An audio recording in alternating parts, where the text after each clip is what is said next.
Yeah, we love it, and it looks a bit greener than it was the last time I was here earlier in the summer. It looked like a straw hay field, but yeah, big game. Winners today through to Sunday's Rachael Heyhoe Flint Trophy final at Lord's. Is it going to be me or you there? I'd like it if we were both there in some capacity, but I'm not sure that's going to happen. Unless this is a draw. What we should do is if your team wins, I go, and then if my team wins, you go, and then we both feel a little bit happy then. Yeah, I'd feel happier if whatever happens, I go. Let me take you through the teams in just a moment. Here's Chloe Brewer on strike. Kira Chatley with her out in the middle. And a single is taken back with a square on the leg side. First up, I'll run you through the South East Stars side first. It's Chloe Brewer, Kira Chatley, Bryony Smith, the captain, Jemima Spence, Phoebe Franklin, Rihanna Southby, and McDonald Gay, who went well the other day, Alexa Stonehouse, Freya Davis, Eva Gray, and Danny Gregory. The vibe. One change from the side of Simon quickly. Coming Sussex batter for her debut. Out is Alice Monaghan. This one's just full of length, driven back to mid-off, there's no run. So they are Ella McGacken, Maya Boucher, Freya Davis, released from the England one-day squad, Georgia Elwis, Georgia Adams, the captain, Paige Schofield, Emily Windsor, who's in absolutely scintillating form. Chloe Hill keeps the gloves, there's no Carla Rudd, even though she's back from illness. Tara Norris, who we're watching bowl now, Charlotte Taylor, and Finty Trussler, the leg spinner. So we've got one slip in place, deep third, and deep long leg, as this one's just full of a leg, and push back up the track. To mid off, there's a run once more. The side of the circle, then an onside slip, back point cover. Mid off, extra cover in place as well, mid on and mid wicket. Yeah, almost luminous orange red flame cut top. For the field inside, all black inch below that. Left arm over, bowling once again. This one's pushed back up the track and no run. Excuse me. As for the host, yellow top and navy trousers for this one. Umpire Chantry standing away at the city end where the bowling's being opened from. Naeem standing at square. Helen Pack is the match referee. Gentle start so far. This one's a slower ball and picked up upon early and driven to mid-off. A dot ball once more. Nice connection. Nicely struck, but dot ball it is. We'll keep you up to date, of course, with what's going on around the country as well. Fans of cricket. There's plenty on today, isn't there? England women against India women. Taking place at Canterbury. I'd say not too far from here, but it is. So, first technical of the day. Jomo, it's you and I. There's always going to be a technical. This ball's eased to back, will point another dot ball. And that ends the opening over. Just the single to scorecard for that one. Kevin James will be doing an update for BBC Radio Solent. Great to have the joint commentary between the BBC and the South East Stars for this one. Good to have you all with us wherever you are tuned in around the world.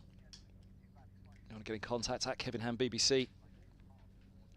And to get through to Kevin James at Solent on Twitter as well.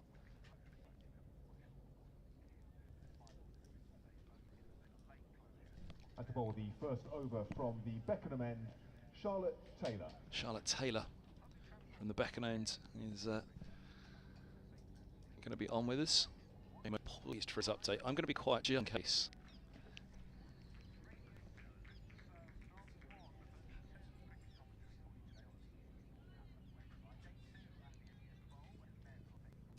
Here we go. Here's Taylor from the Beckenham end, and that's a little dab sweep shot from Rachael, doesn't it?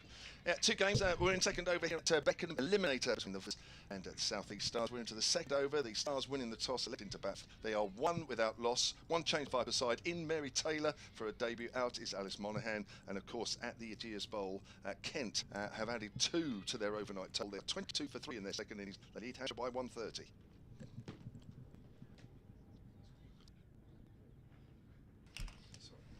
Well done, Jomo.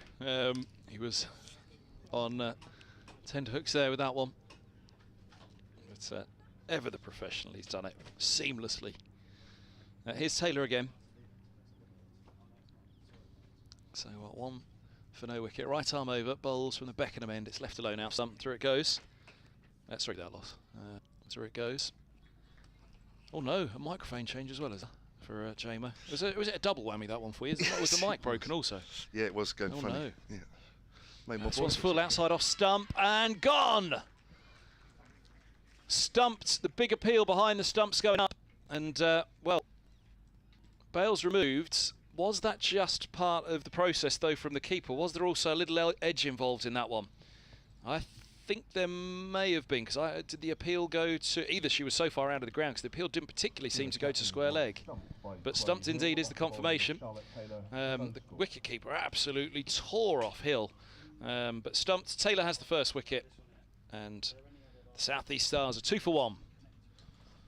Yeah, it's a little bit disappointing, isn't it? Charlotte Taylor starting well there. She was hit around a little bit at Headingley on Saturday against the Northern Diamonds.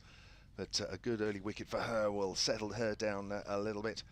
And, well, this is a big player for the South East Stars walking out to the middle right now.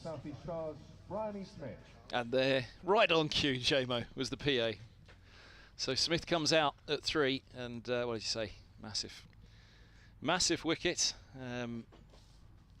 They know this ground very well, the Stars. Play majority of their fixtures, the Sunrisers games that I do as well. They're here, there and everywhere with their fixtures throughout Chelmsford and Wantage Road. I was just having a chat before the start, actually, with Chloe Brewer. Having a chat about Sunrisers, saying they they do get pulled apart all across Essex, Northamptonshire, Middlesex, Merchant Taylor School, where they play as well. But Beckenham here, oh so familiar for the South East Stars. Can they make home advantage tell? We shall see. It's certainly a very good start for the Vipers. The 7th wicket in this year's competition. Right arm spinners from the Beckenham end. Runs away from us and bowls to Bryony Smith, and she cuts that away, and there is a deep cover. That's Emily Windsor way down the hill to our left here. Slightly gloomy conditions, but they're okay, and Bryony Smith is off the mark. Has she mentioned her form much to you at the moment, Emily Windsor? Quite a bit. Yeah, and it all stemmed from those winning runs for the Oval Invincibles at Lord 20,000 and cameras, of course. So that's cut away into the covers, and that's already by Maya Boucher. That's the end of the second over of this 50 overs aside contest. I make it 2 for 1. 3 for 1. It's actually 3 for 1. 3 for 1. Yep, they got the single second ball of the over after you'd done your update. Or while you were doing your update, indeed, I think it was. Yes, they said they start, but early wicket, that'll slow them down a little bit more in this opening power play. Well, the only power play as such, isn't it? Yeah, of course, this petition. Next, Franklin to follow up, as you were saying, Smith, a massive wicket at 3. Brewer up top, very much hoping for that appearance in the final, she was telling me, but equally feeling it. She said it's been a busy summer and she's feeling it now. Here's the start of the 3rd over. And Smith clips one in the air for a moment, but fine to the mid-wicket. They'll pick up 2. Long leg, very fine, so excuse me, not able to get around on that one. Just starting a little too leg side, although it was taken from quite a straight line from Smith, just watching the stream. Which, again, if you're out and about today and want just to pick up the radio commentary, as it's a joint effort, this one, then the BBC Sport website carrying the commentary as well. But the live stream available from the South East Stars. As this is a low full toss, driven down the ground. Lovely shot, that's punished by Smith. Going for the fuller ball, over pitching. And, making no mistake whatsoever, powerfully struck by Smith. First boundary innings in this Eliminator. She was part of the England 20 squad, wasn't she, recently in the match series against India? She is a very good player. Hits the ball hard in this kit. So good across the tournament, hasn't it? I've seen a lot of Sunrisers games, as I'm saying, and obviously they've had a difficult year as a win column. Smith awaits, and Norris bowls right up there again, just pushed back to fade into the offside, but you know, there was barely a game that they were trounced. Every team to the wire, but just such a high talent level across the competition. In the rain, Charlotte Edwards earlier in the summer as well. Is to work with you again. What are you bustering me up for? No, we don't get to work that often these days. Was I it 120 nice. in the season? Here's Norris. Past the umpire, bowls, and goes past the edge, takes the edge! Oh, there's the big wicket. Smith's gone for 7, 9 for 2. Norris strikes. And what a start here for the Vipers. Wow, that is a big wicket indeed. And as soon as she got behind, you could see the disappointment from Bryony Smith. Her head down, waiting for the decision. Just back a little bit away from the body there, just followed the line of the ball. Just a little tickle through to Chloe Hill. And the Vipers, you can tell, the way they all huddled together there. They knew that is a huge wicket in the context of this match. Massive. Massive. And what a start. What a start here for the Vipers. South East Stars winning the toss. 10:30 start, September. But deciding to go in and boss the game from the front. Again on a ground they know well. So it'll have been clear. Coming batter for South East Stars, Jemima Spence. It'll have been clear in thought process this morning as Jemima Spence makes her way out at 4. We're only in the 3rd over. They're really going to have to settle in now. I bet him. And Chloe Brewer meets her to have a natter. Again, we were having a natter over a coffee this morning. What, you and Chloe? Yes, before starting. She's off to Trent Bridge after that. No, yes, it's Trent Bridge. Worcester next week, I think. Yes. Or is it Worcester this week? It's Worcester next week, I think. Oh, it might be Worcester this week. So you've been having a natter with her as well. Well, you know. Friend of the Stars, Kevin James. Well, of course, so. actually with her early on in the season. Yes, yeah, me too. She was up at Lords for a Middlesex game. So I think she did any of the away games as well. But you're right, it's Worcester this week because next week takes her at Worcester, and I'm at that one. She's not next week for Nottinghamshire against Worcester. Yeah. 2 slips in place. Here's Norris. Left arm over, bowls, and that's ball's left alone outside of the off stump. On a length, through it goes. And 9 for 2 it is. But yeah, saying that she's, I was just saying there, starting to feel it at the end of the season, long season. Yeah. And it is, you know, the brilliant advances that we've seen in the women's game the last couple of years, with the 100 as well, which has done wonders for the women's game. But this competition as well, this regional format that we've got in place across the country now for the 2 white ball competitions.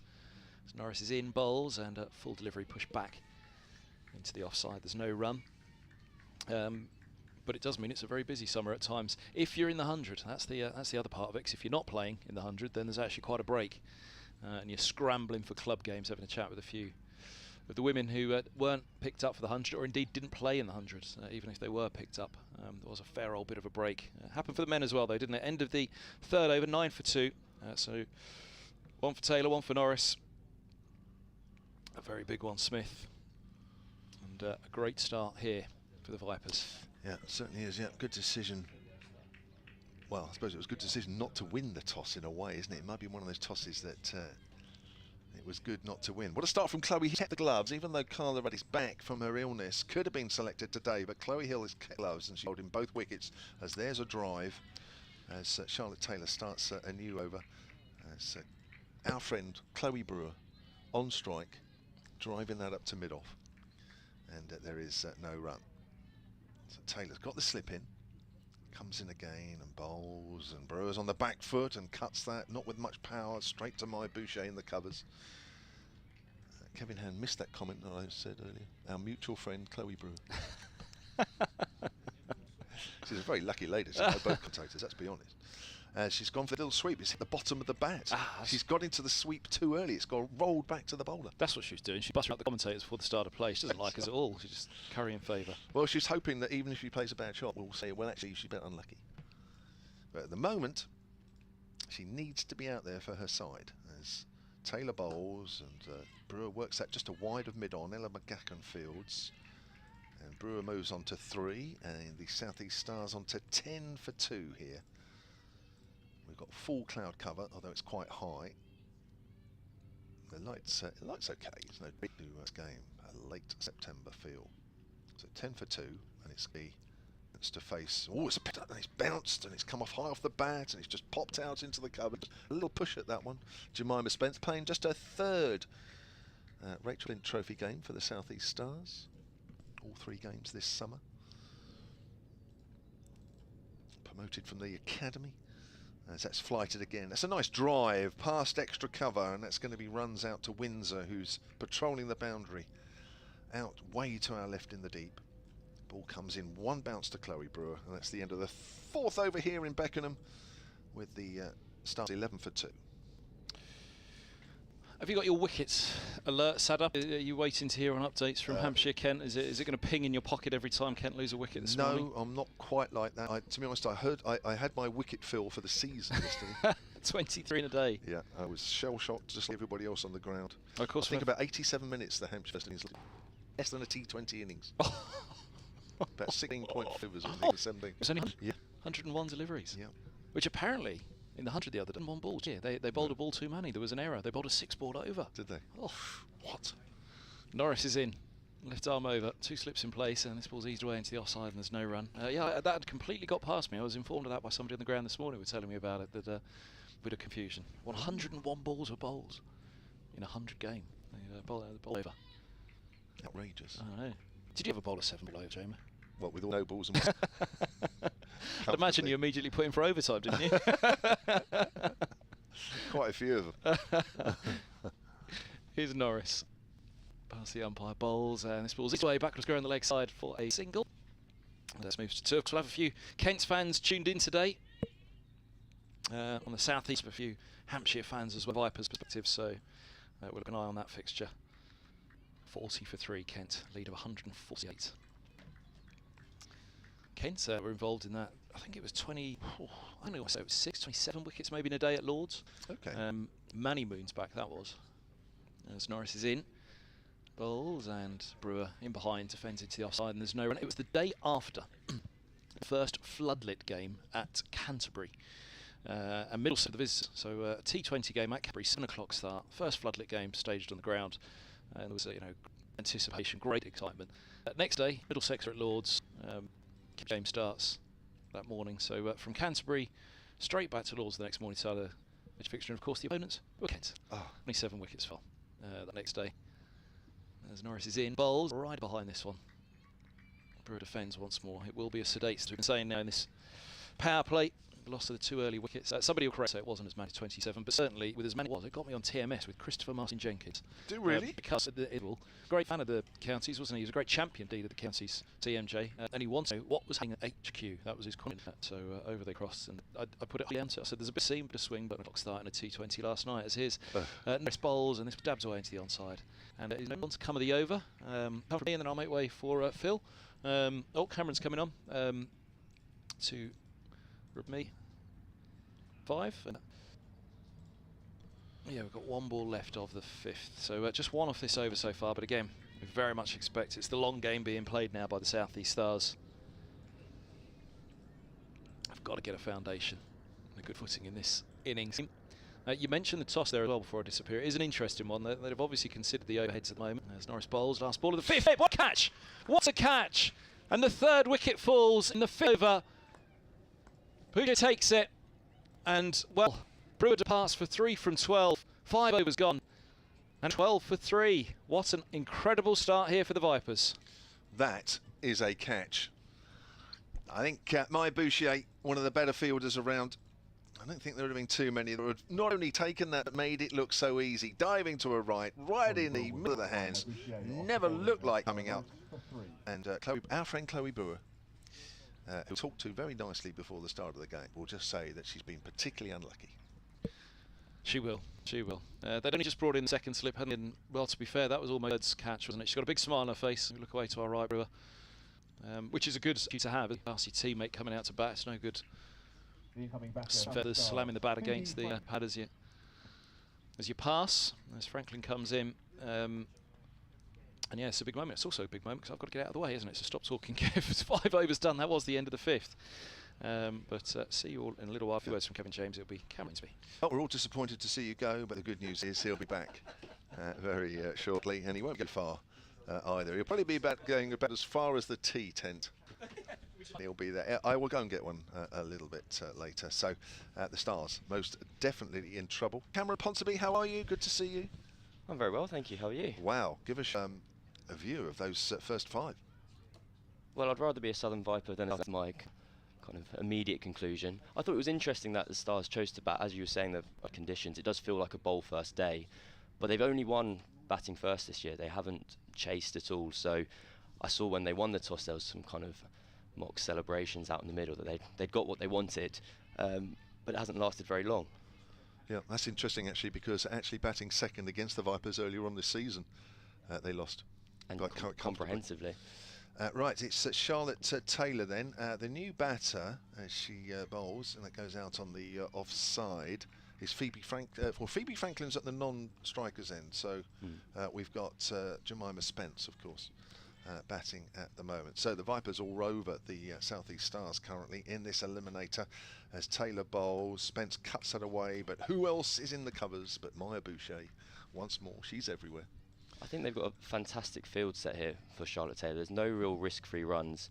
She's basically bowling little away swingers and kind of making them have to play across the line if they want to run into the vacant mid-wicket area. Yeah, I think her control's been very good today actually, and I think even by her own admission hasn't always been that good, and that's a good length, and Spence just tucks that out into the covers. Again, it's Boucher.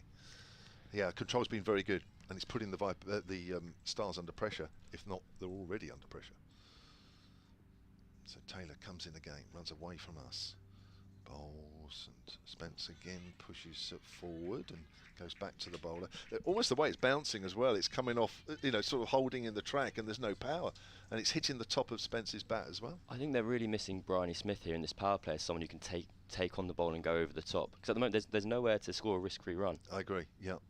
She's on the back foot there, but can't find an angle. Again, there's just no pace when it reaches her off the pitch. I saw there was an interview that Charlotte Edwards did a while ago, and she basically said Charlotte Taylor, she's an outswinger. She's not a spinner, no. But it just kind of tricks everyone into assuming it will turn. Agreed. Bowls again, and that's left alone outside the off stump. She's got a lovely bit of flight here today. As I say, she had a fantastic first season in this competition, pretty good second season, but this year she's been, for me, not quite up to her normal levels. But I think today here she seems to be right on it. No, she's bowled fantastically well. I can't imagine she's gone, well, she's just finished there. I believe that was a maiden over, so she's 1 for 4 off her 3 overs. And given how far behind in the game the Stars are already, I don't really see that changing anytime soon. No. These two sides got here by being second and third in the table. Northern Diamonds won it, went straight through to the final. It's a little bit disappointing because both these sides only lost 1, isn't it? It was a little harsh. And so South East Stars got the home advantage through. They finished above the Vipers courtesy of bonus points. Yep. And so I was trying to get all my maths together, but I think Vipers are pretty happy at Beckenham so far. Yeah. Tara Norris running in, and that is bowled on a good length and pushed out towards the covers. There is no run. That was Phoebe Franklin's first ball. She's gone okay of late. She got 37 versus the Sparks a couple of games ago, but she is in the team as much for her bowling as anything else, so it's kind of a large job on her shoulders at the moment. Norris turning at the top of her mark again. A US international, which I was very excited to discover. Yeah, she's missing a round of fixtures this month actually because of this. Brilliant. Up to the wicket, bowls, and that takes, I believe that's hit Franklin in the thigh and rolled out towards square leg. The umpire is gesturing that yes, that is a leg bye. Takes the score up to 13 for 3 and brings Spence back on strike. So is that a done thing? Can you say no to your nation to carry on? Well, playing because she's a pro with the Vipers, I guess they have the call on her. It's whether they release her. So yeah, during the winter she played in some. She played in the Americas qualifiers in Mexico. Okay. Not a bad place to be playing some T20 cricket. But yeah, they've got a round of fixtures at the moment. I think it's Abu Dhabi. I think Phil will know. Exciting. Tarnos bowls once more, and that is defended into the offside. That reminds me a little bit of when the England men's played the Dutch men earlier this year, and there was a bit of a fuss is the wrong word, but a lot of the Dutch players, the professional Dutch players, weren't available, and they would say, well, no, we're contracted our job to play for. Well, if you're Van der Merwe, you're at Somerset or whatever. So actually, if we're available for these internationals, we're then risking our contracts at home. So I imagine Norris being in a similar position, where she's saying, well, my bread is with the Vipers. She runs the ball once more to Spence. It's just short of a length. It sneaks down the leg side, and that is a wide ball. I think Spence a little kind of frustrated with the thigh pad. I know she's got another round of games coming up, I think before Christmas, and she's available for those, so she can go to those. And I think I'm getting my destinations mixed up, but wherever they are at the moment, the USA she can't play in, and they're going on to somewhere else in the world in November, and she's available for that. Sounds like a bit more glamorous than Kent. No disrespect, of course, and the one best This in the part of ground. Kent's lovely. Norris runs up once more, and that is left well alone on the outside off. I believe there's 2 balls left to move over. We had a wide ball. There is, in the Surrey Championship, which is kind of my hunting ground, an opening bowler for one of the clubs opens the bowling for Mexico. So that's he plays for East Molesey Cricket Club and Mexico, which are also one of the more glamorous combinations. Yes, I can see the little ticker tape, East Molesey in Mexico. Yeah, I love it. Absolutely. Right, 2 balls left of the over, 14 for 3. Norris comes up to the crease once more, and that is defended into the offside. I'm not really sure what South Stars can really, how they can hatch a plan here, because you want to make the most of the power play with these up, but at the same time, because all these fielders are in the ring, there's no chance for them to rotate. If they want to force the run rate on, they're going to have to take a few more risks, but 3 wickets down already, it's not the most pleasing option. There's no momentum in the innings at the moment, isn't it? You think, right, what is the plan here? Where are they going with singles and that? At the moment, they can't put any pace on the ball, especially off Charlotte Taylor. Nora runs in, finish her over. That is just short of length. It's tucked away into the square leg region. It's found one of those hot pockets on the ground where no one's really marshalling it, so they scamper through for 2. And that is the end of the over. Jemima Spence moves on to 4 of 16 deliveries. And South East Stars 6 for 3 after 7. Yeah, good start, but yeah, as well as taking the wickets, really, that the innings hasn't got going, has it? I mean, we're 7 overs into the 50, and you just feel that the Stars haven't really started. It's got going for one of the teams. Yes, it has, yeah. And which, you know, after Saturday, I know they were very disappointed. I think, you know, the Northern Diamonds are probably the worthy winners in the group. I think what we're seeing, what are we, 3rd year into the competition? And I think we're seeing sort of 3 teams break away from a pack. They did see the table at the moment as well. Not at the moment, it was the completed table, but Diamonds, Stars and Vipers were comfortably the strongest 3 in the worthy top 3. Taylor starting again. Bowling from the Beckenham end, our commentary end. She's bowling to, I think that's Spence, isn't it? She's bowling to, no, sorry, it's Phoebe Franklin. Played for the Birmingham Phoenix in the 100 matches she played for them this summer. Taylor's in again, still good. Bowls, Franklin's on the back foot, and she's just pushing that back to the bowler. This is accurate stuff from Charlotte Taylor. She's in the goods here. Again, as Cameron was saying, no spin, and that's not something we associate with it, but the flight and just the shape ball. Now, there's a lovely drive, and that's going for 4 runs. Well, that's a rare aggression in the South East Stars innings there. She really threw the hands and the bat at that one. It was a half volley, but that was put away with some power. It shows just as soon as Taylor, that kind of evidences how accurate Taylor's been. But the first time I think she's really got a ball too full. Yes. And Franklin was really hands through it. He raced away for the mark. 5 balls faced, and the Stars move on to 20 for 3. Half whistles and comes in again. And bowls. That's a better length, but that's a nice little sweep on the leg side. But she can't find up. I think that is Mary Taylor who's doing the field. They're making a Vipers debut, the Sussex Tina. Been in some good form. I was chatting to the director of cricket at the Vipers, Adam Carty. And a good form she's been in, deserves a chance. That's off the back foot there from Franklin, and just works that up to Torres. Yeah, it's been 2 debuts. I guess that's been the same with the Stars recent games as well. It's not just the young ladies getting a game toward the end of the season with England call-up. So maybe that's pulled away in the safe at mid-wicket. It's gone very quickly to Paige Schofield at deep mid-wicket, and Franklin. Yeah, for the Stars, Maddie Blinkhorn-Jones made her debut in the last game, but she's out with Fred Davies coming back into the side today. Jemima Spence, she only made her debut 2 games ago, and I think it's the same for both sides. I think they've got so many England players in the ranks that when the fixtures clash, these opportunities for other players. For Mary Taylor, what game to debut in? Yeah. Have the second biggest game of the season. Come in and hopefully, from her point of view, be on a winning side. You can't win inside. I mean, it doesn't get much better than that. Assuming, of course, they get over the line here. I thought that Stars side won the 100 with the Invincibles. I think they played to bat about 3 times. You think winners' medal, well deserved. What a part of the ride to be with. Part of a very good side. Absolutely. Taris is continuing from the far end. Slightly over pitch and driven downfielded at mid-off. Phoebe Franklin is on strike. I've enjoyed Franklin's innings so far. I think she's shown a bit more of the kind of positivity and aggression that's been I wouldn't necessarily say purposefully lacking. I just think Stars have got themselves into a bit of a hole at the moment. But Franklin is definitely timing the ball very well at the moment. She's looking for an opportunity to score. Absolutely. Norris in once more. And Franklin has absolutely nailed that cover. I can't quite make out who the fielder is there. I couldn't quite. That's Bouchier. It's Bouchier again. Yeah. I could have guessed that when I saw someone diving off to their right, making a fantastic stop. Probably could have worked that one out, to be honest. Yeah, she's usually sort of extra cover. If you see her in a sort of a slightly different position, we saw her catch Chloe Brewer in that wide slip, wasn't she? About a second or third slip. Well, that's fairly unusual for her.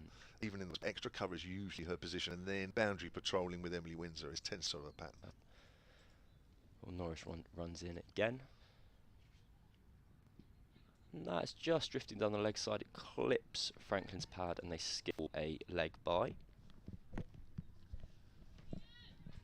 Takes the score on to 22 for 3 after 8-3. And brings us back on. It'll be interesting to see if Spence takes any lead from Franklin here in terms of a bit more aggression. I think Spence is just...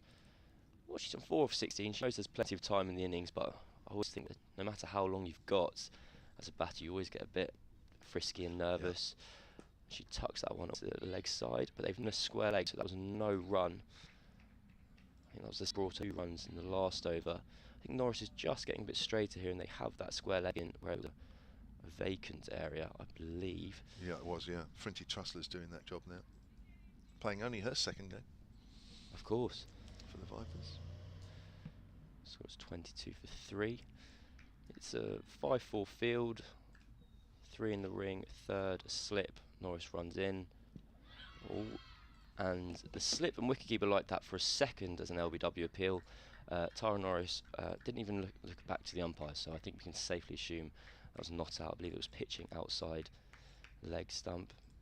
Yeah, if you're watching the live picture feed, of course, we're going out on the BBC Sport website and app, as well as the live picture feed, which is going out on the Surrey website, South East Stars Twitter feed, YouTube channel.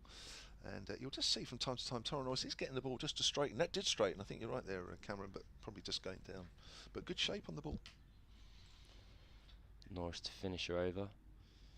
Runs in. That's slightly shorter. And Spence just clips it to mid-wicket for no run. That's the end of the 9th over. The score is 22 for 3. And Norris, I make it 2 for 11 from 5 overs. And I think the feature of the Vipers bowling this morning, not just the fact that they picked up the 3 wickets, and that is very welcome indeed, is that they've been very accurate. And yeah, there's been a couple of half volleys, and we've seen Phoebe Franklin trying to, well, has done, benefited from that, but there has not been a lot to hit. I'd be tempted if I was the Vipers and George Adams just to get really greedy and keep these 2 going. I don't really see them going anywhere. I think you always have, that's the ultimate dilemma, isn't it? Do you think you can keep these 2 on and kind of break the back of the game even further now, or think, well, we've got ourselves ahead, can we sneak in a few other overs and make sure that if the Stars do put a partnership together, yeah, fine. 1 for 9 from 4 overs. Charlotte Taylor starts over number 10, and that's driven out towards extra cover by Franklin, and there is no run. Georgia Elwes there at extra cover. By Bouchier at cover. Strong fielders in that area. That's pushed up in the air and very nearly carries through to Charlotte Taylor, although it's a little bit to her left. She's pushing at that one a little bit. That's why the ball pushed up in the air. She wants to put pace on the ball, but she's waiting and waiting and getting anxious, and she's just getting the bat going a little too far forward of her body and her head. That's why it's going up in the air. She pulls that away from pretty straight out on the leg side, all along the floor, goes out to Paige Schofield, and the South East Stars move on to 23 for 3. You can just feel them getting a little bit anxious out there in the middle. I'm getting quite excited when Franklin's on strike. Yeah. Something's going to happen. You can feel it. You do. She wants to make something happen as well.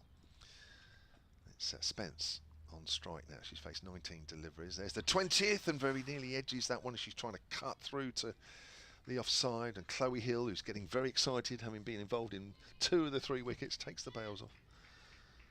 So she's well behind the line. Jemima Spence 4 off 20 now. Franklin 6 off 14. As Taylor flights that one. That's driven out as far as Maya Bouchier. You're not going to get past that. There's a pretty rock-solid wall there between her and Georgia Elwes. Got to thread it through the two, and even then there's Emily Windsor out in the deep. That's away to our left. Last ball of the 10th over as she comes down the wicket. Can't quite get to the pitch of it, so settles for pushing it out to Georgia Elwes at extra cover. So the South East Stars, after 10 overs, the first power play done, they are 23 for 3. Cameron Ponsonby will stay on, and then next to him will be the manager of the Hersley Ladies Club in the National League down the south. It'll be Phil Green. For the rest of the innings, well, as Phil gets ready to join us, we'll see if the Vipers are going to make their first change, tactical change of the innings, and it looks like they are. We can see the wicketkeeper has now put a helmet on, it's coming up to the stumps, and it looks like we're going to have Mary Taylor on debut. A change of bowling at the How are you doing, Phil? Mary Taylor. Obviously, as a Vipers fan, I'm reasonably happy at the moment. Of course. So do you know much about Mary Taylor? Obviously she's on debut today. She is. I know she plays for Sussex. She's come up through the youth ranks at Sussex. I believe she has a sister who's in the Vipers Academy as well. She's no relation to Charlotte Taylor, on the other end. Well, Taylor, for her first ball for the Vipers, running. And she gets the outside edge immediately, but it goes so fine that it runs away for 4 runs. And that's a real...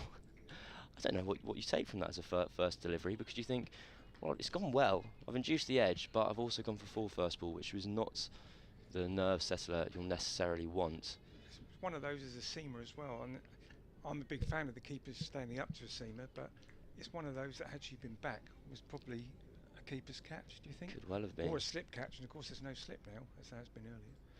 Taylor runs in once more, right over the wicket, and that is a length delivery, and it's played fantastically well by Franklin. She's been really trying to force the issue here, and that wasn't too full, but she's absolutely nailed the ball to the right of cover and the left of mid-off. Here's the gap, and there's 4 more. So Taylor has got off to not what she'd have wanted. It's a 5-4 field. You have 3 in the ring on the offside, 4 even as cover. You have a third, a point, kind of a cover point, cover mid-off, and then mid-on, mid-wicket, square leg out on the boundary, and a very fine leg. Taylor comes in once more, and that is blocked to the short cover. That'll be a nice nerve settler for her.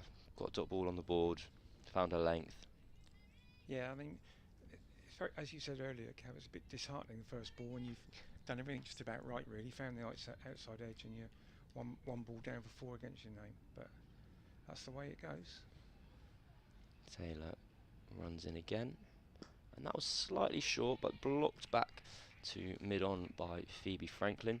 Phoebe Franklin, this is a really promising innings that she's building. I think she's had a fantastic strategy against Charlotte Taylor, who was bowling these little kind of away swingers, kind of more with an off-spinner's action, but the ball was drifting away. And as soon as the ball wasn't hitting the stump, she was kind of trying to heave it over to the vacant leg side area.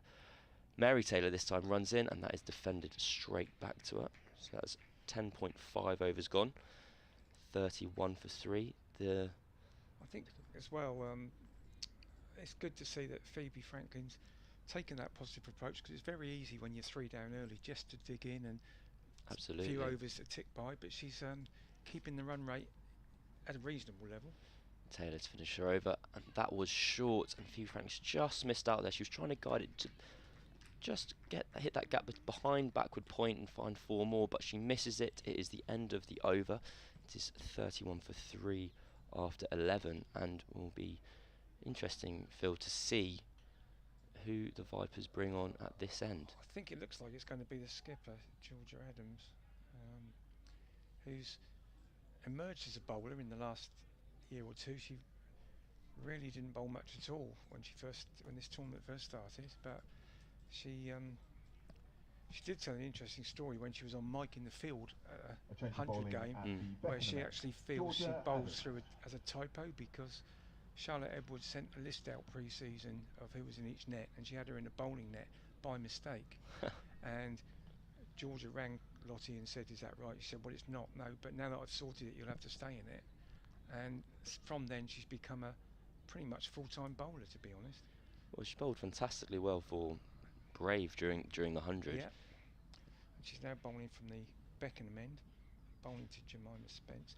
And there's a big shout first ball. She tried to play that across the line, trying to work it through mid-wicket and missed it, but umpire wasn't interested. I've just seen that on the replay. It looked pretty straight. Yeah. That one's shorter and she gets on the back foot and plays it comfortably out to the sweeper on the offside boundary, Emily Windsor, for a single.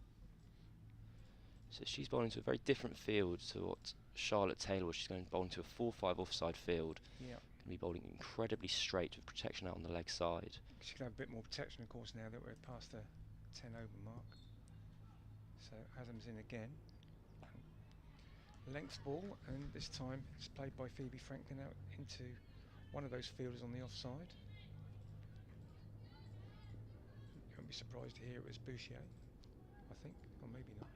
This one's played back to the bowler, just comfortably back to the bowler. Boucher's actually at mid-wicket, I got that wrong. Adams in again. Back foot again, and this time Franklin gets it in the gap on the offside for a single down to deep cover. So just starting to build a partnership now, these two. It's one of the embers of a recovery. Yeah. Just Adams does get through overs quickly, and that's played. This time it is Bouchier. You assume she's going to field every ball, but she did field that one. And that's the end of the over. And South East Stars have moved on to 33 for 3 at the end of the 12th. So, as I say, a bit of a recovery on the way, Cam. absolutely. And between Charlotte Taylor and George Adams, as you said, that the over rate's phenomenal. Which, I mean, it's not the only reason I'm interested in that is when I'm fielding. Is that's what I prefer. I'm not interested in these seamers coming off the long run. When we're doing 10 over stints as a commentator, it makes that quite short as well, doesn't it? Absolutely. Mary Taylor is to continue, and I believe it is Jemima Spence on strike. It's Phoebe, I think. It's Phoebe Franklin, my apologies. Yeah. And that has just beaten the outside edge. She just seems to, from the first 7 balls she's bowled, they've all been just back up a length, would you say? She's bowling it into the surface quite hard, isn't she? I think you're right, and I think the only ball where she really kind of bowled a bit fuller, Franklin drove her through the covers, and yes, it really wasn't that full a delivery. It was a shot on the up. Okay, Taylor runs in once more.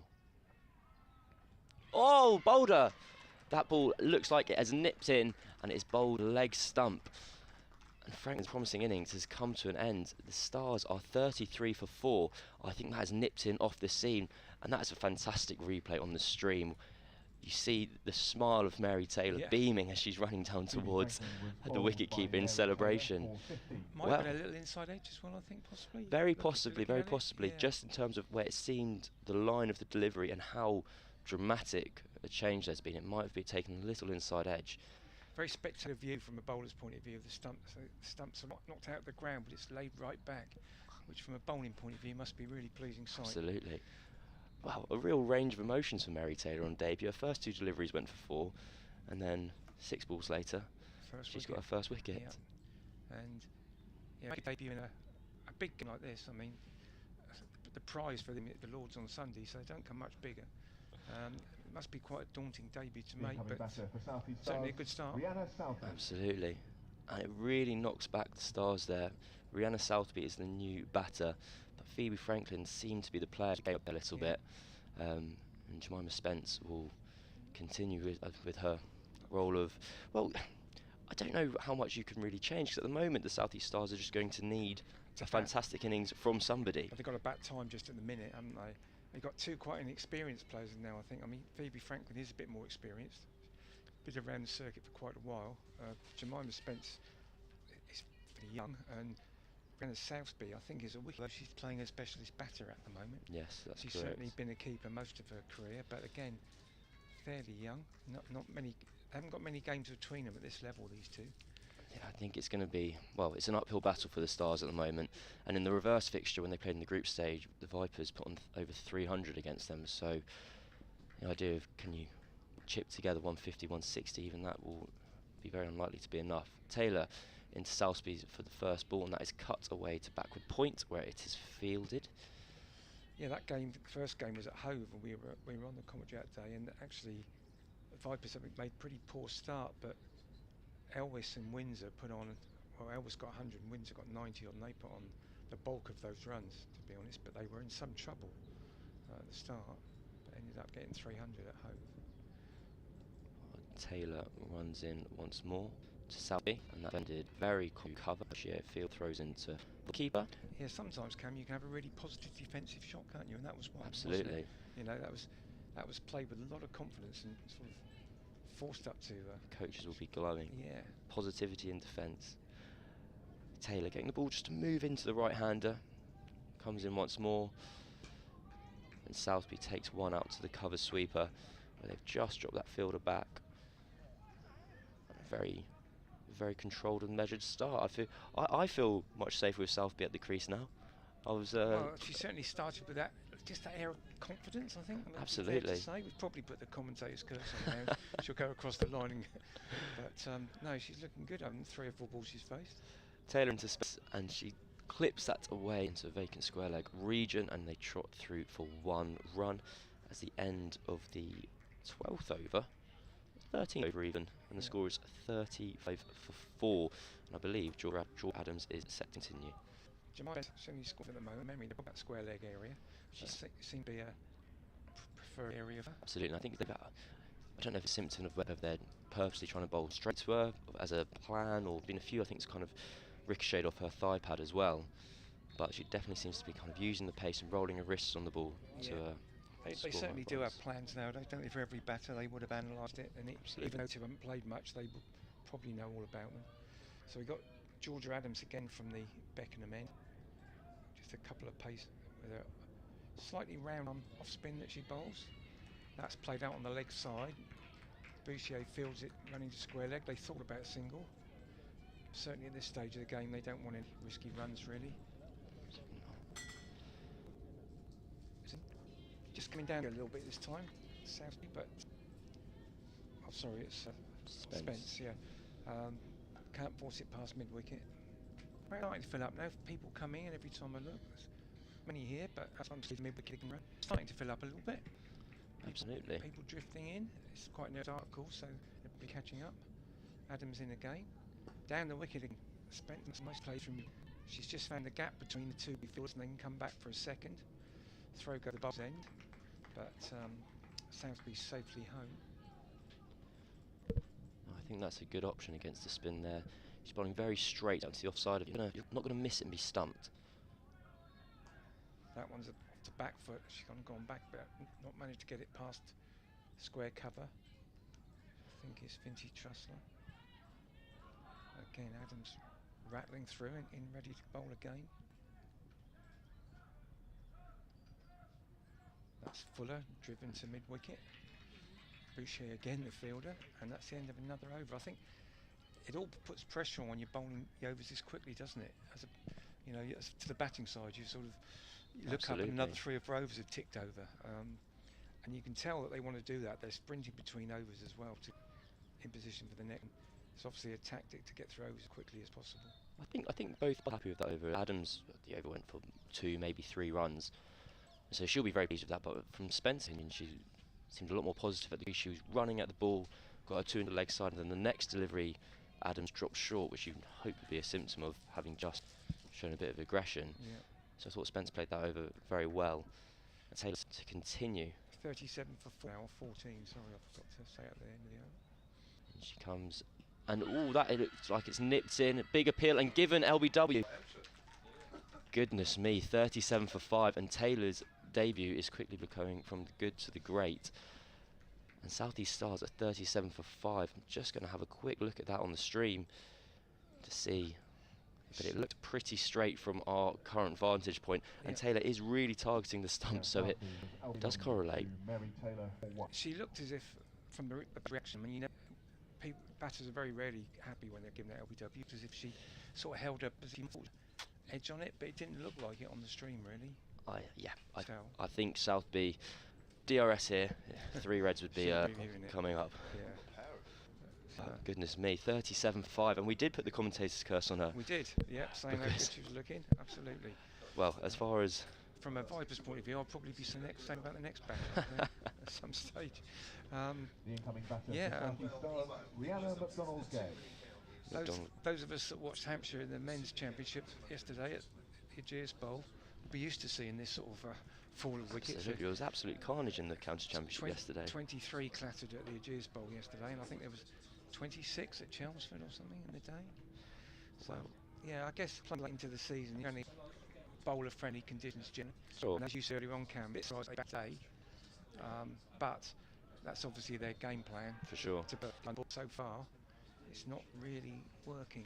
Well, so, new batter is Rihanna Norgay, and she's in some good form at the moment. She's come off. She's not been dismissed in either of her last 2 games. She got 54 against the Diamonds and 37 against the Sparks. And they're going to need a big innings from her here because South East Stars, there's no doubt about it, are in a world of trouble at 37 for 5 after 14.1 overs. And Taylor comes in more. She's just honing in on those stumps, just bowling. The ball is pushing the ball into the right-hander, and every dismissal's in play at the moment. Brought to slip in for that one that holds its line and can still take the outside edge. And they've taken that fielder, I believe, from deep square leg. So it's a 6-3 field. There is a point to cover mid-off, a boundary rider on the offside, a third and a slip. Taylor in once more, and it's rinse repeat at the moment.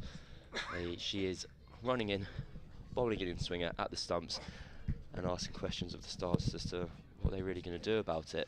At the moment they don't have a reply. That's a really good opening spell here from Mary Taylor, justifying her selection. Oh goodness me, that was just back of a length and it's caught. It was a half appeal, but not quite interested. It was short enough that induced McDonald-Gay to want to go back to it, but it probably wasn't short enough really to do so. And she changed her mind on the shot, I think. She looked like she was going to go for a pull shot and then it wasn't quite there. bailed out of that. Well, Taylor, whose first 2 deliveries went for a combined 8 runs, has now got 2 for 10 off her following 13. And that was slightly short again. McDonald-Gay looked to slash the ball out to kind of backward point region, but missed the ball, and it was fielded. It was taken by the wicketkeeper. Who's taken every opportunity to take the bails off every time she's taken the ball. Really, I suppose when she got stumping earlier on, she's Absolutely fancying doing it again. But the she's adrenaline's very flowing. quick there, very quick hands. Right, the last ball of this over, 37 for 5. Taylor runs in once more. And that is, oh goodness me, that is raced away past point. They will pick up 2, no, they will settle for 1. And that was uppish, that was very, very almost caught at point. But as it happens, it is 38 for 5. I am leaving my station to be replaced by Kevin. Hand. Oh, it's bound to be a Kevin of some sort. It's, it is Kevin Hand. Coming back in to replace Cam.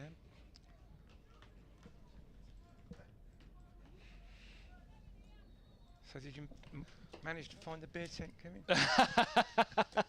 You've worked with Kevin James for far too long.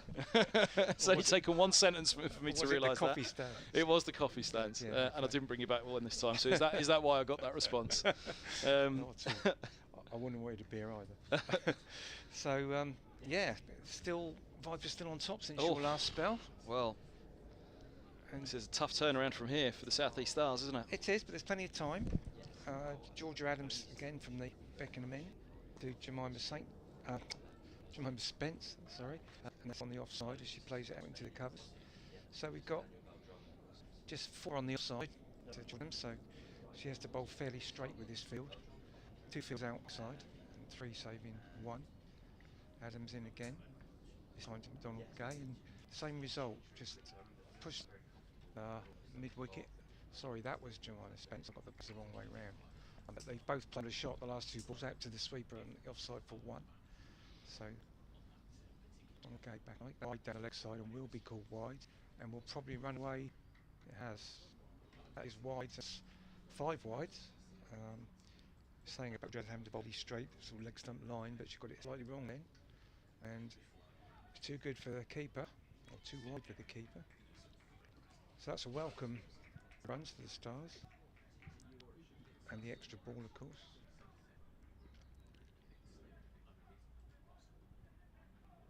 Adams in again. And that's played off the back foot again onto the off for 1. What do you think, Kev, they'd be looking at a score now? It's hard to tell, sorry. Sorry, Kev was on elsewhere. Adams in again, and that's hit Spence on the pad as she tried to turn it on the leg side.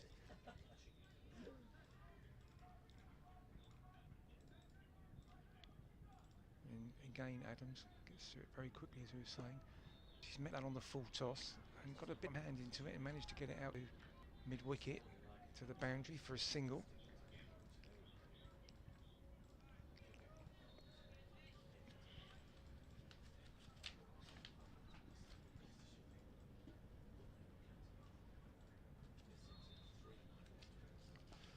McDonald Gay this time, and again that's familiar result of this over. The ball pushed through that gap on the offside for a single. So runs starting to pick up in that over, and Stars have now moved on to 47 for 5 at the end of 16 overs. So we're nearly up to 3 and over. And I say need to rebuild, obviously, from here. Sorry, Phil, slight technical there. In answer to your question, I always think of it in this way. So what's something you want to bowl at? What's the bare minimum if you're the South East Stars and you think we've got something to bowl at? Yeah. 120 just gives them something to bowl at, doesn't it? A lot more, you'd be greedy, but sorry, go on. Maybe you're going less. I was thinking about 150 maybe. Oh, absolutely, yeah. Over here.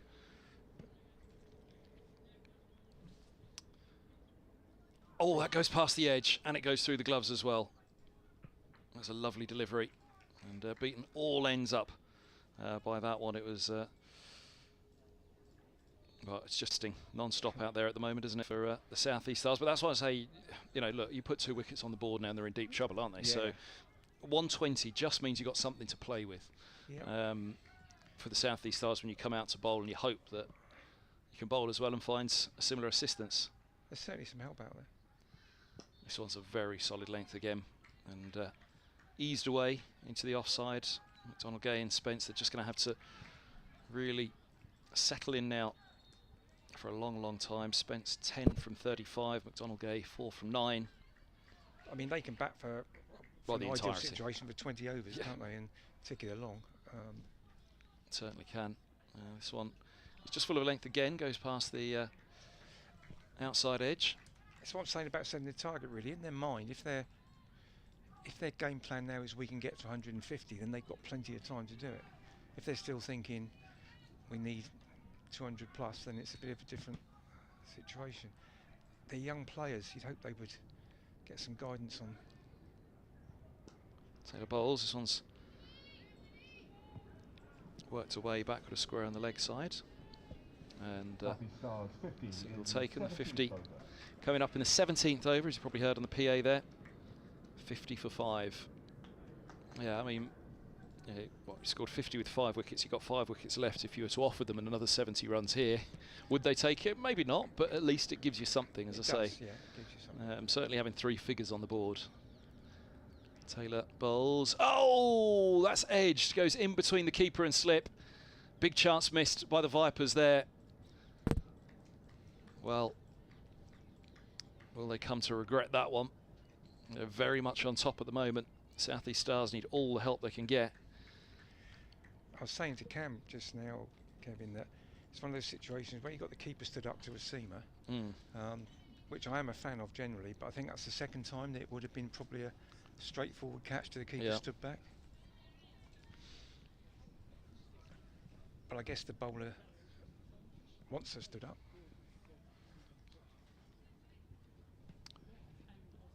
Just trying to have a look at a replay of that one at the moment. As Taylor's in again. Bowls outside off, there it goes. Wide signals. Left alone on this occasion. So one's come with the over still, one's come with the 17th. That would have been a huge wicket, wouldn't it? Yeah. Just as they felt as though they were recovering it slightly here with this partnership. Beautifully bowled, right into the block hole. So in the over from Taylor, dug out by McDonald Gay. Spence has 11, McDonald Gay has 8. It's the end of the 17th here with the live stream from the South East Stars, brought to you with the BBC Radio Solent commentary on the BBC Sport website and app as well. Phil Green, Kevin James, Cameron Poinsby and myself, Kevin Hand, all together for this one. Delighted to have you with us wherever you are. I've got a change of bowling at this end now. Paige Schofield coming on. The clouds are still quite high, aren't they? I don't know, there's no rain forecast today, but it's sort of one of those days you sense it could rain any time, really. But there's a sort of damp feel about it, isn't there? But no rain at the moment, just overhead cloud. And that's probably helping the bowling side right now. So Paige Schofield with her medium pace coming on at the Beckenham end. Brief spell from Georgia Adams. So we've got medium pace at both ends now. Schofield's bowling to Spence. And that starts with a straight length ball played gently back down the wicket. Rolls through to mid-on. Georgia Adams takes the opportunity to dry the ball. She's got the cloth in her pocket.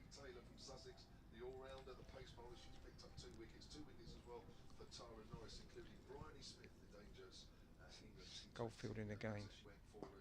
And that's Fuller driven out to deep extra cover, a single.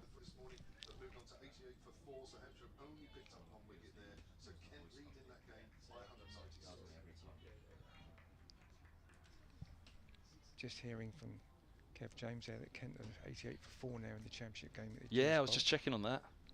I don't know how much he wants updating himself on that, does he, Kev? But we'll update the Kent fans. Schofield again, and that's defended to well, the wicket. Surrey fans as well, from a Southeast Stars point of view. Based on yesterday, you think they'll probably declare now. They've got a big lead already. He'll be hooking you off in a moment. Keep that talk up around JMO. One of his former teams has won in recent years, at least, anyway. Schofield in. Oh, and very full, and I think it went through the batter and wasn't taken cleanly by Chloe Hill, but she stopped it. But it was very full, and almost Yorkshire, I think, outside the off stump. Schofield hasn't bowled a lot this year. She's had a few injury issues and been playing mainly as a batter, but she traditionally bowled in previous years. And again, oh, that's a close call, and that's out. That's hit a back leg, I believe, but it's pretty confident shout, and the umpire agreed with it. Yeah, on the replay, I don't think there's much argument about that one. I'm not sure what she was doing, actually. She sort of played all round. Oh, you're ahead of me on the replay. I'm going to have a look now myself, and certainly from this angle it felt as if there wasn't bat involved. I mean, not at the best angle, but you get an impression from the shot, the angles, the line. But it felt as though if there wasn't bat involved, she was in big trouble, and yet hitting on the back pad, absolute lump. As you say, opened up to it, chest opened up fully the onside, didn't it? Fairly indecisive sort of shot, really.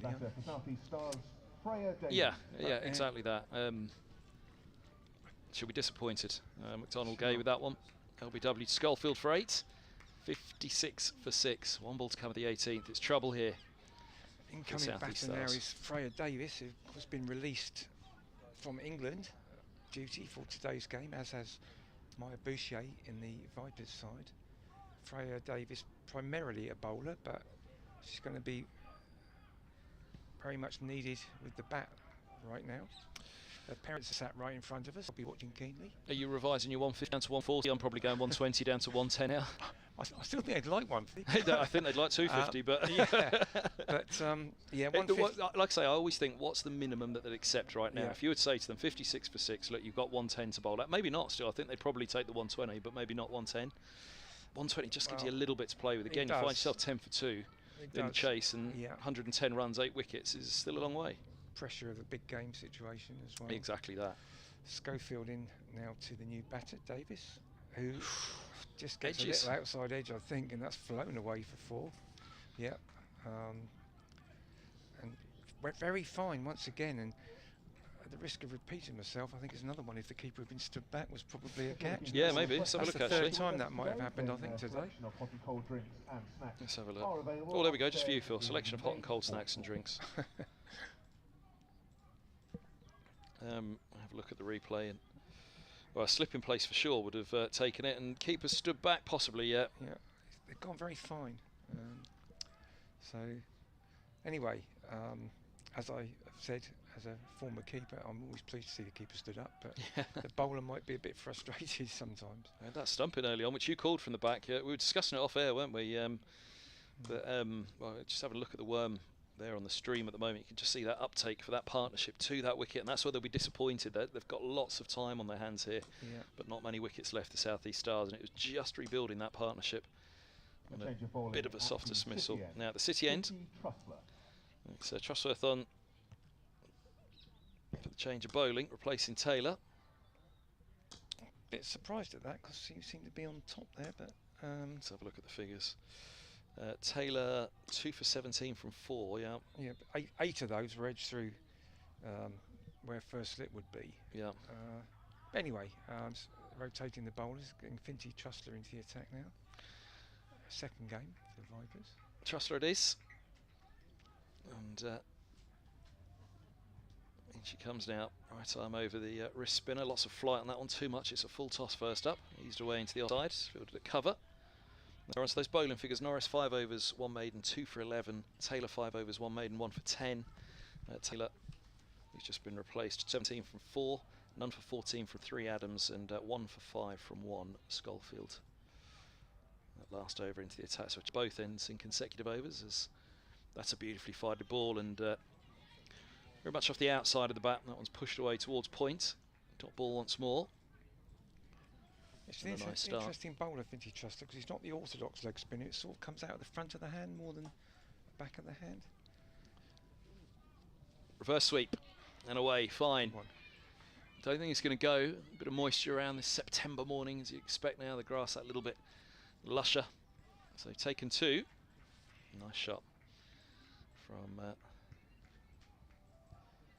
South East Stars' perspective, bearing in mind the difficulty it's been so far with the bat. Just having a little look at the replay for Spence there. It was wide enough outside off stump that she obviously felt she can keep enough control of that. Picked up the line early on. Whether it was premeditated as well, nobody backward off points. Trussler's response, it's turned into the onside towards square leg and a dot ball. 2 to come of the over. So deep cover back, deep mid wicket, and now long on drops back as well. Whether that's just to entice that push down the ground for one, which indeed is pushing to the opposite side where the ball's turning. So that's a nice, flight on that one again and down the track. Spence had to be careful of a run out. They will be fine, but Spence was not to the drive. In the end, she was close enough to manage to check her drive to mid-off in the air for a moment. They weren't in sync on the running then, because Spence set off straight away and Freya Davis was a long time coming, but she was home safely in the end. Yeah, through mid-off, well wide of the bowler in her follow-through. No chance for Trussler at all on that. Oh, the Wasp in the bottom right. It's going with you, Phil. 150. Really? It's a bold prediction from Wasp. It is. I can't think who would say 150 at this stage. Here's a lot of flight once again. It's a full toss. Pushed straight back to the bowler by Freya Davis. It's the end of the 19th. 63 for 6. Trussler was going for 3 off her opening over into the attack. Yeah, a bit of a surprise, you say, the change up there, but perhaps just not wanting them to settle in, because we saw on that worm on the stream a few minutes ago, didn't we, that there was that upturn. Yeah, but wickets were falling as well, wasn't it? Although the run rate has gone up a bit. There's still so long to go, isn't there? 31 overs remaining. I mean, they can just bat time for... Well, it is a situation of, in most circumstances, you say at this stage, just try and bat your overs, and whatever runs you accumulate in that time, you get. And that's why the last wicket, I think, will be a disappointment. Yeah, the girls don't play a lot of cricket where batting time is an option. It's mostly short form cricket that they play, so it's not a particularly familiar situation to them to have to just get their head down for a few overs, but hopefully they can adjust and do that. So it's still Schofield from the Beckenham end, bowling to Spence, slightly back of her length, and she's just played back to the bowler. Jemima Spence is certainly doing her part for batting time here. She's trying to hold it all together in and it's one of her first games. I think Cam says her third game, maybe. Having come through the academy. In again, and that's full, driven out to. Yeah, I was just looking through the partnership since Spence came all of the second wicket. Long time now, 50 balls faced for Dean. Doing the job. Very, very much so. Again. That's a full toss, which he's worked well on the leg side, and it's into a big gap down there for 4. That was a bit of a freebie, really, from Schofield, leg side full toss. And even though, as we were saying, Jemima Menzies sort of digging it, she's not going to miss out when you get an offering like that. Just a very controlled shot, didn't overhit it. But it raced away to the boundaries from 4 runs for the Stars. Yeah, just watching the replay now. As you say, they're just going to keep it tight. I don't want to go chasing it too much at this point, the Vipers. There's a big shout for LB again. And as he came propped forward, but were they as convincing on that not one? out. No, I mean, it was front for that time rather than back for last time. That's just going down. Yeah, I think so.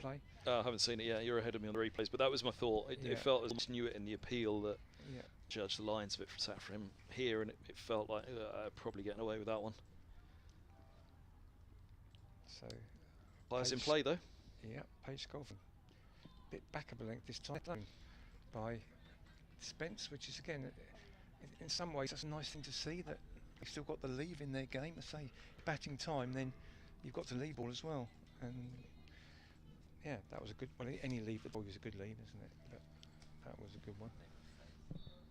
Schofield in again, very watchful in defence. This time plays it back to the bowler. So another over down, 67 for 6 of 20. Passing over to. Thanks, Phil. Be back with us in a little while. Cameron with us today as well. Kevin James sitting down alongside myself. Kevin Hand, 20 overs gone, 67 for 6. Kevin James is booking his table. Some drive-through. Don't need to book for that, do you? Tough here, isn't it? Spence 19, only Franklin has made it to double figures, 15 single-figure scores all the way through. It's a pretty sorry scorecard, isn't it, from a Stars point of view? Bryony Smith, only 7, big blow. Oh, it's a lovely ball, and gone, another one! Wow! The trouble gets deeper for the South East Stars, 67 for 7, and Trussler strikes. Fred Davis is making a way back for 4, another single-figure score, 7th wicket. And well, is there any way back in this innings? Is there any way back in the match, really? They've got an awful lot to do from here, the South East Stars. 67 for 7. Now, I'm just watching that on the replay. If you're watching the live picture, the picture feed, now, is that a little bit of a googly? Has it flicked the pad on the way through to the stumps? If I'm honest, I'm not quite sure. What do you think? Oh, yeah, I see what you mean. It's certainly gone straight on, hasn't it? At very least. And yeah, we're not at the angle to see it live, are we? But on the replay, as you say, certainly it wasn't turning towards the off stump, it was just sliding on, whether it was the googly, as you say. Spence backed up to, Davis backed up to it, giving the umpire a real decision to make, and one that is made in the favour of the Vipers. So here's Alexa Stonehouse,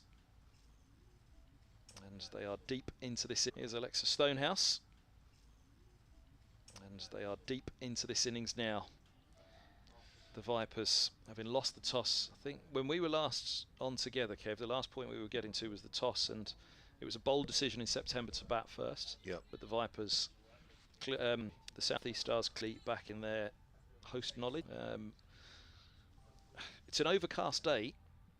Don't think there's particularly a thread of rain around today, is there? Because obviously one of the things, if you're chasing, there's a thread of rain around, then you field first, don't you? But 10:30 start, September. You've mentioned just stopping a little out there and set a total on a target like this. In Captain Hindsight, you know, it's great, isn't it? But it was a bold thing to bat first. At the moment, it's back.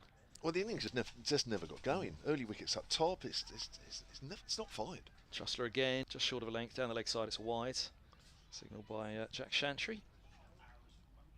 You know, nobody's really got hold of the innings. Nobody's even looked to control it, even just by pushing the odd ball into the gaps and scoring singles. Nobody's able to do anything. Yep. Lots of flight. This ball's dug out into the offside, no run. As you say, there's almost a fear element out there at the moment, isn't there? And that's what's preventing, you know, the thought of runs, really. They're so, I mean, 3 wickets remaining. They're so close to the end. Pressure. It's forward. Goes Stonehouse, pushing back into the offside. And Spence, 19 from 51. She's been out there for just over an hour now. 1 boundary, which was that low full toss in the last over. Trussler bowls a huge amount of flight on that one, right up there, and just eased away into that offside. And that's where the Vipers want to keep it now and just say, look, here it is, right on that spot. You try and hit it off that spot if you want runs. They've been allowed to bowl here, and they probably earned the right to bowl by taking those early wickets. But against the Northern Diamonds on Saturday, Winfield Hill, Bess Heath, they didn't allow them to settle. Tickle into the onside, dot ball again, mid wickets close enough to that to prevent a run. They just look shorter bowlers, the Vipers on Saturday. This is completely different. They're just in control. Yeah, those early wickets, 12 for 3 in the 5th, last ball of the 5th over when Chloe Brewer fell. As this one is eased away to point, no run. And yeah, when I left you at that point, Chamo, that looked like big trouble, didn't it? It's double now, end of the 21st. And what, 68 for 7 is the score. Well, 120 is still that figure, though. I just think that gives them something to bowl at. But it's, again, that latest wicket to fall, it's just that little bit further away now. Yeah. 2 for 11 from 5, Tara Norris. 2 for 17 from 4, Mary Taylor. What a debut for the Sussex player. And Wasp has dropped from 150 to 118, I see at the bottom right. That didn't take long for it. Well, it went up for a bit. Dropped it quicker than my bank balance. Well, that's dropping from my hike here, but you know, it's just a stone trickling at the top of a mountain, isn't it? I agree. Big Schofield will continue from the Beckenham end with the right arm seamers and bowls, and Spence turns that away on the leg side. She'll move on to 20. I did turn to camera a moment ago after I'd said it was 150, and then all of a sudden it climbed to 153.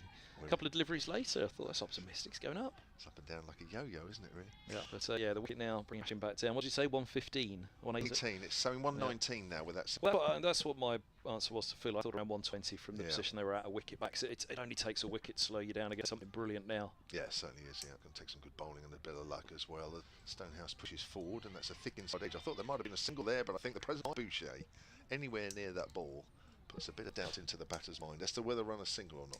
Oh, at 6 down, Phil had said 150. You know, would they settle for that? Definitely they would. Oh, I mean, gosh, for sure they would now. Yeah. But even 140 now, they'd absolutely chew your arm off for it. Yeah. Just something to bowl at. Stonehouse to face the next delivery from Schofield. Bowls, and Stonehouse pushes that out towards extra cover, and that's fielded by Elwes. And you picked it out earlier as well. You know, the ball was stopping a little out there, wasn't it? You saw that on a few occasions. Difficult to get it away then, isn't it? Yep. So batters have struggled. That's the challenge, isn't it? Just keeping that in your head while you're batting, just to say, look, let's not panic yet, let's just get something on the board. Schofield bowls, little fuller this time, and Stonehouse hits down that and through to extra cover once more. You can hear the Crystal Palace players training behind us. Can we? In the training ground, yeah, that's all I the noticed shouting that. going on. Have they just arrived? So I didn't hear a little while. have they? Yeah, it's the old. Is it the first? Well, it's the Crystal Palace training ground, so I mean, Could take be, your pick. yeah, There's a big hedge, so I can't really see through it, to be honest. Comes Schofield again. It's a length ball, and Stonehouse this time will get a single as he pushes that into the gap in the covers. You'd never make paparazzi you, would you? No, wouldn't that? Stick the lens through there. It's quite a thick bush as well, actually. Not easy to see through, but you can hear shouting and training away.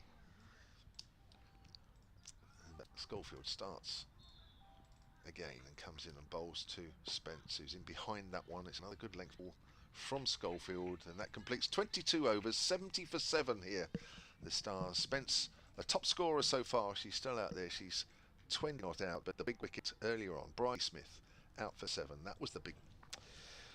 Yeah, it was. I mean, you said it at the time, just before the wicket fell. You know, this is the big wicket, and then all of a sudden, Court Hill bowled Norris, and it all of a sudden started to look at that point. That was 9 for 2. Brewer 11 for 3. It was just the fact it's a third wicket inside the opening 5 overs.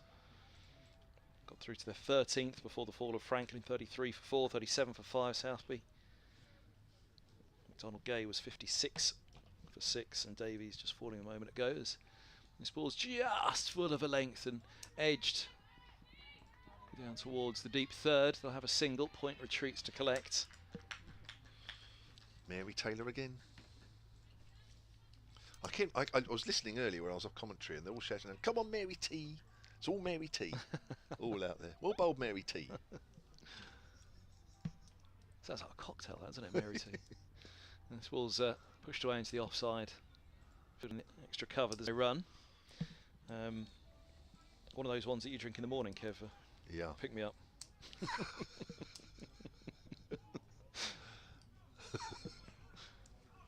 Trussler bowls just short of 8 to deep cover, a single. 72 for 7 now. Spence on to 21. That's all they've got to do. Tick the singles now. Yeah, definitely. I mean, what have they got? 30 overs, 3 and over through the rest of the inning. I mean, you take that from here. Get something on the board. I mean, 120, 1/3, something, isn't it? Like I say, even 2 and over for the remainder of the innings. Yeah.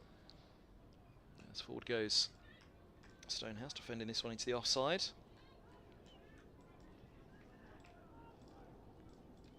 Lovely set in here. It's very peaceful, isn't it, around here? Yep. Apart from the train ground. Yeah, and the aeroplane. Yeah. Planes nearby.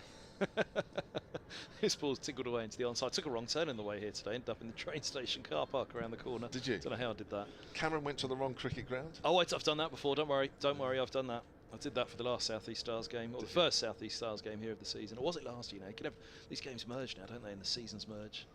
Yeah, I did that all right. Went to the wrong Beckenham. This ball's eased away into the offside. And I've done that at Bath as well. I've gone to the wrong Bath. Have you? Yep. At cricket club. Yes. I didn't get in somebody else's bath. Is there more than one cricket club in Bath? I suppose there is. Yeah, there is. They're just down the road, and they're so close to each other. Fortunately for me, well, you know me, I'm early at the ground anyway, Chamo, so it wasn't really a problem. But yeah, we only waited for you for about 45 minutes this morning. That's probably a record. It's normally more. I thought it was an 11 o'clock start. I was kicking myself when I got here.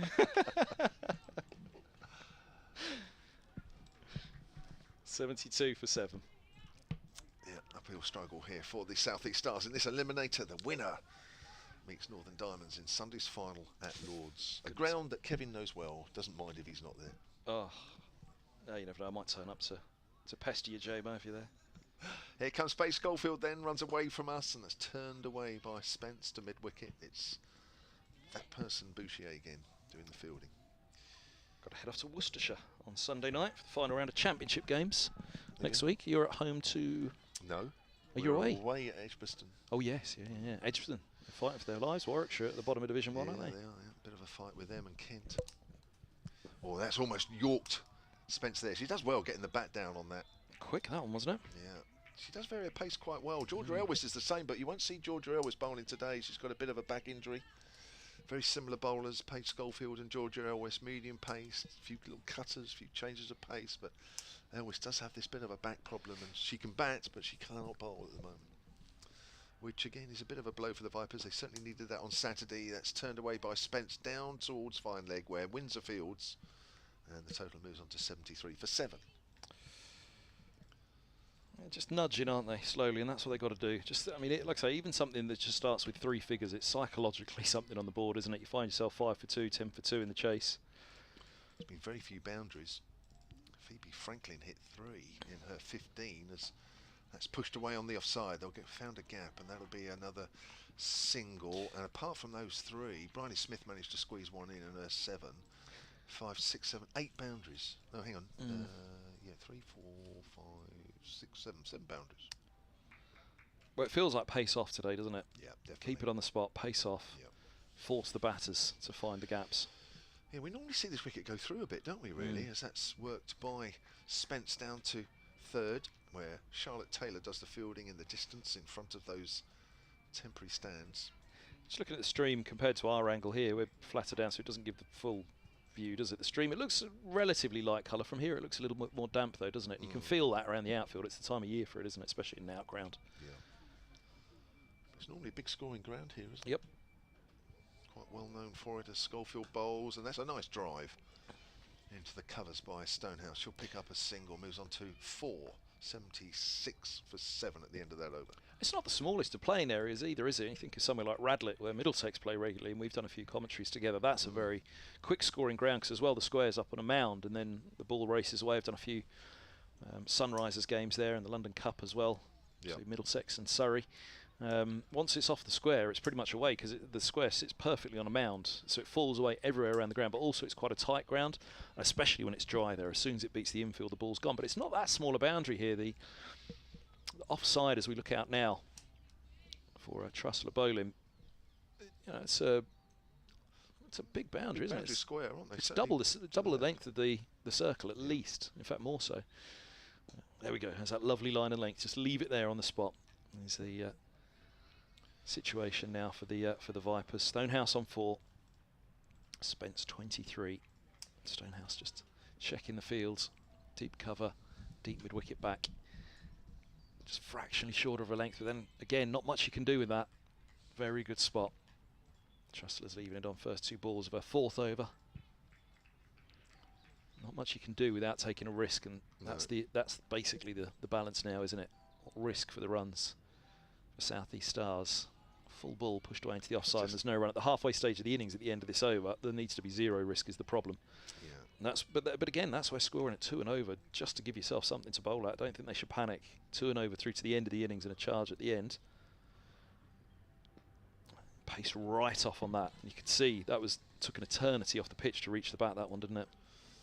It's the right pace on here. Yep. You've just got to use your feet if you're going to do something, but the number of wickets that have fallen. Well, they've dropped Bridie Smith would be down the wicket. They've dropped long on backs to almost in, haven't they? This ball going to top ball. They say, all right, you want to push a single down to long on? Come on then. Come. I'd almost have the long on up. I'm not sure it's worth them in a deep. I'm not sure the ball's going to reach there. But I wonder if it's there just to try and entice her out of the ground, Yeah, is it? probably. Just say, come on then, use your feet. If you want a single, there's one there, but you're going to have to use your feet if you want it. As this is pushed back again, dot ball. End of the over, end of the 25th, end of me as well. Temporarily. Yeah, I hope so. A few words from Kevin, it'll be Cameron. Made from Finty Trussler, 1 for 6 from 4 overs. A fine spell from the youngster, the 19-year-old, playing just a second Rachael Heyhoe Flint Trophy game after her debut against the Northern Diamonds. It was a difficult debut against Lauren Winfield Hill, who was batting particularly well at the time, and also Bess Heath. So this is proving to be a little bit of an easier game for her at the moment. Cameron, welcome back. Just looking around the ground, a little bit disappointed. A couple of times I've been here, there's been lovely food stalls here selling all sorts of weird and wonderful food, but unfortunately notable by their absence. What's the plan for lunch then? Well, that's worrying me, if I'm honest. I hope there is an option for us, but we'll have to wait and see. There are a few people dotted around the ground as well, enjoying the game, and reasonable conditions here. It's not cold, that's for sure. And it looks like Charlotte Taylor is coming back into the attack. She bowled very, very well at the start, opening the bowling with Tara Norris. 5 overs, 1 for 10 for Charlotte Taylor. She picked up the first wicket to fall. Kira Chatley stumped by Chloe Hill for no score. Here she is back in the action, and it's not a great ball to start off with. Full outside leg stump, swept away down past square on the leg side by Jemima Spence, who moves on to 24. She's played well, Cameron, hasn't she? Do you think? I've decided I'm a Jemima Spence fan. Are you really? Yes. Yes. On the strength of this innings?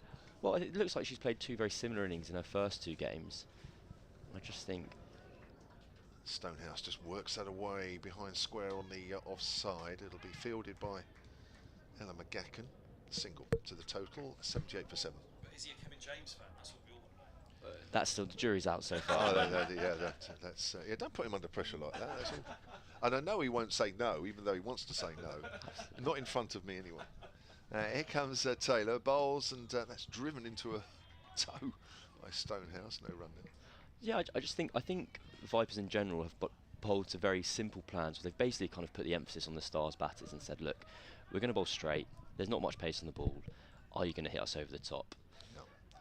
And nobody's tried, have they? Oh, she's tried to sweep that. I think that might just hit her on the shoulder. I think it has. Or Jemima Spence. And then in terms of Spence, I think that plan works very well to her. She obviously likes to use the pace of the ball and play to the square of the wickets.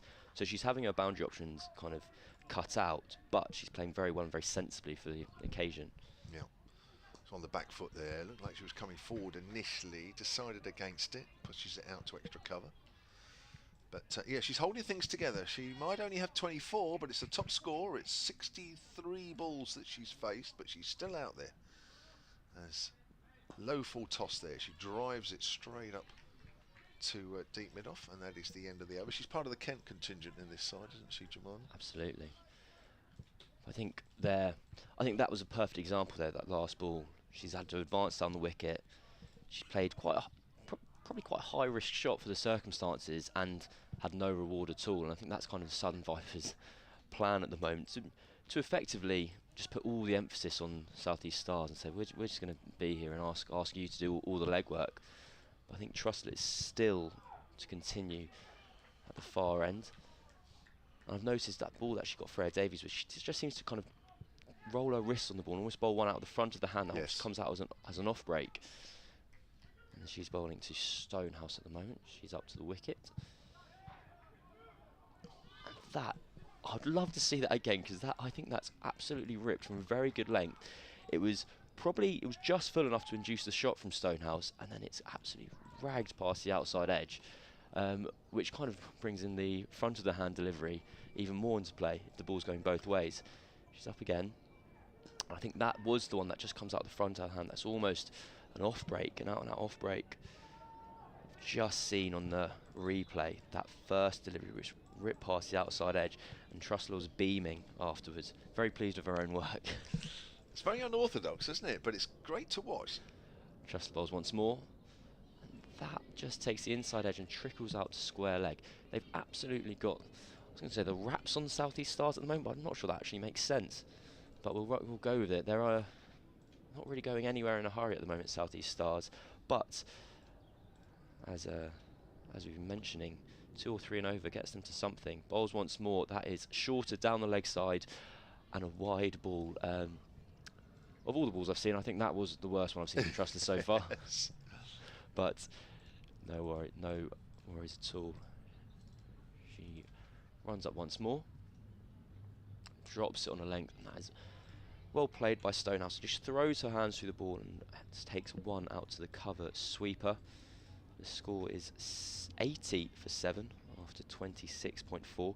Trussell has figures of 1 for 8 off almost 5 overs.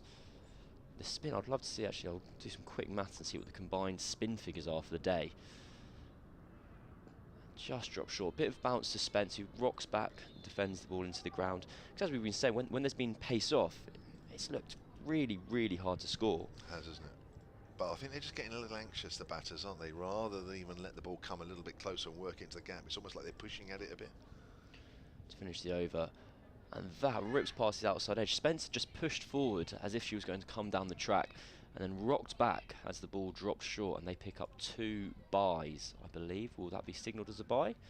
It won't be signalled as a bye. Did that take the outside edge? Well, it did according to the umpire, so that is that. And at the end of the over, it is 82 for 7 after 27 overs.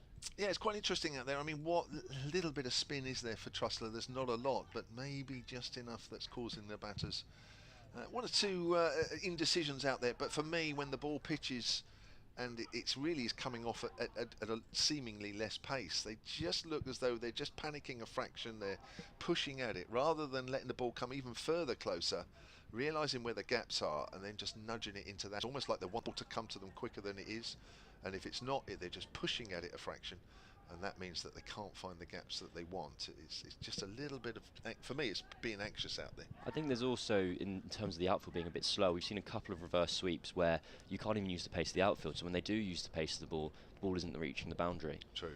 Here's Taylor to start a new over, and that's nicely driven by Stonehouse into the covers, but she can't find the gap. McGacken fields. And, yeah, it's definitely a pace-off day. I think even with Mary Taylor, I know she picked up a couple of wickets, but a little bit of extra pace. 1 or 2 of the batters seem to be a lot happier with that. But the lack of pace here from Taylor and Flinty Trussell just causing 1 or 2 problems, as that's driven again into the covers again. McGacken fields. Stonehouse is 6. Spence 26. Still there, Jemima at the non-strikers end, having come in at more. It's Taylor again. I know you're doing some calculations there, and that's a beautiful drive through extra cover. Now that's out in the middle of the bat, and that is a beautiful drive. Genuine half volley, but it still had to be put away, and Stonehouse will feel much better after that. A wonderful shot, and it's the second time Taylor's really got too full, and both times she's been punished, which I think again is testament to how accurate she's been with her lengths. Yep. And we're just talking about the kind of 45 square leg region is completely open at the moment, but I don't really see how the CRT Stars can make the most of it. Nobody's really playing that sweep shot, are they really, as that's pushed out on the offside by Stonehouse off the front foot again. McCacken Fields. We saw from Phoebe Franklin a couple of times, as soon as she saw the ball was going to stay outside off stump, she'd kind of shuffle across and try and kind of get her pad in the way and know she wouldn't be out LBW. Here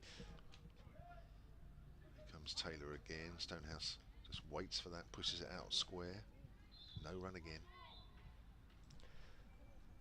These two have put on 29, I think it is, for the 8th wicket. Useful runs here as Taylor bowls. Again, it's a good line and length. Stonehouse can no more than just push it out to Georgia.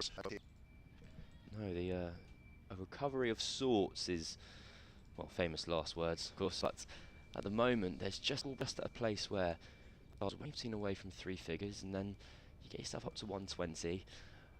But unfortunately for them, it is, well, it's not quite last chance saloon, of course. They've got 2 wickets still to batters still to come in.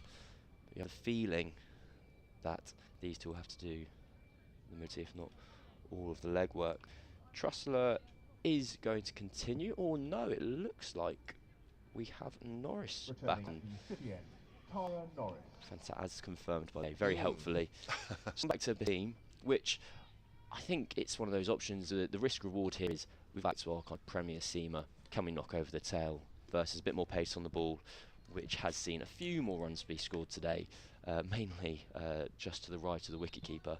But Tara Norris is going to be bowling left arm around the wicket. Imagine bowling that ball, angling the ball into the right-hander. Third has been moved very, very fine.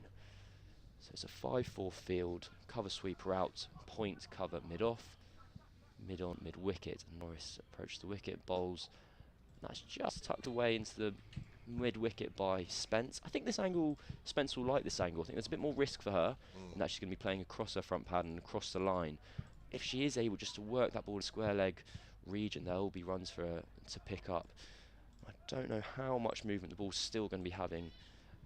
Now it is 28 overs old. Norris runs in once more to Spence, who's on 26. And that beats the outside edge, just held its line. Spence was forcing at the ball, trying to get that single out to the cover sweeper. It's going to be an interesting little passage of play. Front foot wasn't too close to the pitch of that, watching that on the replay. No.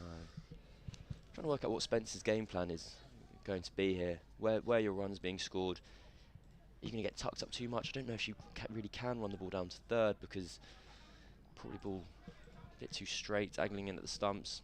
And Norris in once more. And again, tucked away to mid-wicket. And the ball is thrown very unkindly into the wicketkeeper. Hammers straight into her pads, and she gives a kind of disdainful look to Boucher, saying, "What was that? Help me out, please." Didn't look too happy, did she, Chloe Hill there? Great start, wasn't it? The first wicket, she stumped Kira Chatley off Charlotte Taylor, and then caught Bryony Smith behind off the bowler we're watching now, Tara Norris. Fielding has been, well, they've caught everything they could have caught. Yep. Norris into Spence. That's just back of a length. Spence rocks back, clips the ball again to mid-wicket. I feel like we're going to have a little triangle of play between Boucher at mid-wicket, Norris and Spence. See, there's an example for me there where she, even though we've got a slightly quicker bowler on, there was a lot of pace, you know, a lot of time after it pitched, and yet she's trying to force it, Jemima Spence. So she's worked it straight to mid-wicket. Now all you've got to do is let it come on a little bit more, just turn the face of the bat, and there's a gap there, square leg. You know, it's less effort, but I just feel she's just getting anxious out there. And she has been anxious out there, as all the batters have been. Norris to finish her over just outside, and that's the example of what you were saying there again, Kevin, the pushing at the ball there, and it kind of popped up towards point, and it's a dot ball. And Tara Norris will now finish her over because she had 2 balls remaining and not 1. But that was, yeah, just seeing on the replay, Spencer's leg kind of went almost out from the ball, kind of down towards the leg stump line just outside, and she threw her hands at it, just trying to force that ball into the gap. And whether she can let the ball just arrived to and use what pace there is. That was that was Spence trying to make things happen. The ball's on a good length. She's walked at Norris and defended the ball very strongly to cover. But that is a maiden over for Tara Norris to return to. So we are still on 86 for 7, this time after 29 overs rather than 28. Yeah, I think she's played well. But I think you get to points in your innings, don't you, where you probably, I'll say look up at the board. There's not a lot of information on the board, but I mean, we're getting a bit more information than they are. But, you get a feel for your innings and you think, yeah, okay, I'm doing all right, but I just feel that the amount of bowlers that I faced, I should be further on. But, of course, a lot of that's dictated by who's bowling, how well they're bowling, the match situation and the wicket conditions, and that varies an awful lot. But you can still try and make the most of it, and sometimes you just have to be a little bit more cute with your innings at times. That's pushed up to mid-on, start of a new over from Charlotte Taylor. That's driven by Stonehouse up towards Schofield, and there is no run. It's easy from here, of course, but sometimes out there you don't always see, and maybe sometimes you just want somebody to come up at the end of the over and just say to you, look, holding in the pitch, have you tried this? Maybe if that's not information's not coming, doesn't help. That's nicely swept away behind square on the leg side. Windsor Fields hasn't been in the game for a little while, out deep. And that'll be a single for Stonehouse. She moves on to 11. These two are doing a good job, though, when all's said and done. Down the order, trying to get the Stars into some sort of position where they feel they've got something to bowl at. As she's missed the cut there, Spence. That's bounced a little bit outside off stump from Taylor. Goes through to Cole, who's kept very competently here today. Kept the glove. Rudd, who missed the game at Saturday up at Headingley, was fit again, but they decided to keep Chloe Hill there. It's driven hard back to Taylor, and she does well, follow through to stop that one. Coming towards the end of the 30th over here, as Paige Schofield is dropped back to deep mid-on. As Spence comes down the wicket, reaches that one a little bit outside off stump, doesn't quite get close enough to it. Ball goes out to extra cover again. Georgia Elwis is there. Definitely bowled wide there, may just have seen Spence coming at the last minute there. Taylor comes in again and bowled. That's driven up towards mid-wicket, and that's fielded by Bishio. This time the third has gone. Cameron Ponsonby will stay, and Phil Green, the Hersley's manager, will be alongside him with the Stars. 87 for 7. Well, Charlotte Taylor has Jemima Spence under control at the moment. Jemima Spence has only scored 2 runs off 9 deliveries from Charlotte Taylor, giving her absolutely nothing to work with. It will be Tara Norris to continue. She currently has figures of 6 overs, a 2 for 11 from the top end, and she bowled into Alexa Stonehouse. The field is still 5-4 on the offside. We have a mid-off, a cover, a backward point, a cover sweeper, a third mid-on hit, and then a deep square leg and line leg. Norris to start her 7th over. She comes running in. And that's bowled straight to Stonehouse, and that is the 8th wicket for the Southern Vipers. The change of bowling has worked. Norris claiming her 3rd wicket of the day. And Stonehouse, I think she may have just missed the straight one, to be perfectly honest, but we'll see it on the replay here. I think she was very trying to make a bit of room. Absolutely, very comprehensive dismissal. We'll see it here on the replay. Norris coming wide of the crease, and it's just moved away off the seam. I think it was a better ball than I was initially giving it credit for. And Southern Vipers are in dreamland, really. 87 for 8. I was just going to say, Cam, the last time we were on, it's looking better for the Stars than the last time we were on commentary together. But just before, just I was going to say it, another wicket fell. The incoming batter for Yeah, Stars, it's been a Gray. struggle all day, and Jemima Spence is obviously the only batter all day that's managed to survive, at least. I mean, she hasn't been very fluent, as we've been saying, but she's still there. I imagine the plan at the start of the day would be that Stars could kind of bat around Spence, but as it's happened, she's been the kind of lone survivor, and that was a very helpful little partnership in the circumstances between Stonehouse and Spence. But I think the key word there is it still was only a little partnership of 20 runs. So 87 for 8. And we're now, well, Vipers will be hoping to get this wrapped up for under 3 figures. And And of course, as is always the case, it's not the easiest conditions to bat in. The wicket's been a tiny bit sticky, the outfield's slow. But when you're only chasing 100 or 110, you can afford to throw a bit of caution to the wind, and you can often get there. Yeah. You can often make It's a different mindset, isn't it? Absolutely. You can often make the opposition almost look a bit silly as they kind of crawled their way to 120 at 3 and over. And they're going to have to set quite attacking field as well. Absolutely. So yeah, you're right. It can go very one-sided from here in any situation. But still, we don't know. Well, Norris is into Eva Gray. We now have a slip in. Norris runs in short of the length and just defended out to point.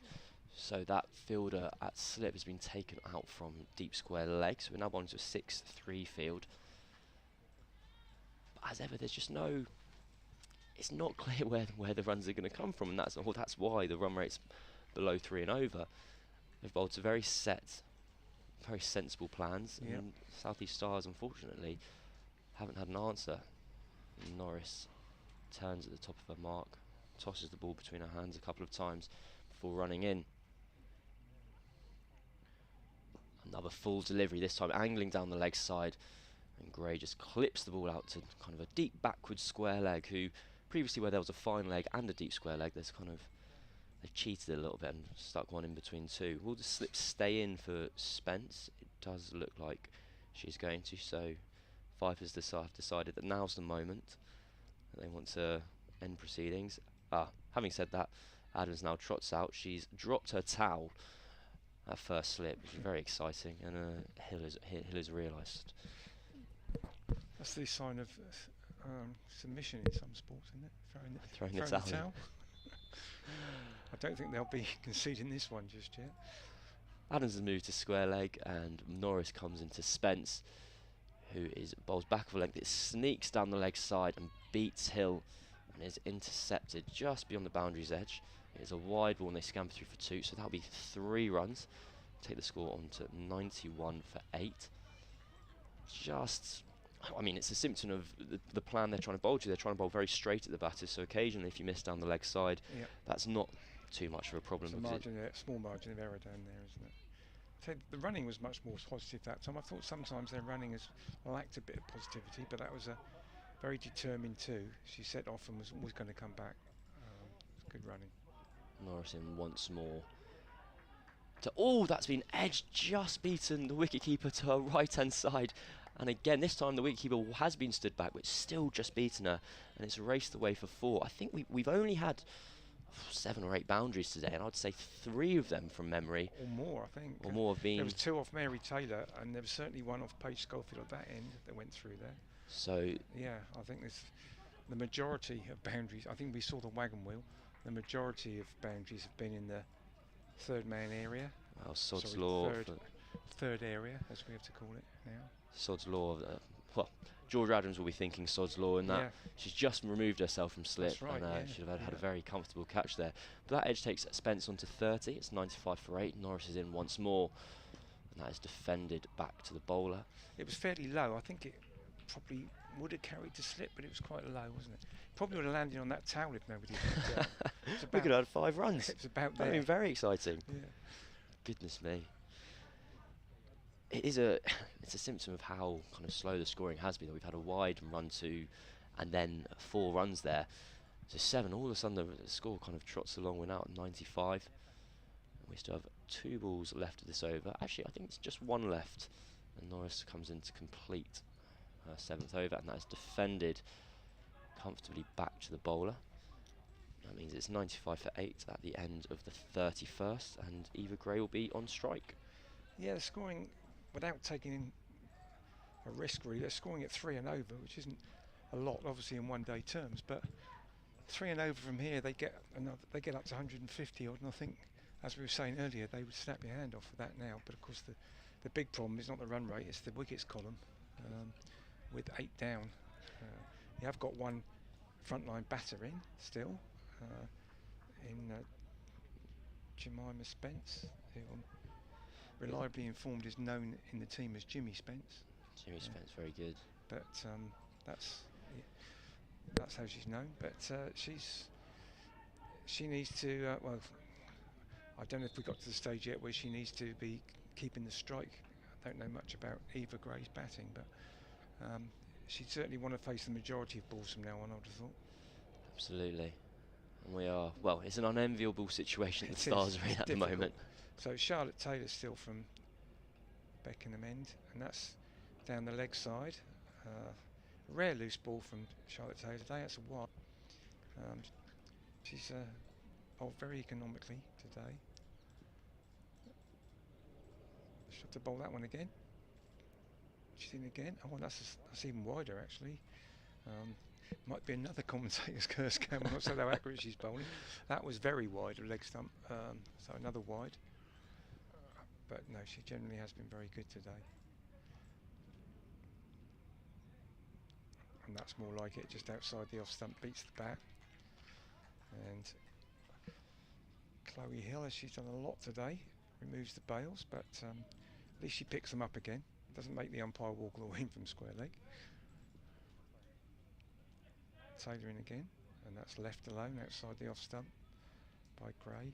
I think Taylor's just trying to bowl a bit straighter in these middle overs. At the start, when the ball's swinging, they have a 6-3 field and she gets hit into the ring, and here they've got 5-4, just bowling more straight at the stumps. Yeah. Perhaps there's not that drift anymore he was getting at the start. It's interesting you were saying about the away swing, gentle swing. That is basically what she bowls. Absolutely. She looks like an off spinner, but when she first got into this level of wickets, she got a lot of wickets because people played her as an off spinner, and she beats the outside edge a lot, and she was getting a lot caught behind courts. It's an interesting bowling style because it does just float away most of the time. And now, and beating the bat outside off stump, just what we were talking about. It's very trendy within kind of mainly T20 cricket now. You have an offbeat basically bowling away swingers in the power play. I know Paul Sterling does that these days. Taylor in the game, and that's flight more, but same result, play and miss outside the off stump. So I don't think Eva Gray actually laid on the ball that over, but they got 2 wides, so the score's gone on to 97 for 8 at the end of 32. Yeah, her line just changed after those first 2 balls that went down the leg side, which were wide. It felt like an outswinger when they get a bit greedy and decide I'm going to bowl the magic ball that starts on kind of leg stump and swings away. Yeah. And then she kind of corrected, so the rest of the deliveries were actually still kind of in that line she was bowling at the start of the match, where she's just drifting the ball away from the right-hander. But I guess the danger there is well, she's almost like a leg spinner. If she's bowling ones that drift away, and then occasionally, the reason the ball drifts away is because her seam position is good, and then occasionally it'll grip and it'll turn, so you're able to challenge both edges of the bat. Yeah, of course, it's the ball being a bit older, there probably isn't quite the swing or drift that there was at the start. Absolutely. That's why she bowls with the new ball, I think, quite often, because she does get that effect. Right, Tara Norris to continue, 8th over, and that just angles into leg stump, and Spence clips her away. Spence is very strong in that area, where the ball's just drifting onto her pads, and she rolls the wrists on it and takes 1 run. The slip is in place now for both batters. I think there's an old saying in cricket which you shouldn't follow the ball as a captain, and a friend of mine countered that with, why wouldn't I put the fielders where the ball goes? And I don't really know how to answer that. Well, the trick is putting them there before the ball's gone there rather than after. Quite. Yeah. Norris in, and it's just back of length, it's stuck in the wicket, and Gray's looked to turn the ball into the leg side. It's taken a leading edge and just dropped short of point. Reminds me of a similar sort of old wives' tale in a way, but Mike Brearley, who's probably the finest captain in my lifetime, I think, wrote a book called The Art of Captaincy, which is a must-read if you're going to captain a cricket team, in my opinion. And he said, just a very simple line, the art of bowling changes to take the bowler off before they bowled a bad over, not after. And so it's Norris in once more, and that's defended into the leg side. They look for one, but Bouchier is there. And if you're a good enough captain to do that, and you get what he means, because sometimes you can tell that a bowler's just getting to the end of their spell, or it's not quite gone right. It might have been a decent over, but the art is knowing that they're not going to bowl another one. Absolutely. And it's absolutely spot on. I remember an old captain once said to me, I'm not taking you off, I'm bringing someone else on. I remember thinking, I think you are taking me off, but thank you for softening the blow. Very diplomatic. Yeah. Norris into Gray once more. That's full of length, and that's just been clipped. Oh, Gray is living a charmed life at the moment, because the ball is just, I don't know if it's a symptom of the ball sticking in the wickets or maybe Gray playing with slightly hard hands, but that's almost lobbed itself up to Bouchier at mid-wicket. I think the Vipers are aware that a wicket might be round the corner here. Yeah, so he's looking on the cards. So after this over, Charlotte Taylor that is, will only have one more. So it might be a case for the Stars that they try and see that over out and then have a little flash. But Norris is into the wicket to Gray. And that is, oh goodness me, has that taken an edge? Has that clipped the pad? It was a diving stop from Hill behind the stumps, and everyone gave her a very warm round of applause. I think it's hit the bat. I think it's gone off the inside edge actually. Just looking at the replay, I'm not sure. But it didn't. It wasn't a catch. It didn't carry. The ball hasn't run away for a run, so we'll never know what the umpire thinks. It didn't carry to us on the full anyway.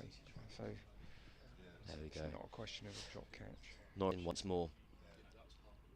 And that almost just beats the outside edge. Both that's now grazed on that. Spencer tried that a couple of overs ago, just walking at Norris to try and change her length a little bit. And yeah, I did not realise that the ball had bounced just before Hill, because I was thinking she got far too warm a round of applause than if it had come off the edge, because people have been saying it was a drop catch rather than a fine stop. But that is the end of the over, and it is 98 for 8 after 33. Spence is on 31, not out of 80 deliveries. Gray is on 1 of 13. And it looks as if we're going to have a change of bowling. So she's not going to bowl her 10th over. Yeah, runs off the bat have dried up in the last few overs again, haven't they? There's been a few wides, but runs off the bat, very few and far between just at the moment. But as we keep saying, they have got plenty of time, Stars. There's still a long way to go. George Adams is bringing herself back into the attack. Yeah. Saving Charlotte Taylor with 1 left. 1 over, that's interesting tactic. Either it's interesting or she's miscounted. One of the two. We're trying to work out the master plan. They have the umpires to help them with that, so it should be all right. Is George Adams in again? And that's a length ball, played out very carefully onto the offside by Spence. Another dot ball. Adam quickly again. Same result, same fielder. Just played out to extra cover, I think is. I'm not sure it is actually, but same fielder again. This time down the wicket, trying to do something different, but all she can do, Spence, is force it down to mid-on, who is on the edge of the ring, so there's no run there. I think Adams is able to bowl quite comfortably here, because she feels confident that Spence isn't going to take her over the top straight. Yeah, so if she bowls straight. Good time to be bowling, really, isn't it?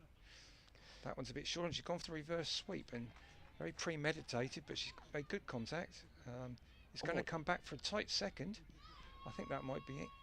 Close. I was going to say it might be out, but it's not. It looked very close. It was a very tight second. I think that's a fantastic option from Spence then. No, that is where the gap, there's no one behind points, behind square on the offside. She's played that shot from very, very straight. That is a run scoring option for her. And it did bring up the 100 for South East Stars as well. So slight mental tick in the box for a mental joy. I'm not sure. Yeah, it was a good option, as you say. Adams in again. Down the wicket this time. And that is one of those very unlucky dismissals, I have to say. It's been driven back at Georgia Adams, who got a hand on the ball and deflected it onto the stumps at the bowler's end. And Eva Gray, as she probably should be, was backing up. Didn't have time to get her bat back in. It's probably the worst dismissal in cricket, I would say, that. And unfortunately, it's sort of on a day when not much has gone right for the Stars. That's the last thing they needed. It's probably the Spence was run out by Georgia Adams for 33. It's, well, the PAs who said it was Spence run out, but I believe it was Eva Gray. It was Spence who actually came down the track and played a very strong. No, it was Gray, I believe. Yes, sorry. So Spence has come down the wicket and driven the ball strongly back towards Georgia Adams, who's got a hand on it. It looked very tight at the non-strikers, and I'd love to see a replay of it, see if the batter was indeed out, but I think often in those circumstances the batter is left stranded. Yeah. So it was 100 for 9.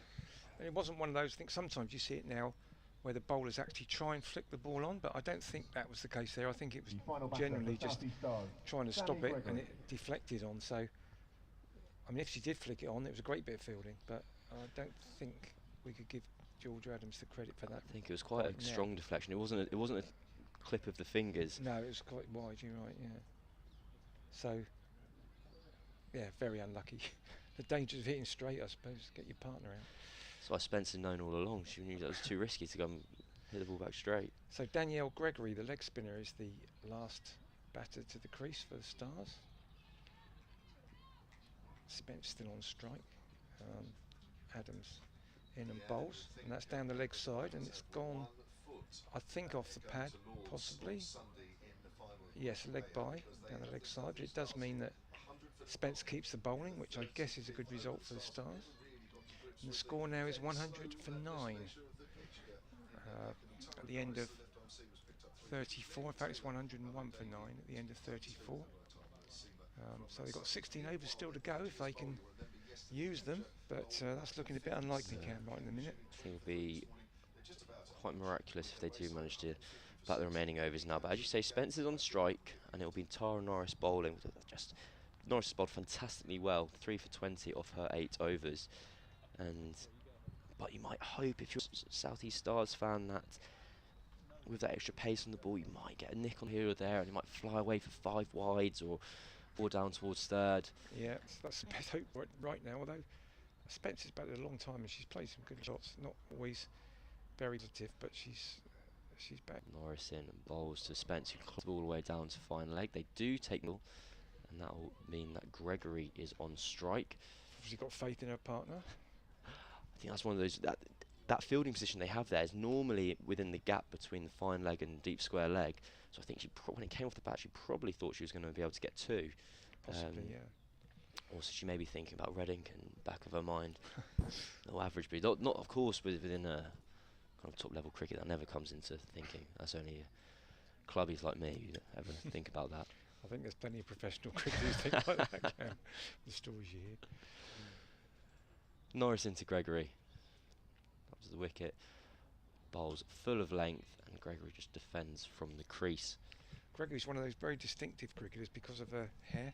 Got the 2 long, I'm no fashion expert as you can tell, but I think they're called plaits. Plaits? Yeah, Absolutely. 2 long plaits, and they must take ages to do every day if you look at the intricacies of them. But she always has that look, so fair play to her. Makes it very easy to spot her on the field, which helps from a commentator's friend. Yep. Norris into Volsbury once more. She leaves that alone outside the off stump, and the reason she left it alone is because it was a ball. She's a student at University of Manchester, Danielle Gregory. Very nice too. So will she train with Chichester, kind of down Southern Vipers way? It is in Southern Vipers area, yeah. She certainly trains with the men's university team, I know that. And plays for them as well, I think. Norris into Gregory once more. That's back of a length, and that's Gregory on the thigh pad. She turned it away into the leg side.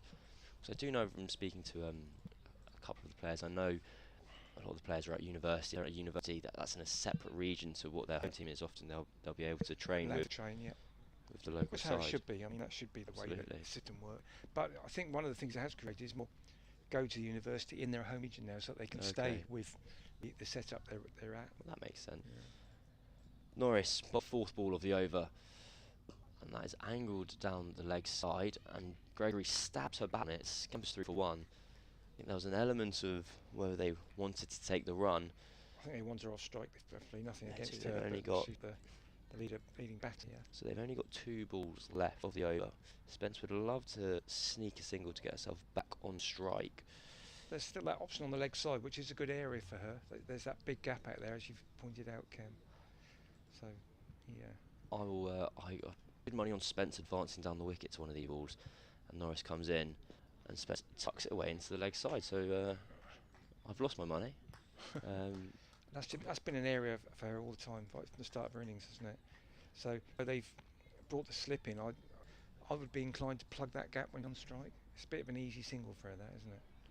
I think that is where the gap comes from. That was the gap that Adams had plugged previously. Yeah. And that's the kind of one fielder you want more. You want the slip and the square leg, so you've got to choose You could lose between. one on the offside, I think. So it's the last ball of the over. Gregory will look to block the ball back into the offside, and she does exactly that. And that is the end of the 35th over. And South East Stars are 105 for 9, desperately trying to add a few more runs to the total. Yeah, going back to the university thing, I know quite a lot of the Vipers girls go to university in Southampton. Okay. So they're close to the Aegeus Bowl, basically, which is the main training place. I was at university down in Southampton, so I didn't cross over at all, but no, I remember you'd go down to the Aegeus Bowl and training indoor. It was one of the great perks of playing kind of people. It sounds very impressive when you say I train at the Aegeus Bowl. You think, oh, you're a good player. You go, no, you're just paying £15 an hour for lane height. So we've got Adams again at this end. There's a shout for LW. Spence tries to turn on the leg side, but sort of stifled appeal. I don't think great conviction in the shout. But Spence will try and find a way of manoeuvring so that she faces the majority of balls. She's down the track this time, hits it straight. Not quite as straight as when she ran her partner out in the last over, but it's got too long on for a single. So Gregory's back on strike now after just 2 balls of the over. I think Adams, can they get a slip in here? I don't think. You've got that cover sweeper out. I'm not convinced you need her out there, and indeed they're bringing her up Yeah, they now. are. Yeah, I mean they want to keep her on strike, don't they? So Adams in, and that's down the leg side. And there's going to be an extra ball because called a wide, as is everything now, of course, that goes down. So in again to Gregory. That's short. He's cut that. She has got a run because it's not fielded cleanly by Mary Taylor, who's just been brought up from the boundary into the ring, but hasn't prevented the single, which was the reason for coming up. So back now is Spence. Again she's down the wicket, and again she drives it to long on. And again she's single. So taking over a few runs in this over, all very welcome. That fielder comes back up. I think that wide was a symptom of that coming up and Adams knowing she couldn't bowl too wide, and shoved it down the leg side.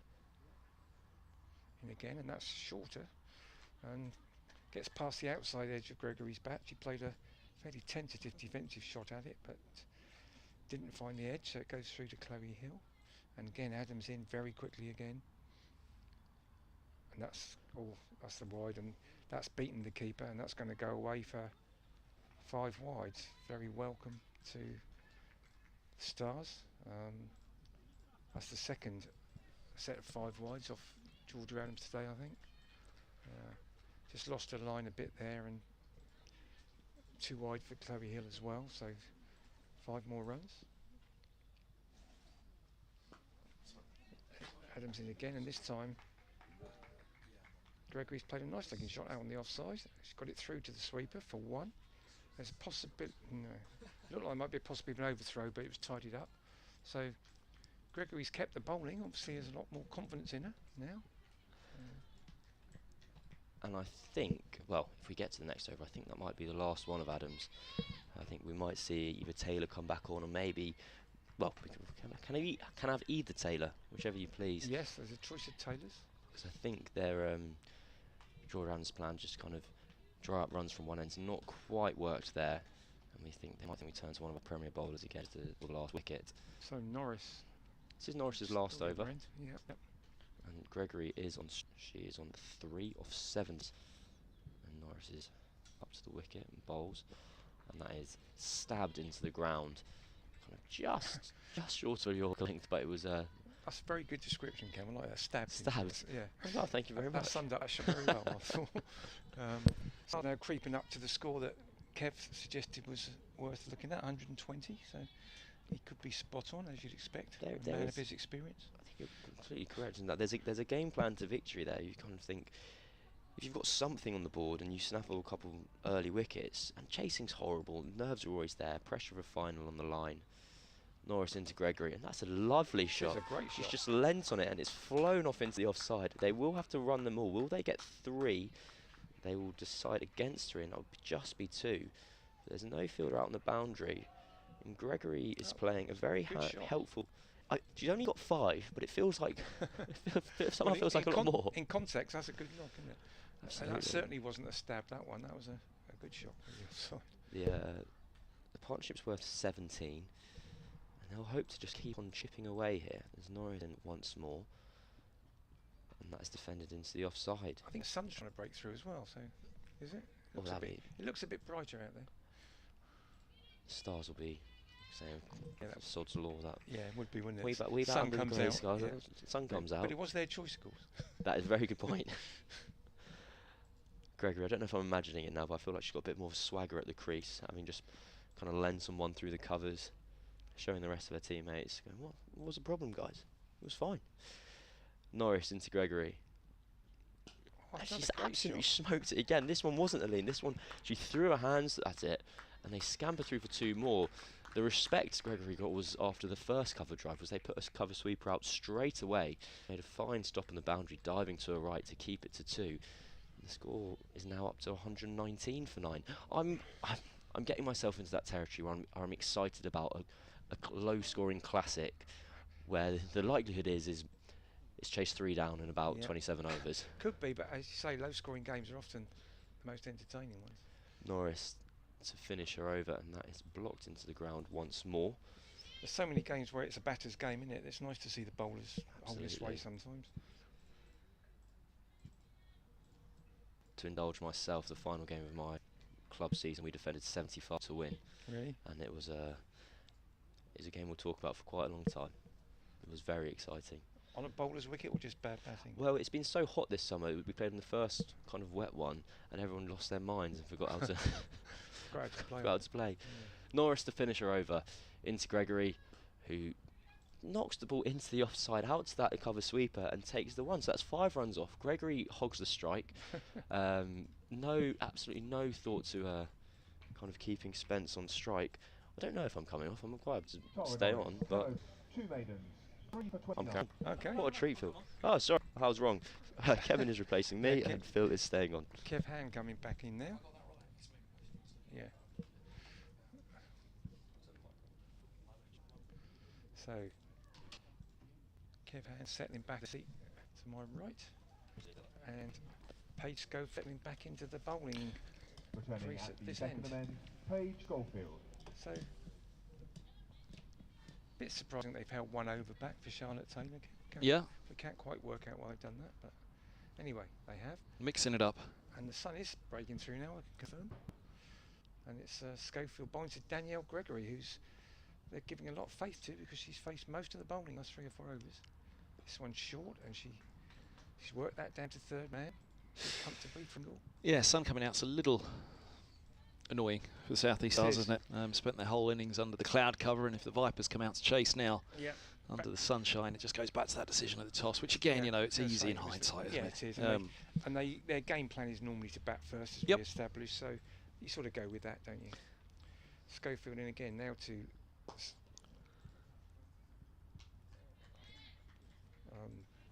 bowling to Jemima Spence, and that's played out to extra cover or mid-off. No run. I think that was a low full toss, but she didn't really time it. But she's done a great job here, Jemima Spence. 37 now. Without her, they would be in serious trouble. Down the wicket this time, but doesn't really time it again, and it rolls out to mid-on, where it's fielded by Ella McGacken, who those two, Emma McGacken and Spence, were formerly club teammates at Anstey Cricket Club. Don't think they play much of them anymore. With the situation with the professional game now, they're rarely seen at club level.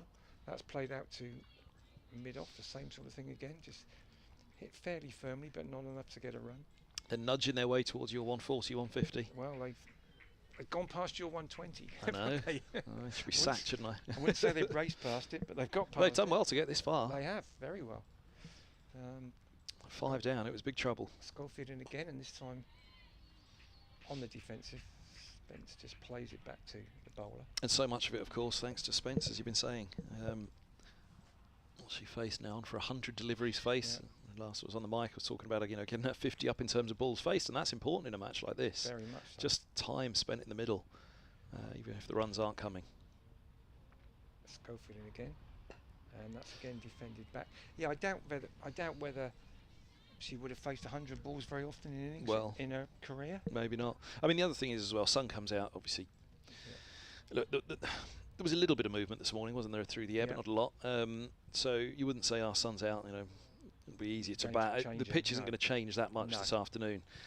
Yes, it's always nicer to bat when the sun's out. And it's not bright sunshine, there's still a lot of cloud cover. Yeah, Score's 121 for 9, by the way, now. I mean, it's a lot less gloomy. I was fearful arriving at the ground that, oh, we can have interruptions today. That's the kind of cloud cover it was, and you wouldn't feel there was an interruption at all in the air, anywhere on the horizon at the moment. So that's the change in overheads, but underfoot's not going to change at all, the pitch. So it's a case of, can they put on that 140, 150, as you said, can they reach that? But whatever they put on, it's quite simple. That ball cannot leave middle and off, really, from a Southeast Stars perspective. They can't give any width. They can't give an inch, really, in defending this, because Vipers, I'm sure, will come out, be positive in the power play, but won't be reckless. When you're chasing fairly low scores, the best, the approach normally now is to go it hard, isn't it? Here's Taylor once more. This is eased into the onside. Dot ball off the back foot. Defensively played. Kevin James is looking nervous as his scoreboard ticks along. His Lord's final on Sundays, flashing before his eyes. He's been there a bit before, though, hasn't he? Too much. Not quite the novelty for him. Taylor bowls just short of length. This ball's pushed back into the offside. There's no run. That's why he's always banished to Radlett whenever Hampshire play Middlesex nowadays. His former home ground, of course, wasn't it? It was, yeah. Where it all began for the Edmonton man. Yeah.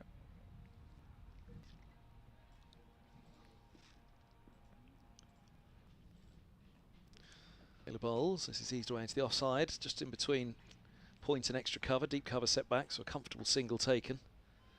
The scoreboard ticks along. He did tell me, Kevin, though, when he was at Middlesex, he didn't actually play that often at Lords because he was just breaking through then, and all the second team games obviously played at outgrounds. Yeah. So I think he said he played at Lords more after he left Middlesex than while he was there. Yeah. This ball's just short of length, punched away into the offside and fielded out at deep cover. They have a single. More to the total, and just updating my scored card in front of me. That's now 122 for 9, thank you. Gregory. 10, is that 122 or 123 now?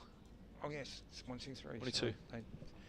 Oh, hold on, we're all in disagreement in the 10. We can't see a working scoreboard from here. We should add, as this one's wide outside the off stump, that's going to be another single to it, so it's going to be 124, I reckon, now. The feed does take us a few seconds to catch up, and as Kev said, we can't actually see the scoreboard from where we are. Yeah, so my notes make that 124 for 9 with the wide. 2 to come of the over still. So yeah, Gregory on 10. And Romani on 10 as she nudges this one into the onside. One to come from Taylor. 2 for 19 off 4.5 now. The run rate 3 and over. Yeah, they'll be pleased with their debut, the Vipers staff. She's brought in to be the extra seamer, but Elvis not being able to bowl because of injury. Taylor very short on the length, just dragged it down wide again. On 25 for 9. Looking to cut Gregory, but through it passes. We're just looking at it again on the stream. And oh, that's the ball before. Let's see the wide coming up again now. So here goes Taylor, last ball of the 39th. Just short of length, worked out to deep square and a single taken to end the over. 126. 4-9 at the end of the 39th. Yeah, another useful over for the Stars. A few runs ticking along, and certainly in context of the game, this is a good partnership. Yeah, excellent. They've just managed to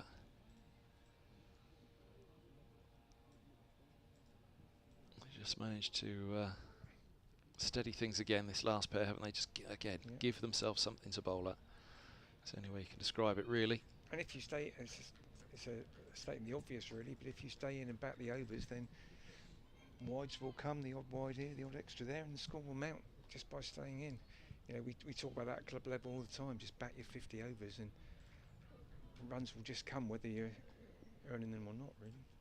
So Schofield, again, getting away from us, bowling to Gregory, who was trying something quite expensive on the offside there, but got it inside edge and the ball just trickled out to mid-wicket.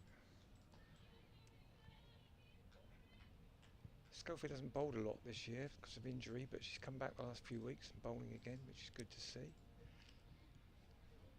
In a game. And that's chipped in the air by Gregory over extra cover, and that could go all the way. It has gone all the way. Cracking shot. It was a good shot. I thought it was going to extra cover for a catch, but it was actually quite a long way over her. And yeah, there was no real follow through. She just timed it over extra cover. Certainly not the shot of a regular number 11.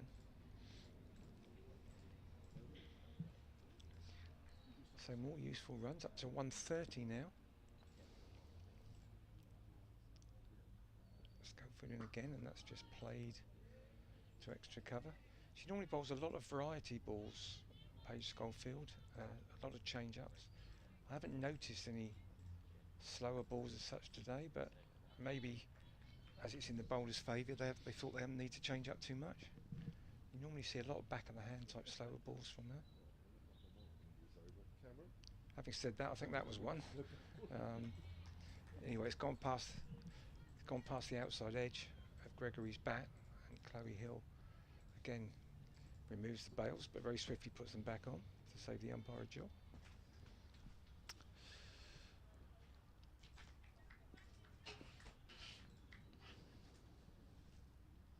Schofield in again to Gregory, who plays that a very distinctive sort of way she plays, with a sort of stiff front leg, but middles it, puts it straight to extra cover and no run.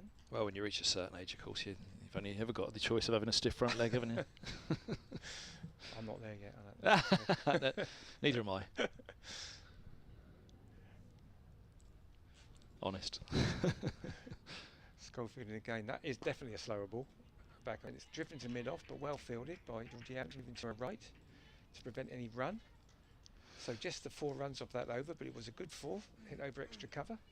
And the score's now 130 for 9, and I'm passing over to Kev James. Thanks very much, Phil. Phil Green with us here for part of the commentary team. And a fight back by the South East Stars, hoping to keep alive their hopes of a final appearance. The hopes of Kevin James dashed as well. They're trying, but still the favourites, the Vipers. Kev, welcome back. Well, if I'm honest, when I came off commentary, I wasn't expecting to be coming back on with in this the innings. Stars still batting. Yeah, Spencer's done an incredible job here. 38 from 97. Gregory's 15 from 25. How well has Daniel Gregory been batting at number 11? He's no number 11. He's played some lovely drives. Ringer. Well, love the ponytails of hers. It's very distinctive for her, isn't it, really? You can always tell it's her. It is indeed. Just looking at the worm of the run rate across this innings, it's pretty much plateaued since the 5th over. They were, what, 3 down by the last ball of the 5th. In real trouble it's been ever since. So a good fight back this. Spence 38 from 97. And on strike now. As that just stops on her slightly. She does very well to check her forward defence. Hit high up on the splice. And that was creaking towards the bat, that ball, wasn't it?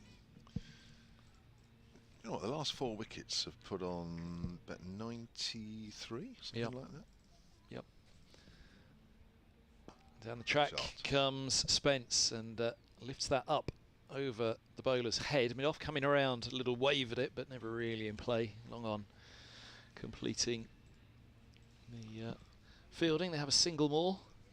That's that use of the feet we were talking about. They've had long on back for a while, haven't they? Just to say, well, go on then, if you want to push a single down there even, you're going to have to use your feet to get to it, but certainly if you want to try and go over the bowler's head like Spence did there. Let's put back on a nice length just outside off stump. Dabble.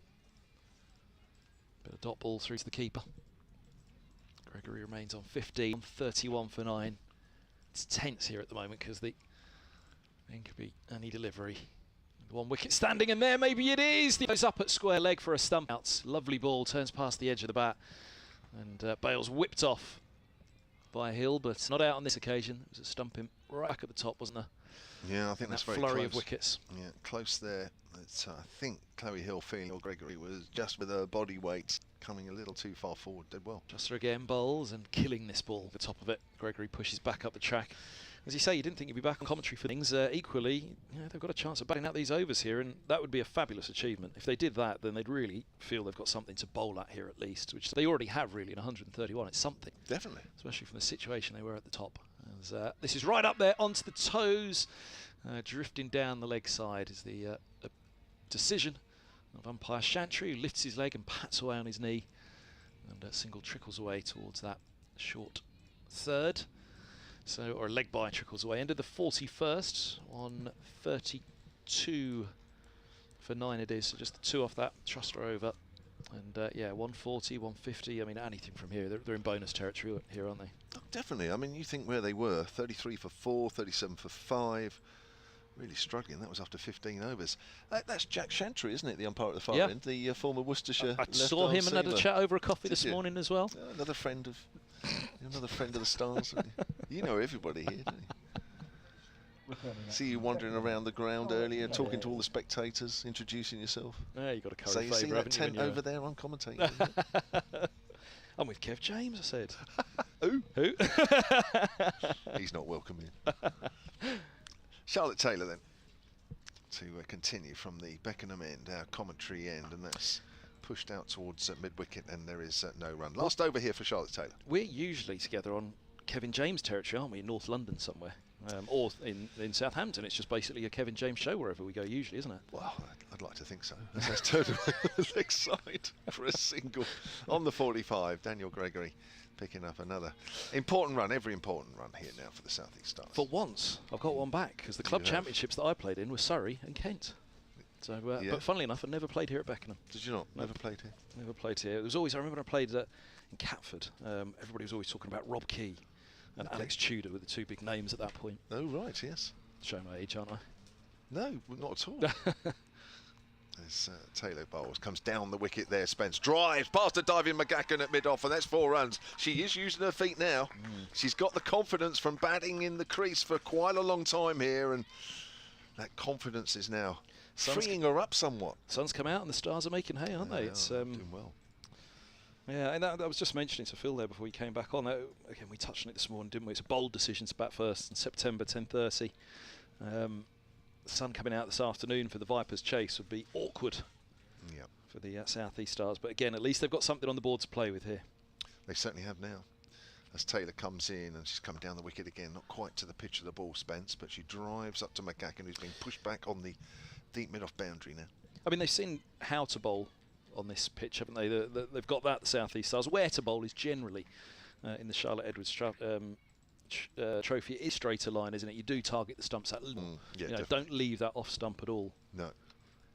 Bowl as tight as you can as Taylor comes in again in the sunshine. And she's wrapped on the pad. They're playing across that one is Daniel Gregory. Not out. There's been 1 or 2 close calls recently. Not out in from the umpire this time. It's not Chantry. And that ball actually shaped straight. That is a round leg stump. Yeah, she didn't move that. She's batting front foot quite, middle and leg. Didn't really cross with it. I thought from here she was plumb. I was trying to get that one. That's wide from Taylor. It's interesting you say you didn't play here. I actually played on this ground. Did you? Years ago, yeah. This used to be a football ground. Ah. Many moons ago. It was the Midland Bank Ground. Oh yes, of course. This was the bank. Yeah. Road and all that. There was a few bank around here. Yeah. And yeah, in my young days, my young London days, I used to play football. Well, that's a fair old way from Edmonton down here. It was an away game. Well, I played. I played for a club up in Edmonton. So you were. No, I was crap. Sorry, I was rubbish. What am I saying? I was a rubbish footballer. Played a bit, when I was young. That was all. You were jack of all trades, weren't you? Master of none. I didn't say it. I didn't say it. You've said that to me many times and waited for me to come back to you. Well, you've been the inspiration, of course, because Palace are playing behind us now, aren't they? Krista training behind. I did go into. I found the gates, so peer over the gate, see if I could recognise anybody, but I don't think it was the first. No, Louis Saha. I can see him. No. Wilfred's higher, isn't it? Wilfred's higher. To the ground to get it long off. We thought we heard Patrick Vieira, didn't we? We just thought it was Smith. We just thought that's got to be Vieira, hasn't it? We thought we heard him shout something or other, but went and had a look and I couldn't see him at all. So, looking at, was it? Yeah, exactly. Over the fence. What you? French. I thought he was being quite nice. Maybe he wasn't. This ball's right up there and bowled, and there's the end of the innings. And it's Spence left stranded at the non-strikers at 44 as Gregory departs for 16, and the 43rd over sees the end of the South East Stars innings.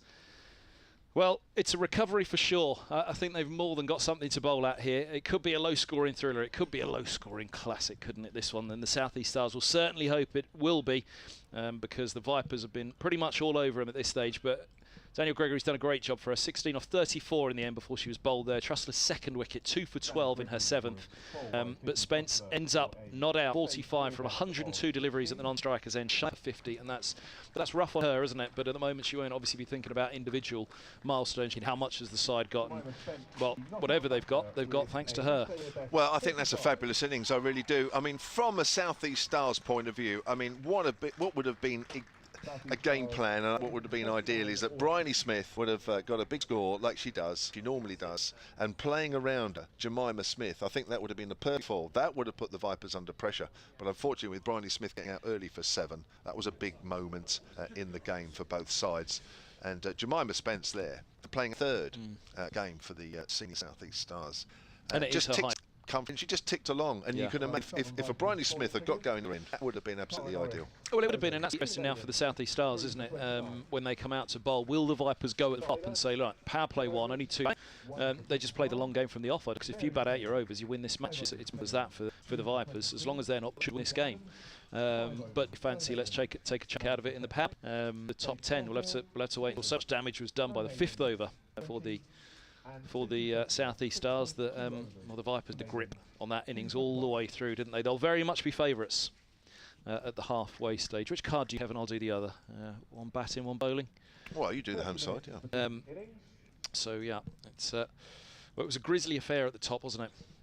They lost Chatley for 0, stumped Hill off the bowling of Taylor, as we were saying. That was the first to go, stumped. 2 for 1 in the second, 9 for 2 in the third, when Smith was caught Hill off Norris for 7, and James was rightly calling it at the time a big moment that she was gone early. And then Chloe Brewer, friend of the mic on BBC, 12 for 3 into the 5th.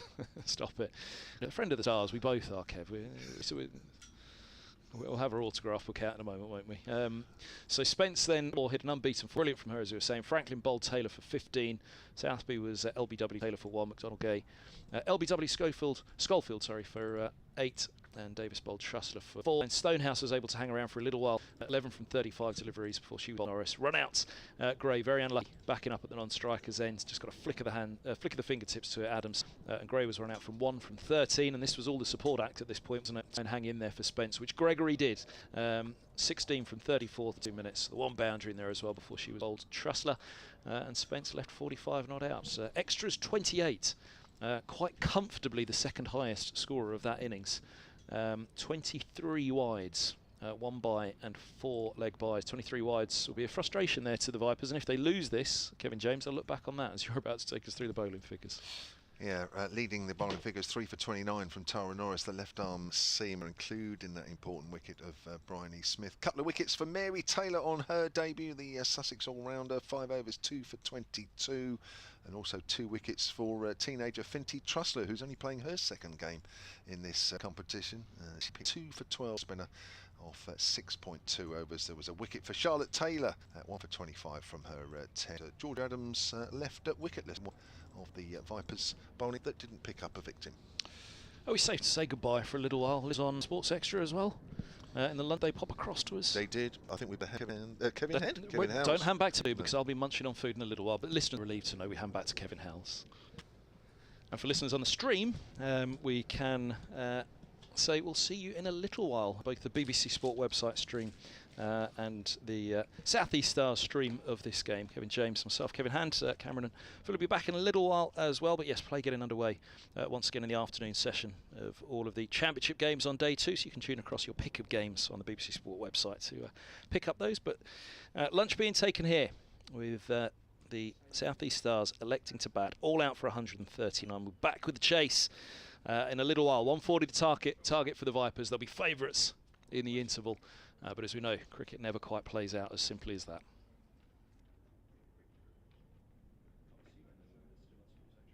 He never texted me, so he didn't. So he texted you. Were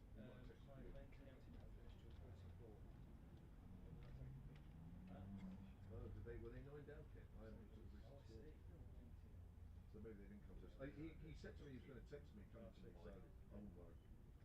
I mean, he would have just said he'll come to us and he'll take his email. Yeah, totally, yeah.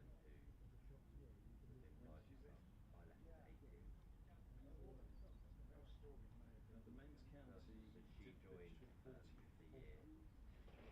that was either. I think that was either. Finished at 12:30. Finished at 42. Maybe it came to us at that point. You're saying, I don't know. Either way, then it picked up at 9 minutes past. Mate, you know what he's like. He's fine. Oh yeah, yeah. He'd have faded us down if we needed to. Thanks for listening out on that. In my ear, I had Cameron as he was sat next to me. I just said I'm on hold, and I was on hold for an hour on that call, and I just said, do us a favour. If they pick up, give me an elbow. They didn't pick up, so they just continued on hold. Pick up at all? Oh, they did in the end, but not through my stint. So yeah. And we got every whatever their timer was, every 2.5 minutes, where they let you know that. Hello. You're still on hold. Every time it's called me. Yeah. No, thank you, mate. I really appreciate that. It did me a big favour. There was no point in me missing the commentary thing, because I knew it was going to be an hour long wait at least. Much appreciated. I remember Mel. Right, I'll go and inquire about the lunch. Up to basically. You know me, I'm a good man if there's food to be found. Very good man. Not many of us left.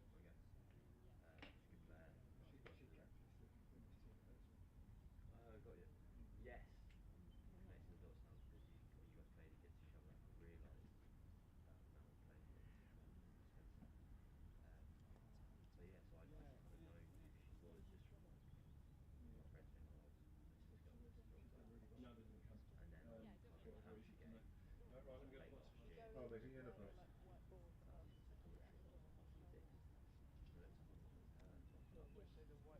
So you see the guy with the glasses, sunglasses, who's just walking inside. The guy in there, 40 minutes. That's strange.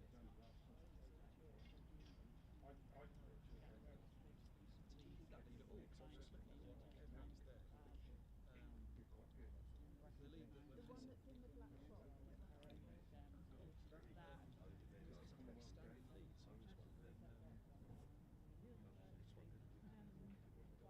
That transitions and like I only had the top. That was all I had last week. The bog standard leaves, those ones that were used today. So That was what I've got. because that if I'd have known, I would have said to you, I don't want to be because those are just absolute standard. So I'll show you. I don't think it'll obviously never happen again, I'm sure, but let me show you this. It explains why Churchy got hold of them so easily. I might left it in the car actually, the other one. So basically, Went down really well. oh, let's not leave it. I was just going to show. Yeah, I was just going to show Leslie. So basically, that release.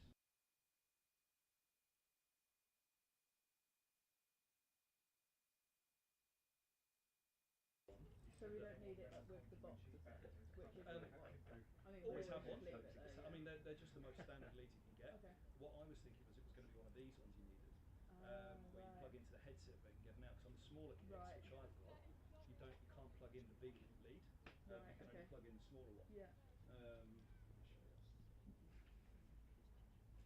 So I mean, again, I'm telling you this now. It's kind of like it's never ever going to come up again, is it? That's So right. I can't go in with a bigger lead on that. So I have a lead that goes into that one and then converts it to that one. So that's right. As it turned So out, it's you quite only a ever niche needed lead. that one, so it Yeah. was actually Okay. So my one's niche, that one is not. So Perfect. unless Churchy had a smaller kit that day, I don't know. Don't Whether he had a big kit or smaller, either way it Don't worked, know. didn't it? But Perfect. No, that's in fine. general, as long as there's two commentary teams here, Yeah. you can pretty much guarantee one of them will have a. We'll have something. One of them will have a kit that will fit it. It's unlikely both would turn up with a small kit. Okay. The small perfect. kits are just have less inputs and outputs, so that's why they're Right. more difficult. And in my mind, I was thinking,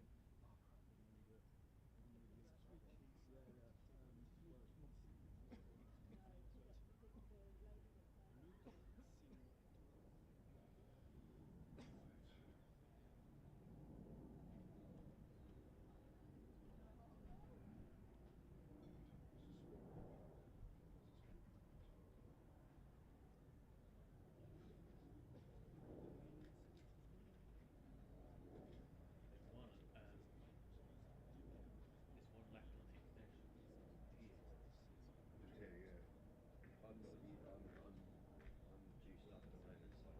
That's right, yeah, I've got one there, so don't worry, Kevin. Just need to do it a little bit because I've just filmed into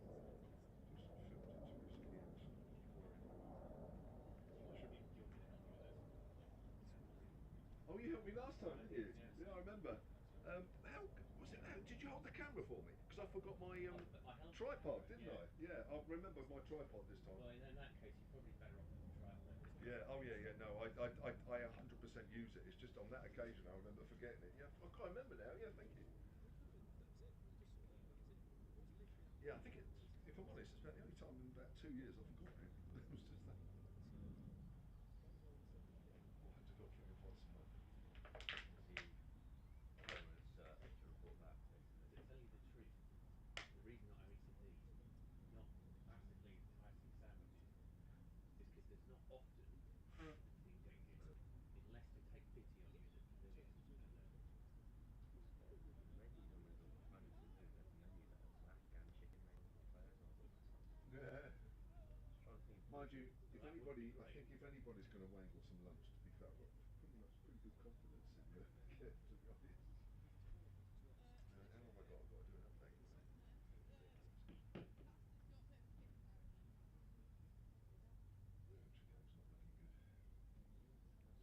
Well, the only good thing is it looks like the wicket might have This flattened is out. pessimism. This is like pessimism on both sides because I'm thinking 260. Yeah. I'm not confident to defend that if the wicket improves. But It looks like it has a bit, doesn't it? is it going to improve enough?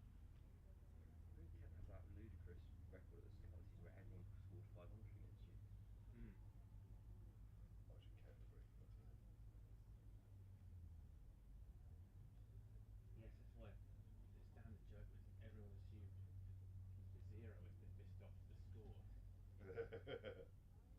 Because it's just so used to being out of sight. The exception was Surrey here, who just batted, without any kind of breaks at all, made like whatever it was, 766, and ended up running out of time on the last day. Where was this place built? This is like a purpose-built Kent outground.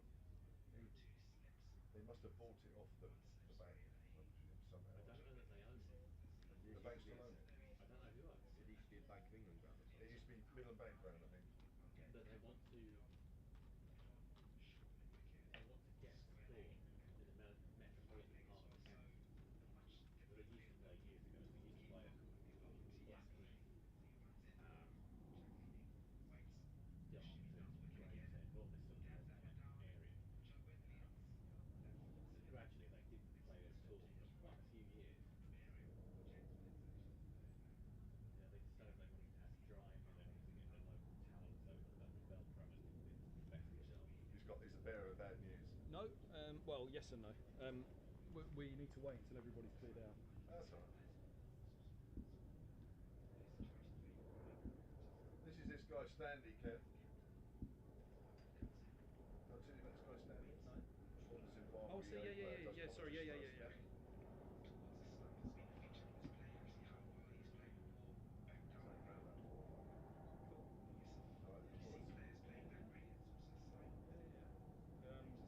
So what? He's just living down. His story is that he used to be married to one of the girls that played for the Hampshire women. So a lot of the Highlanders knew her. Yeah. And she passed away last summer. She was ill. Not that old. He's only about 30. So she wasn't that old. And, So has he given up then? The 30 year old Zimbabwe, is he not? well, he played.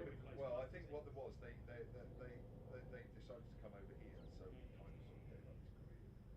He thought he was Just having plays his club career. over here, yeah. It's funny, 80 Birrell knew of him. All right. And I guess he sort of they came and settled over here, Yeah.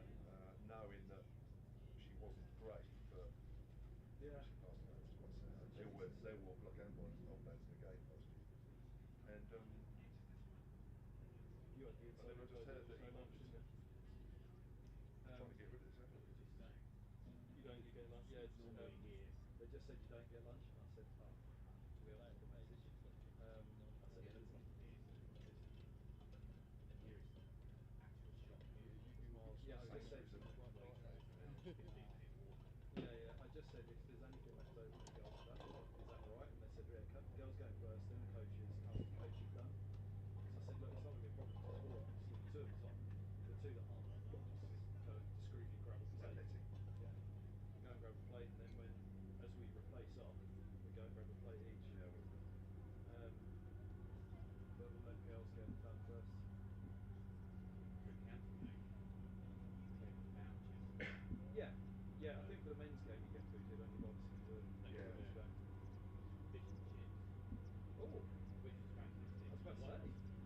4 days in a row? 4 days in a row.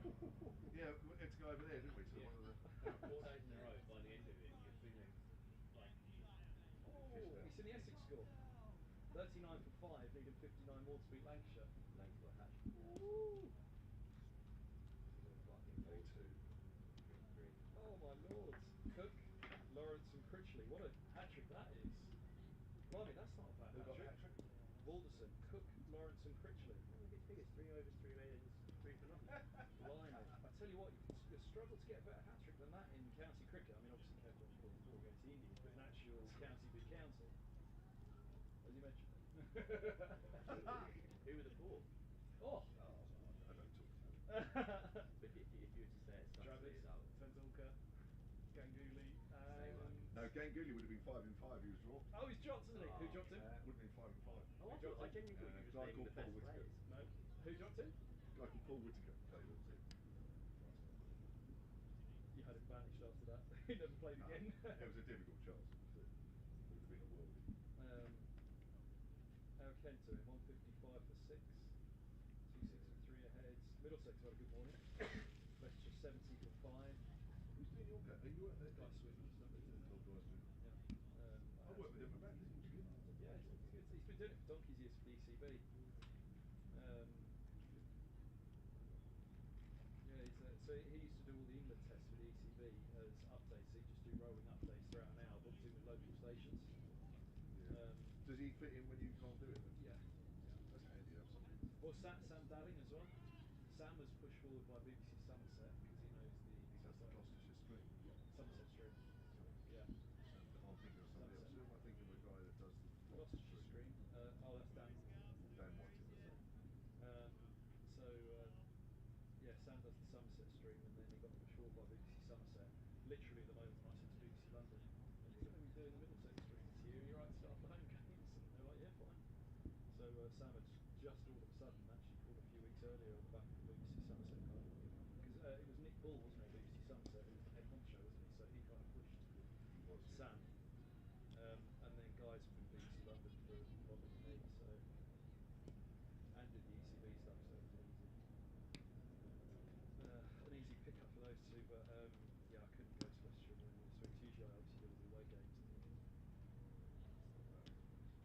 No, it's not actually. I don't, and next week, like I say, They never have a Worcestershire. third voice up there, do they?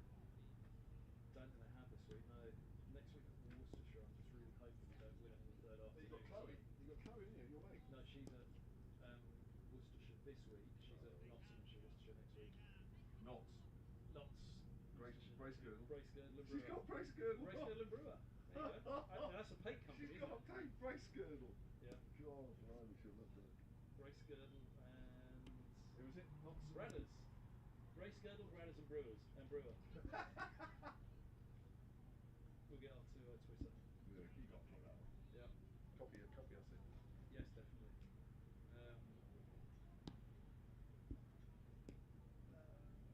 Yeah, I'm just hoping they don't win it on that third afternoon, so it's all lose it, leave on that third afternoon, because I'll just be getting back from London obviously after lunch. You guys going to get promoted this year? They should do, yeah. I mean, if we win this game now, which again, they shouldn't be losing this game from 75 in the first innings. Win this one, we're virtually up, I think. I want you guys to come up, but I don't want you guys to come up if you're going to sling us over Yeah, to exactly. bloody nil-nil school rules. Well, What's it called? Merchant Taylors. Merchant Taylors. Or Radlett. What would you prefer from the Championship, Merchant Taylors or Radlett? Neither. Lords. Radlett, if it has to be. Yeah. It's near some families, Radlett. Oh yeah, of course it is, yeah. So yeah, if Middlesex win this one, they're already 8 ahead of Glamorgan. Glamorgan have just smashed the batting ball to get Derbyshire, haven't they? So, I mean, you know me, I never look at Division 2. Really? Do you know? You never mentioned it. So I'm not storming it. They are, because they probably should have beaten Middlesex in both games they played Middlesex, but Middlesex hung on for the draw in both. Notts did get forced to follow on at Lords, and Middlesex saved the game. Whenever I read out the score, I don't read out. I know you don't. I remember full well when we were in Division 1. I don't read out Division 2 score. Waste of time. Well, it's at 64 for 6 at night. Where? Ken, 6 down. No, well, they were 6 down at night. Yeah, are they still 6 down? Still 6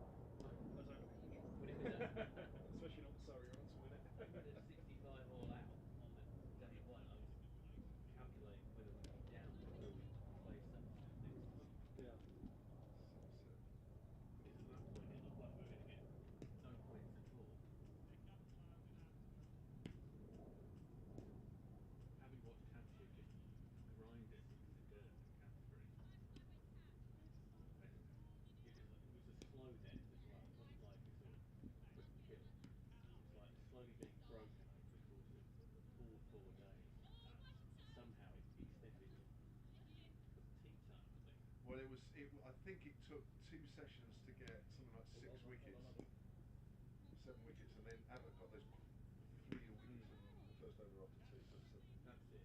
Hold on, we can hear ourselves clearly on that. Nobody said anything, but just to okay, I just turn that down. cool. We can hear each other. No, that's all right. Nobody said anything. It's fine. No, nobody said anything. But Not just unless letting it's know. anybody from the school.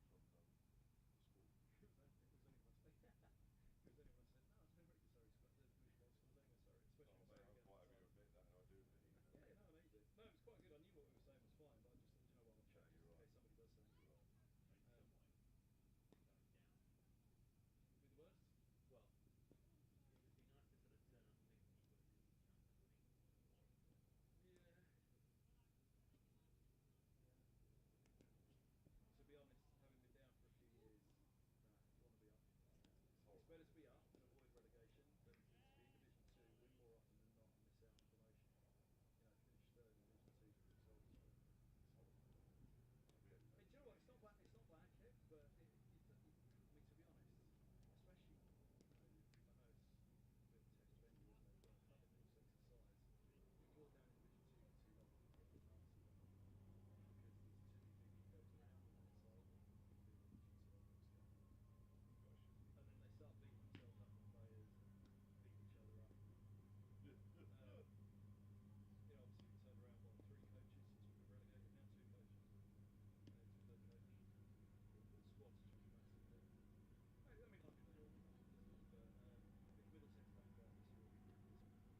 what you're doing? Yeah, yeah, yeah. So he knows. Yeah, and Right. then when you come off with 5 overs, Yeah, we'll go over. Cameron will jump on with me and you'll still go over. Yeah, will you just clear it phonetic for me? Yeah, yeah, yeah, of course.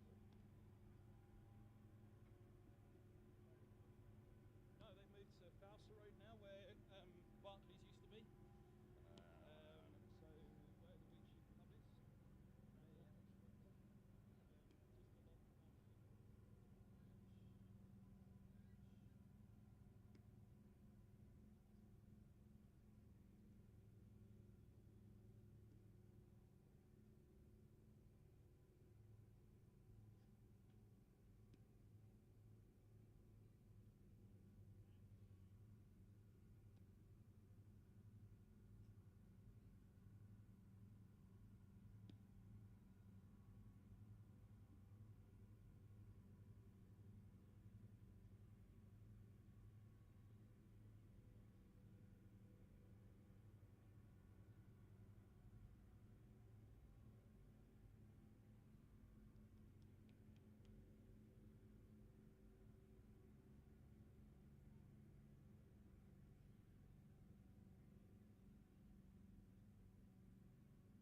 Well, you might have to start. Hang on, I should be alright. I've just got to do this quick update. We should be alright. Right.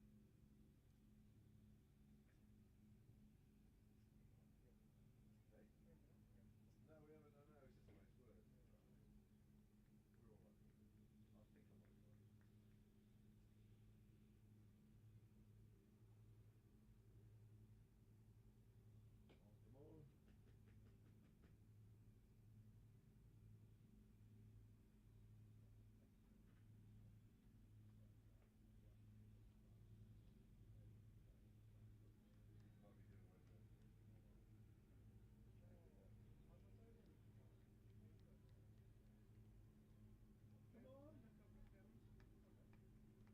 Might be doing away with it. Come on.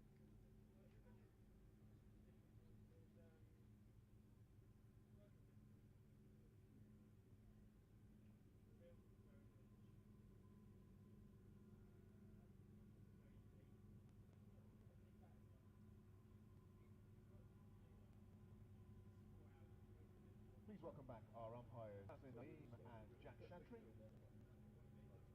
Southeast Stars fielding side led by Brian. Don't worry if you don't stay on that. Hang on, I'll be And alright. the opening batters for Southern Bowlers, with their side requiring 140 runs at 2.8 over, Eleanor Beckenham and Maya Boucher.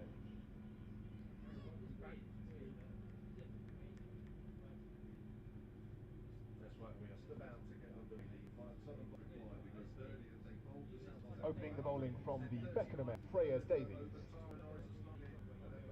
And taking first Southern Vipers, Ella McCacken. And also for Mary Taylor, the single making her debut 2 for 22 from her. So 140 for the Vipers to get through to Sunday's final in this competition. Meanwhile at the Aegea Bowl, Hampshire have only picked up 3 second innings wickets so far. They have moved from 20 for 3 to 166 for 6. They lead Hampshire by 274.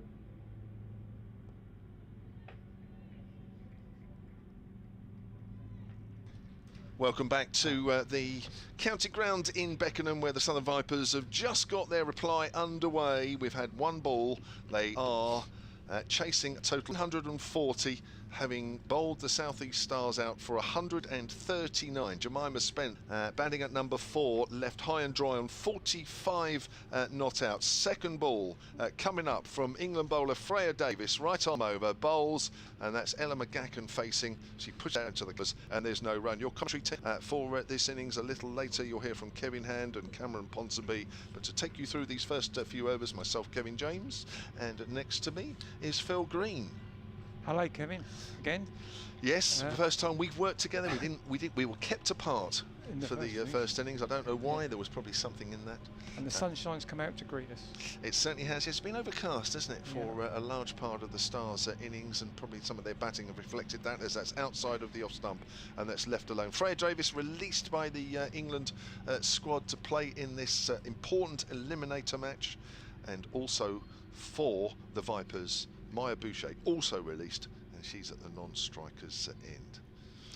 The Southern Stars guys on the commentary were bemoaning the fact that Vipers might be batting in better overhead conditions, but I did point out to them it was their choice. It was. They won the toss and batted. They certainly did. Yeah, the pitch looked a little bit sticky in places as McGacken leaves that one alone outside of the off stump. At times the ball wasn't quite coming through. I get the impression that they batted first on the basis of that's their game plan rather than the conditions, because they batted every game they've won this year, and the only time they batted second was against the Vipers at home, and they lost. So they've obviously got it in their minds that they want to bat first, and that's fine if that's their plan, but they've got to back it up now. Yeah, they've been getting some big scores, haven't they, in the first innings of their group games. Here comes Davis again, bowls McGacken forward. It's gone out into the no run. Yes, that game at Hove, Vipers knocking off 106 for South East Stars, batting second, only time, as Phil says, 173 all outs. That was just the second game in the group for them. And the Vipers were in some trouble, if you remember, because we covered that game, and I think it's got 100, and Emily Windsor got 90 odd. She does, yeah. Bryony Smith turned it round. Alice Davison Richards, the only real main run scorers. Actually, Chatley got a few as well, but nobody really contributed. That's another accurate delivery from Freya Davis. That's the first over completed. I think that's a maiden, actually, Phil. Yeah. Ella McGacken, of course, not in the better nick just in the last few games. Needs a few runs to do with a few. All the Vipers would like to see her get a few prior to playing in the final on Sunday, as we hope, of course, the Vipers are. We can say that now because Kevin and I are the only two commentators in the box. So we have got a slight Vipers bias just in a minute. Alexa Stonehouse opening the bowling, left arm over, and from memory, Kev, at Hove, we were right in line there, and she swung it a lot, but she kept losing her line and bowled a leg side wides at the start of the innings. She did, yes. So can't really afford that today when they're defending 140, so let's hope she's on the mark a bit better. In hint to bowl to Boucher. And sorry I didn't predict that, but she's bowled a leg side wide to start with. Yeah, she certainly had that problem at Hove. Prestigious swing. Yeah. Prestigious swing. Yes, but it's no good. You've got to start it in the right place. I mean, 6 wickets so far in this competition. And again, that's better. And off stump, and Boucher just plays it into the covers. You always think, don't you, in most games of cricket, really, there's like a key wicket in the first innings, and it was Bryony Smith. It just seemed a pivotal moment. It might prove to be, but they rely on her to get a lot of runs, and she played a couple of really good shots straight for her in that, and then hung her bat out a wide one. Actually, it was quite a strange dismissal. Stonehouse in, and that's Boucher trying to turn that on the leg side, but it's hit her on the front pad and dropped out in front of her. The keeper retrieves it. So we've got a slip, third man, square cover, extra cover, mid-off on the offside, and on the onside we've got a fairly orthodox fielder, mid-on, a mid-wicket, a square leg, and a fielder down on the long leg boundary. Stonehouse in again. And Boucher stretches a bit for that, outside off stump, but doesn't play it with any intent to score, just getting a feel for the ball.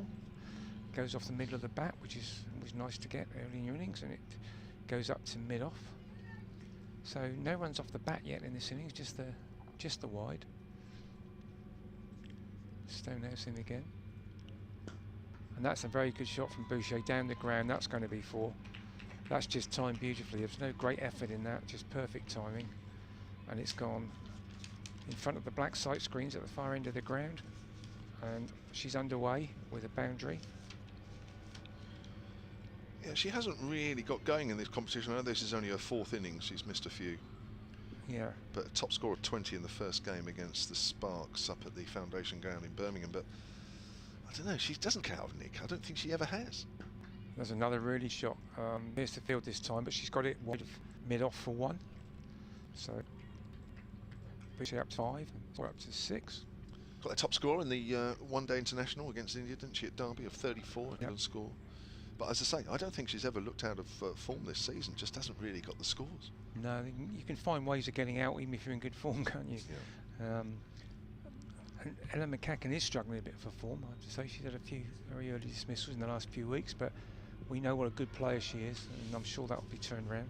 She's prodded forward at that, but not made any contact, and it's gone off the pad back to cover. So 2 overs in, and the Vipers reply to 6 from the wicket. Yeah, McCacken not on Saturday against the Northern Diamonds. Lizzie Scott bowled, I think it was only her 2nd game, bowled her an absolute beauty of a delivery that came back into it very late. Leg stump knocked out of the ground. A major score in this competition this season, 72 against the Lightning at Derby. And other than that, really, majorly of note. So you're right, she's due. Still a youngster, though. Yeah, it's her first season of opening for the Vipers, isn't it? She was very much coming in down the order previously and sort of filling in different gaps, but she's opened most of this year. Freya Davis then, with the white ponytail. It's a low full toss. Boucher steers to Chloe at mid-on. And there is. So 114, remember, is the target of Vipers. The South East Stars managing to get a score on the board. They've struggled all along throughout their innings. Jemima's stoic innings from her, 45 not out of 102 deliveries, just her 3rd Rachael Heyhoe Flint game, and really did stick around and sort of glue innings together, such as it was. Here comes Davis, comes in and bowls, and Boucher forward, pushes that out towards extra cover, where it's fielded by Ava Gray. I thought it was really mature innings from Jemima Spence, because she's a young player and she won't have been for that long very often in situations. She batted over 100 balls, and it's a learning curve, and she did it pretty well, I thought. Yeah, just needs somebody to stick she with her. She did, really, yeah. Or someone to score some quicker runs at the other end. That would have been ideal. Freya Davis bowls, and that's pulled away by Boucher down towards fine leg. That should only be a single. And Boucher moves on to 6, and the Vipers on to 7 without loss in the 3rd. Yeah, slightly better conditions, isn't they? Slightly fresher conditions set here. It's still a bit of cloud around, but it's very high cloud. I can't see any rain likely, whereas in the first innings it was sort of felt that it might rain at any time, although the forecast didn't suggest it. Fraction warmer as well, actually, although it's not particularly cold. But behind us, obviously, where they've been training, the Crystal Palace players, they're now cutting or doing something to the grass. Outside the off stump, McCacken leaves that one alone. It feels like a Sunday morning in somebody's garden next door, mowing the lawn away. Yeah. Very just a lovely atmosphere. Just the ground here. Even the planes feel respectful. Down to Heathrow, sort of every 45 seconds to a minute. Even though they don't feel threatening at all, do they? It's a horrible, piercing sound that we had where they feel like they're coming through the pavilion. So it's a lot more. Nice hub. Oh, was it Gaz pushed out towards mid wicket, and there's no run. Yeah, I suppose it would. Major conversation ahead about planes and cool, 3,000 feet up or something, wasn't it? Well, that was Emma. I know, she has not a clue. Leeds Bradford, and the planes are coming over with vapour trails. You think they've got to drop pretty quick. Yeah, I did laugh when I heard that. That was funny. I know, it was good. Yeah, but that was a busy airport there, and of course we're seeing the same here as well. But not piercing sound, that's for sure. Plays and misses out something there, McCacken. She didn't seem totally correct. Freya Davis completes a 2nd over. She has none for 1, and after 3 overs, 7 without just taking the time. Freya Davis was the sort of mainstay of this attack. That's why she's in the England setup. So you think that maybe chasing a relatively so low score, that the Vipers batters would be thinking, well, we need to do off the main threat. She can only bowl 10 overs, so we don't need to do anything particularly against her. There's plenty of time. Having said, know that the way that they will approach this is to try and get on top and go hard at the total. Yeah. So Stonehouse in again, bowling to Boucher, and that's just pushed back down the wicket. She's found her line quite well now, Alexa Stonehouse. Yeah, I'm not sure how much movement she's getting out there. Probably doesn't feel too much, does it? I think I'm right in saying that she's out as a very young girl as a left-arm spinner, Stonehouse. I might be wrong on that. Okay. I seem to remember her being a spinner, and that's a really nice shot from Boucher, and it's beaten mid-off. Another drive down, 4 more runs. And the one before, there wasn't a lot of effort in that. She just timed it through mid-off. Forlorn dive at mid-off, and that was Jemima Spence there. But it's beaten her for 4. Yeah, you get a lot of female cricketers that go the other way, start off as seamers and go to spin. Charlotte Taylor was certainly one. I know Lindsay Smith, who's around the circuit, she was another one. But I think, I may be totally wrong, but I think Alexa Stone actually went the other way. Okay. Went from being a spinner to a seamer. Part of the Trent Rockets 100 squad, but didn't actually play this year. Yeah, there's a lot of girls around the circuit and men around the circuit that win the 100 squad and play, aren't there? So Stone again. That's short. That's a genuine bounce, but the line's wrong and it's a wide. Also beating the keeper, so they're going to come through for a run as well. So that's 2 wides onto the total. Yeah, she really banged that one in, but it got up quite high. But I think it was a wide on line rather than height. But it certainly got some lift on it. We noticed a few balls in the first innings were actually, even from the spins, were actually bouncing a bit, weren't they? You know, a couple hit on the splicer from Charlotte Taylor. Stonehouse in again, and that down the leg side, nothing off her pad. It's not a wide, so it must have something. But she didn't make contact with it, and it's gone through to the wicket-keeper, Shatley. Yeah, it's again stating the obvious, but they really need early wickets, don't they? The state of being with a shout, get amongst. Bold. And if it's gone like previous game, they'll wickets, and Emily Wins will come in and get the winning run. So it's be her most operating moment. Get in that situation. She's over against the Stars as well, isn't she? Back in 2020 at the Oval, in order to help them over the line. A bit. Stonehouse in again. And that's played nicely by McCacken. Just got on top of the bounce and ran it off the face down to third and for an eagle. She gets underway. In fact, this is the 5th meeting between these in the competition. Vipers have won all 4. Yep, so they've got history on this side of the scoreboard at the moment. So Stonehouse now into Boucher. That's very full. In fact, it's a full, and again, it's driven down the ground. So every time she's gone full, she's just driven straight back for 4. Again, being retrieved from under the sight screen. Very big sight screen at the far end. I see double sight screens at a lot of grounds. This is a quadruple sight screen, but the ball under it, and it's now retrieved. So at the end of the over, you've got the score there. It is 18. 18, thank you. Yep. Rovers, 18 without loss, so a really good Rovers. 3 down the ground by Maya Boucher. She's got her innings up and running. All off the bowling of Stonehouse. So good start here from the Riders. Freya Davis starts over here, comes in and bowls to McGacken. McGacken is forward, drives pleasantly up to mid-off, and Chloe Brewer is in one. And there is a run. Starts in their familiar yellow top, in the navy sort of hoops, horizontal hoops at the front. The Vipers in there. I call it orange tops, really, fluorescent orange. Some people say they're tangerine. No, it doesn't. It's close enough. There probably is a colour for that, but I don't know what that is. It's almost going to take the bat away from that, and it actually hits the bat as it works its way the ball to third. And a hard throw in from Daniel Gregory there, and Chatley just took that one-handed as she was shelling peas. Absolutely no problem at all. I don't know if the backing up was in position either. That might have been interesting, because that had the pace on it to go all the way to the other boundary. It did, if there was nobody there. It was whizzed in, and Chatley just took like that. There was no problem. The Vipers move on to 19 without loss in the 5th. Just a reminder, this is the Rachael Heyhoe Flint Eliminator for 2022. The winners of this game will join the Northern Diamonds in Sunday's final at Lords. A real carrot for either one of these 2 sides. That's pushed back to the bowler by Boucher, and there's no run. These 2 sides coming into this Eliminator. Stars finishing 2nd group, the Vipers 3rd. The only thing that separated them, apart from a couple of points, the fact that Stars 2 more bonus points than Vipers. That was the difference, really.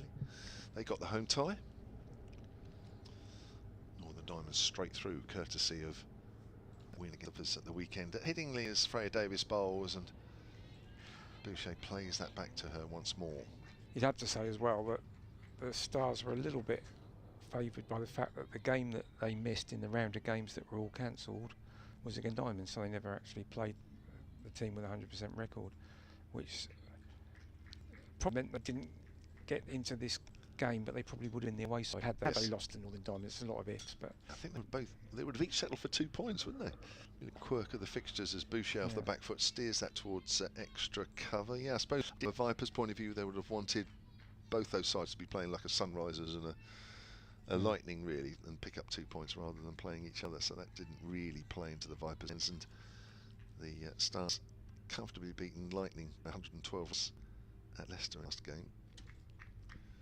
And Bryony Smith got the highest ever score as player, I believe. 114. Yeah. Here comes Freya Davis again, right arm over and bowls. And that's turned away on the leg side by Boucher, fielded by Phoebe Franklin. They'll pick up a single.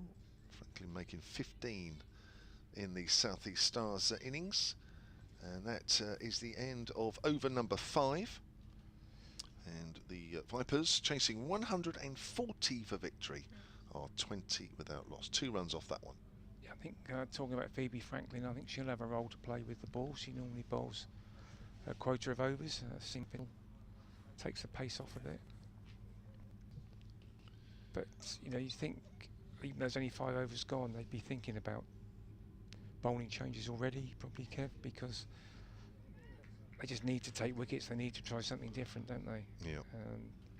So they might be considering that, but not at the moment. Still Alexa Stonehouse from the City end. So we'll see Daniel Gregory soon with her leg spin. Yeah, very likely. That one's just short of a length, and Boucher's leg side, but it's rougher off her body, I think, down towards square leg. You've got Smith, good eye of call. Yeah, they've got, well, they've obviously got options, but I think they should try things early. Maybe. So it's starting again, and just back of the length. Boucher is back. She's going too full because every time she has, Boucher hit straight down the ground. Being straight back up here. Well, bold, if you remember when we were behind her at Heyhoe, exactly that. Yeah. But that's the natural ball, isn't it? The in-swinger. I wouldn't say it was natural for me. It took an awful lot of work. There are others that were more natural, but a left arm over bowler, yeah, if you swing it into the right hander, that is your ball. That has to be your ball. Yeah. And it makes the game an awful lot easier than if you can't do that. Indeed. Stonehouse in again, trying to do just that. That time it's too short to get any swing, really, and gets Boucher on the back foot. She plays it down to mid-off for no run. Good to see one of the home commentators back, Phil, Kevin Hand, who's already been for a bit of food. You know, that's typical, really, isn't it, really, when you think, you know, if they come down to the Aegeus, the guests go first. But here, no, it's clear the way. I'm going first, Jack. And there's probably none left there anyway. That one's a bit wider, and Boucher's hit it into the covers, but no run, couldn't pierce the infield. There's no sweeper out there, so had she got it through, that was 4, but she picked out one of those ring of fielders on the offside. There's 4 saving 1 on the offside, including the mid-off. So it's quite hard to pierce that gap. Stonehouse in again. Boucher goes aerial this time, and it's straight back down the ground again for another 4. And yet again, it's gone under the sight screen. That's the 4th time that she's done that so far. That one wasn't even as full, I don't think. She sort of hit a length ball then, but looking in good nick. Phil, you're off to get some lunch. Apparently so. So I'm handing over to Kevin Hand. And yeah, super shot. Bryony Smith at mid-off actually didn't move. She was looking around saying, well, where is the ball? Tell me somebody, where is the ball? And it was way past her. And it made its way all the way to the boundary. So Kevin Hand, who looks like he's already put on £0.5 for the size of lunch that he's had. Go on, off you go. Your turn as well. Cameron and I are done. We've paved the way for you. We warmed the seats. There's a solid start here from the Vipers. And this ball's eased away into the offside. There's no run.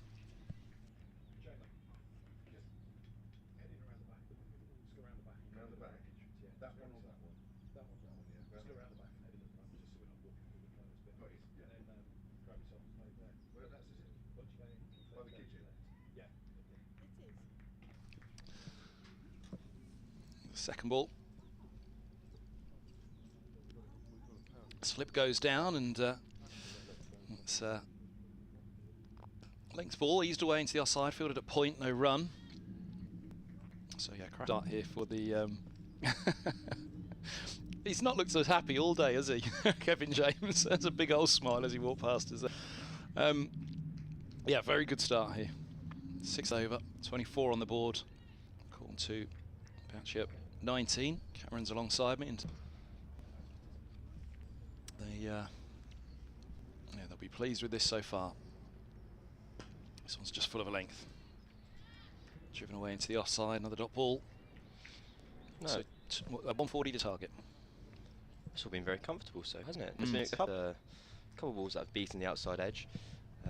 McCacken initially, but Bouchier was just having a very good game. She took that fantastic catch in the slips earlier and was playing making power play restrictions with some power drives down the ground.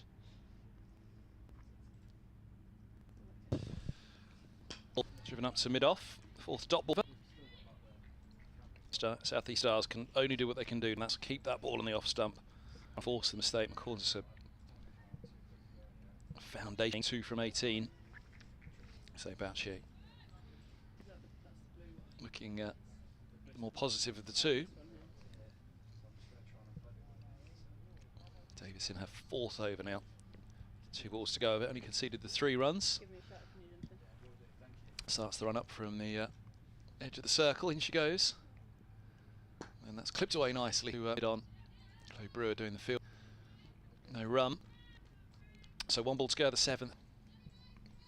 Here on the southeast. Also on the BBC Sport website with commentary for BBC Radio Solent. Phil Green and Kevin James up from the south coast. Cameron and myself on mic for the Stars. Myself, Kevin Hand. At Kevin Hand BBC if you want to get in contact. What's your Twitter handle, Cameron? It's just my name, at Cameron Punsonby. So if you can work out how to spell it, you'll find out where to get that. This ball's just full of a length. Driven away in between point and cover. That's a lovely flowing drive, which are all there for McCorm. And it goes all the way. Cover with the dive. Can't quite cut it off. 4 to end the over. 20 without loss after 7. A tale of 2 ends at the moment. Davies, she'd only gone for 3 runs of her first 3.5 overs, and that last ball sneaking forward and tucking into Stonehouse from the other end. And we always get into our heads the idea of the low-scoring thriller, but the reason they're so exciting is, in reality, because they're quite rare, and you're already close to within 100 of the total.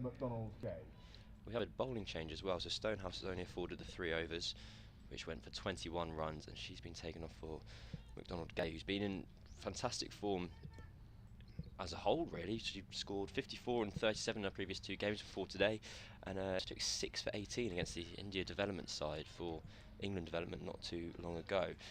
And she's going to need to find the figures here if the Stars are going to have any chance. He's running into Bouchier, defends up towards mid-on. Very comfortable. Kind of often find when players don't move their feet to defend, it can either be that they don't really know what they're doing, or it can be that they completely and kind of saw the ball away from the hand, and the weight distribution is spot on. Okay, and this time a bit fuller. And Bouchier nails the ball straight back. It clatters into leg stump at the other end and deflects away to mid-on for a single. That was some fine fielding from the 12th player on the pitch there, the stumps. And the score is 29 for 9 after 7.2.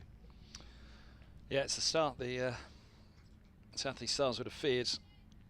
One a foundation at one end and one an aggressive run a ball. Well, Wasp has the Vipers win percentage at 99, which feels very confident. McDonald Gay in again, and that is blocked into the offside. Ball's thrown back into the wicketkeeper on the half volley, but well taken.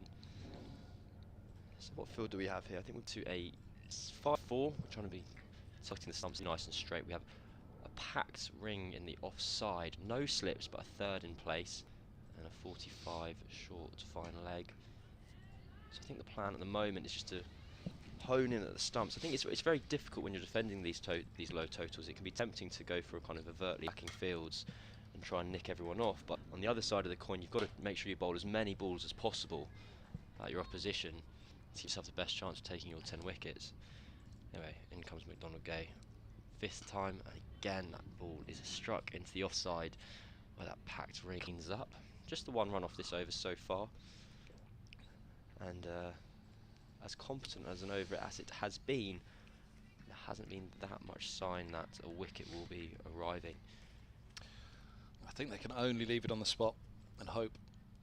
McDonald-Gay drops short that time and the ball sneaks down the leg side, and that is a wide ball. I wouldn't be too surprised if that ball just passed over the top of leg stump, but it was McCacken who'd got inside the line looking to swivel pull the ball away. Just missed it. Takes the score up along to 30. The required run rate is around 0.6, which I think they'll be able to manage.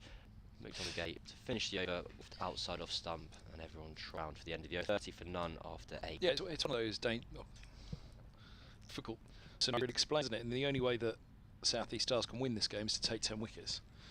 But to take 10 wickets, they've got to stop them scoring runs, because it's that kind of pitch, isn't it? Leave it on that middle and off stump and try and say, right, score runs off if you can. Take the pace off it, score runs off the stumps. You know, hope that leads to mistakes and then leads to a build-up of pressure. Absolutely. I thought the Vipers' effectiveness kind of lay in their simplicity. Taylor, as you said, so slowly pace off at the stumps, kind of asking the Stars batters to make something happen. Very solid start from the Vipers. Forward defence eased away into our side. To start the 9th over. Boucher on 20 from 23, and that current run rate 3.75. Again, you put a wicket or two on the board and that current run rate comes down pretty quickly, and then all of a sudden runs aren't quite as easy to find, are they? All of a sudden it's a bit harder to pierce that infield. This one is a little straighter, turned off the legs down to long leg, just a comfortable single. Davis just straying a little bit there to the leg side. I am slightly surprised there's not more attacking fields in place for Davies, a kind of star bowler. Where if we're going to have that early breakthrough, it's probably going to come from this end, which bowled the same field that McDonald-Gay had at the other end, a packed ring field on the offside and a third in place, no slips. Yeah, we did see a 6-3 field, didn't we, from the Vipers, 5-4, but no slip, as you say. Stars as he is on a length again, but straight and turned into the onside. Fielded at mid-wicket, there's no run. Previous ball was pretty much turned off the top of leg stump down to long leg. This one just that little bit straighter, turned towards mid-wicket. But yeah, it's that's the contrast, isn't it? The power play was clearly a mid-on, mid-wicket and a long leg, 6-3 fields.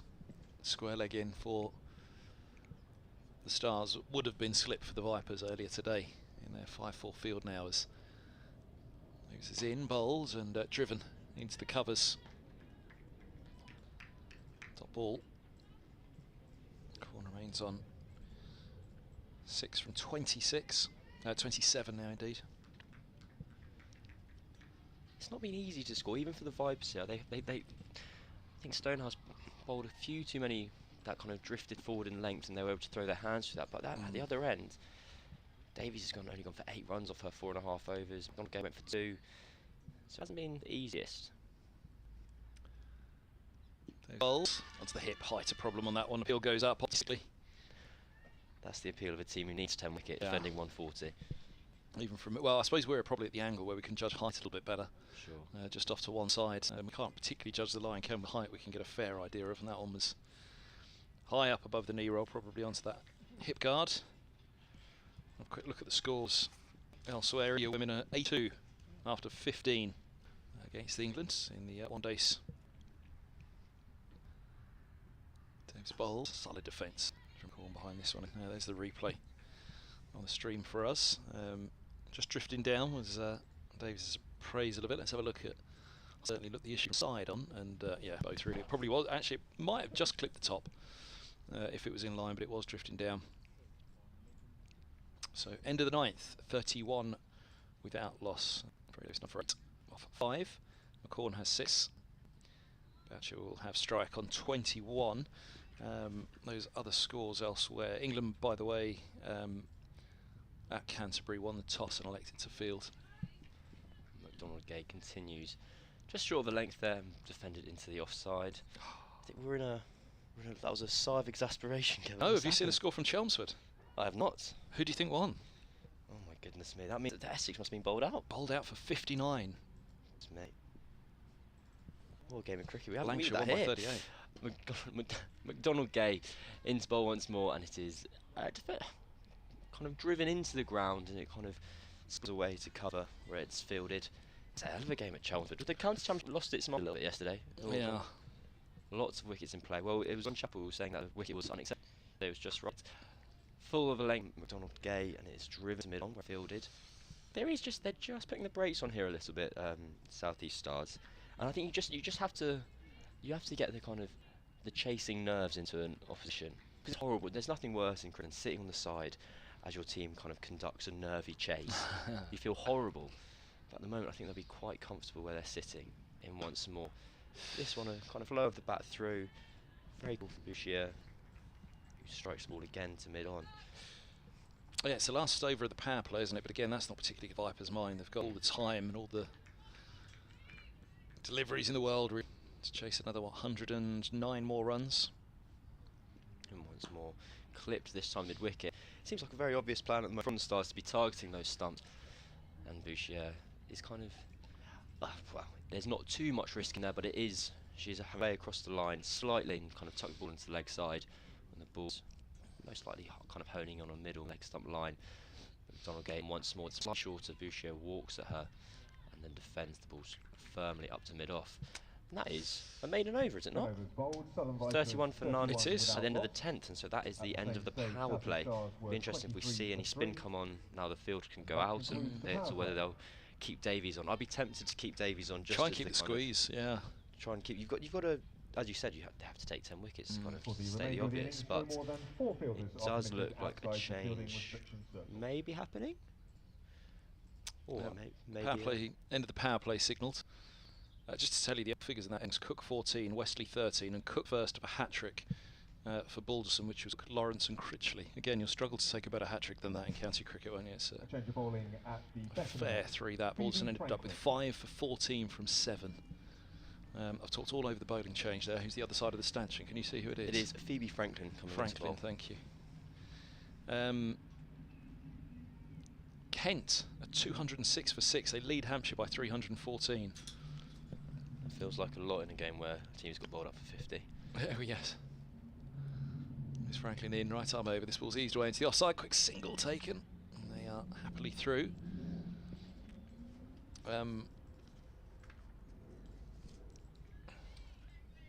Scoreboard ticking along in the 11th over to 32 without loss. Call moves to 7. Bouchier back onto a strike. And he's in this ball away into the offside and there's no run. Yeah, the cheers of joy from a South East Stars perspective, a Kent and Surrey double there really with that Kent win at Hampshire, isn't it? At Surrey, meantime, have Yorkshire 78 for 4 in reply to their 333. At the Oval, 2 for Laws, 1 for Roach and 1 for Worrell. Franklin's past the umpire bowls and again, good line of length, pace off on that one. Bouchier just having to wait and ease it into the onside. And Division 2, Nottinghamshire are 62 for 4 in reply to Worcestershire's 390. Now that could just open up Division 2 for the title as well going into the last round, couldn't it? Which would be an interesting one as Franklin bowls. Bouchier stands up tall to push into the offside and there's no run. Worcestershire would all of a sudden close up to around 184 points, not starting the round on 215. So let's say they meet to 220 for argument's sake. Worcestershire are 5th going into that game, so that's how tight Division 2 is as Franklin's in, bowls, and this ball's driven to mid-on, quick single taken, and the throw comes in, but they're happily through as Brewer hits the stumps at the non-striker's end. Bouchier moves to 22. Your best mate. Yes. Kevin James is a devil, isn't he? There's nothing he lets slide. Of course, there's an eliminator in 3rd and 4th spot, isn't there, between Glamorgan and Derbyshire, and it's going very well for Glamorgan so far. 550 for 5 declared. Pace off again from Franklin. He's back into the offside by McCall, and there's no run. Derbyshire 5 without loss in play. I'm just looking to see if I can work out whether Glamorgan picked up maximum batting points in their innings. Yes, they did. We'd hope so. 550 for 5. Well, you would. You never know. There's strange things that happen, aren't there? They can kind of fall a few runs short in the 110th and then unleash thereafter. Well, you've done David Lloyd a disservice here. He's got 330 out. Whoa, I didn't look at that. Wow. That striker of 80, yeah. Wow. I reckon they got there just about. Yeah, they were. Well, what I immediately looked to was the fall of wickets to see the 110th. They were 399 for 5 when Cook departed in the 103rd, so that was why I was assuming the 400 was safe inside the 110. I omitted the fact that a man had a triple century. McDonald Gay continues, and that ball is tucked off the hip away into that pocket of space between and fine leg, and it's gone for 4. That is I don't think she'd have thought she was getting 4 when that came off her back, because it didn't particularly fly off the inside edge. Then given credit for, and the field out there, Brewer got a hand to the ball. She dived right, but was unable to stop the ball trickling over the rope. And those are killers. Those are absolute killers when you're defending a low total. Boundaries really do kind of bring that total down. Ball is full this time and driven out to the cover sweeper. So at the end of the power play, we have seen a couple more fielders go out for the Stars. A throw goes into the wicket keeper that just lands on the half volley. Let's get that ball a little bit softer. You'd want to really do if you're the Stars. If there's any use in trying to kill the ball a bit to make runs harder to come by, if you want that ball to remain as hard as possible, to extract a bit of movement. That's short and cut to backward points left, who gathers well.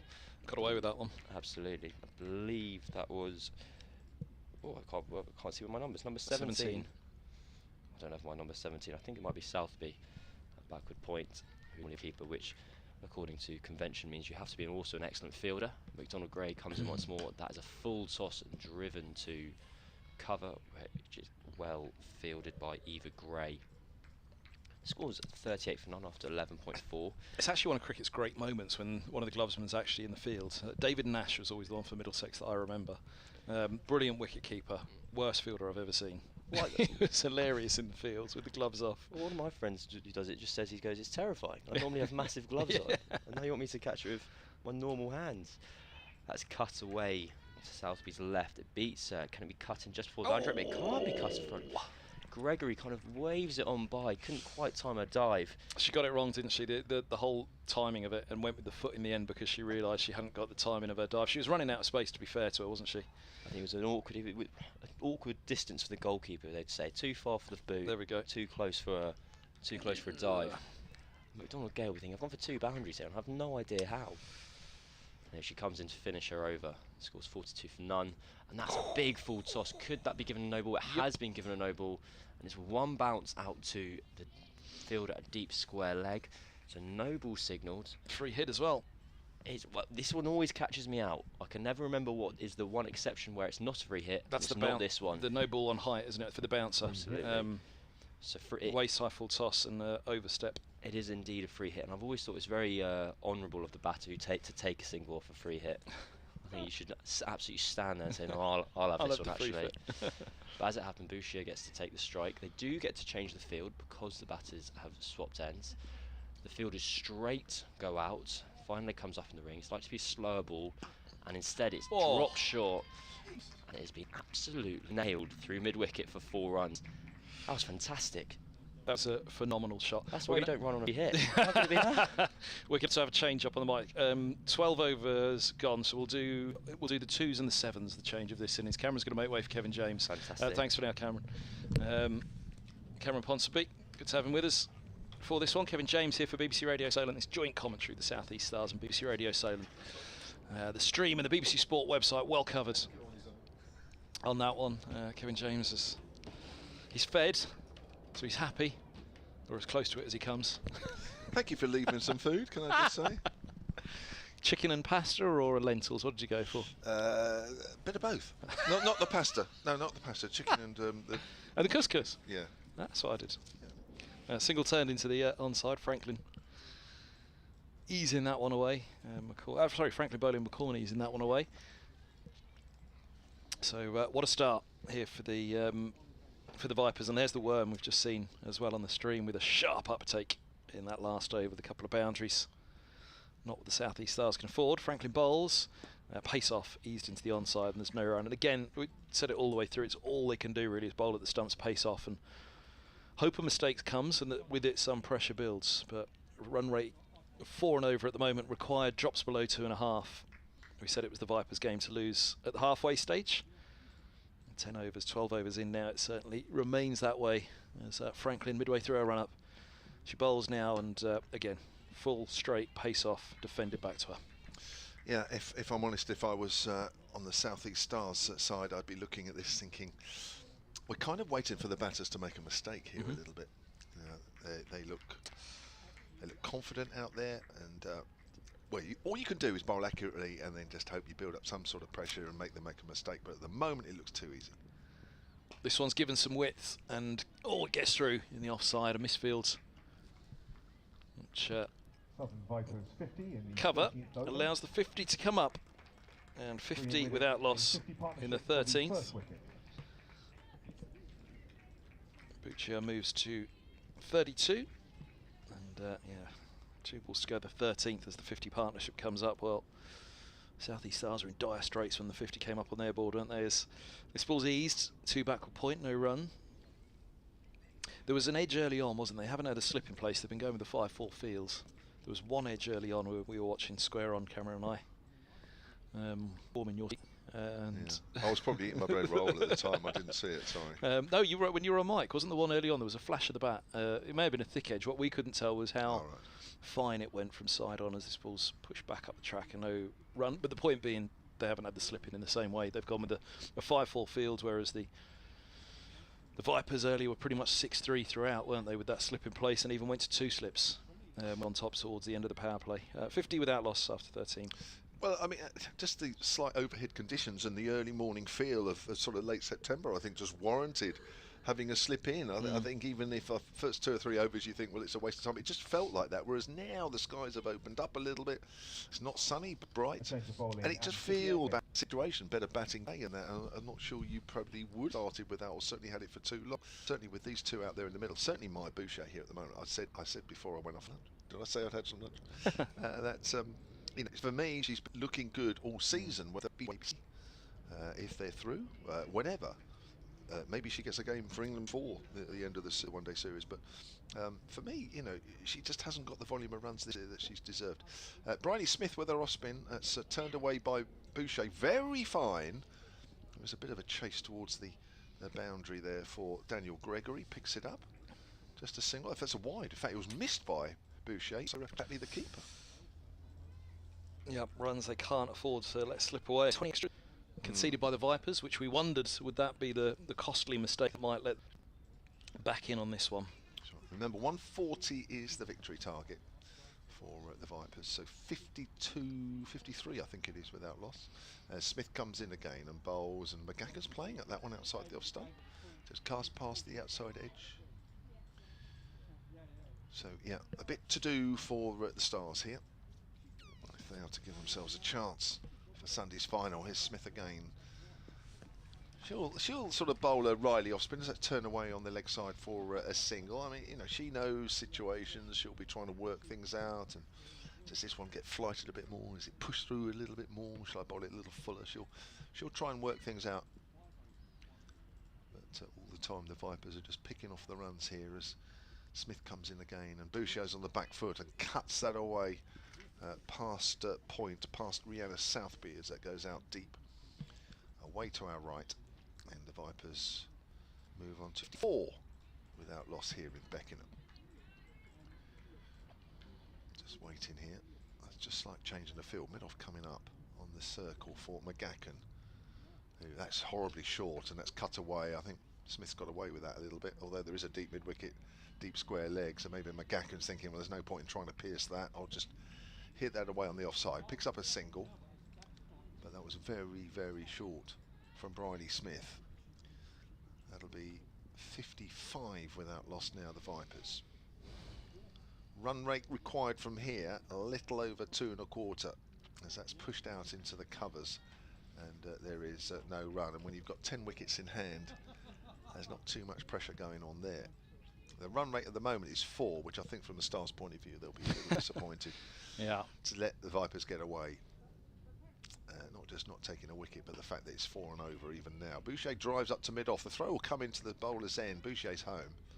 Ball goes over the stumps. And that's the end of Bryony Smith's over. 56 without loss. The Vipers with Boucher 34 not out. The majority runs. You right there? Just a few questions from BBC London about the South East Stars game. Yes. And sorry, Middlesex and everything else I need to help them with. Can you share them with us, or Actually, I should have just messaged him and said, tune in and I'll tell you the answers to the questions. So just an inquiry. No, I don't want to make Nick look silly because he should have looked it up on the website himself. Is this the last round of championship matches? No, another game next week. That's all right, Nick. Nick and I get on well enough that I can dig him out on air. And a big round it is next week, although Hampshire got their work cut out to really push Surrey in that final round. Middlesex could be pushing Nottinghamshire if things continue the way they're going for the Trent Bridge team at the moment this week. Championship in the second division could be blown wide open. Here's Franklin in again, bowls, and this ball's eased away into the offside, no run. It's the start of the 14th. 52 on the board, a very healthy, 55, sorry, on the board. Very healthy state of affairs. Cameron's looking at me as though it's not 55. Am I behind on the scoreboard on the bottom here?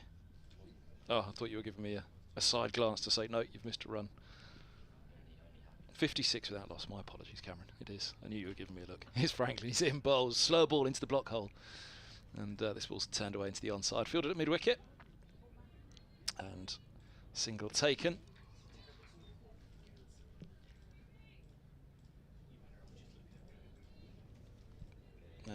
Nick Godwin's just replied a few. Glad I asked. I'll just reply to him and say, just dug you out on air, don't worry.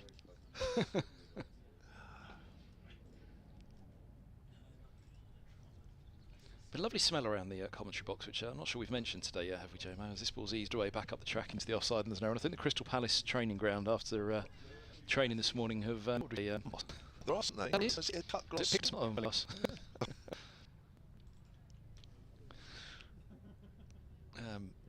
This ball is just short of length, hit up in the air. Oh, I thought it was going to be the first chance. It clears mid-wicket. That'll be 4 runs. And a lovely shot by McCorn, and that was well, I had to check myself at the moment to see that wasn't Boucher, but just dropping a fraction short there, not that short, and she had to really get some power down underneath it and up and over mid-wicket, which she did in the end. Moves to 19, 43rd delivery, 61 without loss, nearly halfway there. Slow ball into the block hole again, which again is the length that really Franklin and the Stars need to continue to probe here. Yeah, nice full and straight. We're going to get a bit of Daniel Gregory soon, do you think? I think it might be about time for her with her leg spin, wouldn't it? Well, it's reaching that stage really where they've got to start the tumble now if there's going to be a comeback for the Stars in this. This ball's just short of length and eased away into the offside, and there's no run. I kept on talking about, you know, 10 for 2 if you're chasing 120, and it's, you know, you might have a little wobble if you're 10 for 2 chasing 120. If you should do it, but you know, get that wicket on the board, make that breakthrough, and just see if it does. 'Cause all of a sudden, it just slows the scoring rate, doesn't it? Brings it back down towards that kind of 2.5 and over, which is where the Vipers will not want to be pulled back to. That's where the Stars were at for the majority of their innings. 15 done here at Beckenham on the South East Stars stream and on the BBC Sport website. And do one without loss. Smiths continue. From the city end, from the far end as we look, Boucher's on the back foot, steers that into the gap in the covers. Comfortable single for her again, move to 36. And the Vipers on to 62 without loss, chasing that target of 140. Start of the 16th over then. No real turn there for Bryony Smith. Ball just stayed outside off stump. It's McGacken to face this time. It's flighted and McGacken's forward. As she comes forward, she gets the outside edge. It runs down towards third. where it's picked up by Rihanna Southby. Throws it into keeper Kira Chatley. And another single to the Vipers. Total takes them on to 63 without loss. Smith in again. And bowls, and Boucher pleasantly drives up towards deep mid-on. Fielder comes in off the rope there, far end of the ground. Boucher moves on to 37, 64 without loss. There's Smith comes in again, and McGacken is forward out on the offside. There's some very enthusiastic supporters in front of us, isn't there? There's about 4 supporters there wearing red caps. Well, are they Kent caps? They're not Kent caps. They're sort of, they're not South East Stars caps, I guess. I'm not even sure they're Vipers caps. Maybe they're Beckenham club caps. Yeah. McGacken works that onto the onside into the gap in front of square. All dealing in singles. Majority of singles here for the Vipers. 65 without loss.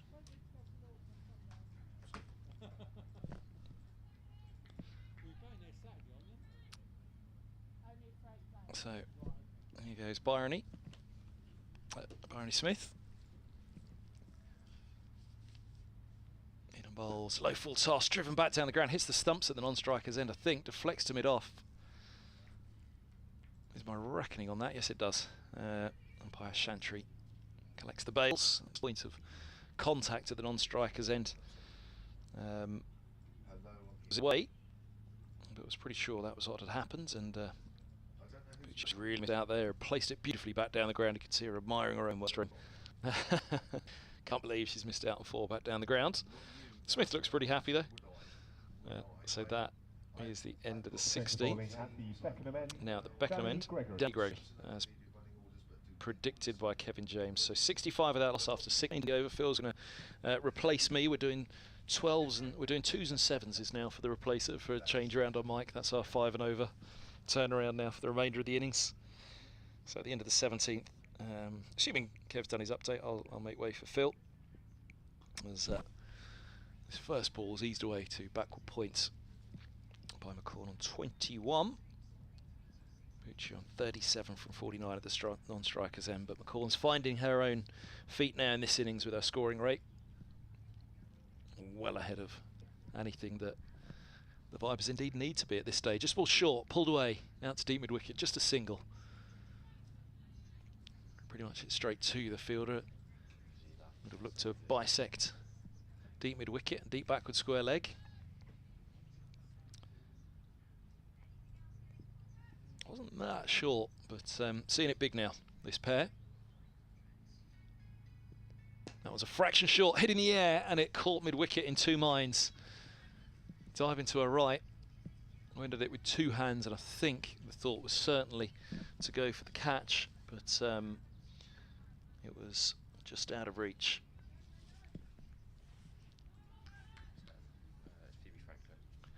Phoebe Franklin has just been replaced at the Beckenham end by Gregory, and this ball's eased to backward point, and there's no run. So 67 without loss it remains, as Gregory steps up again. Now lands that leg side, attempted sweep, wraps off the pads, goes away fine on the offside. Be interesting to look at the replay on it. It wasn't much of an appeal, which tells you it was going a long way down the leg side, but just the line with which it went across off stump and wide of the keeper, fine at the backward point.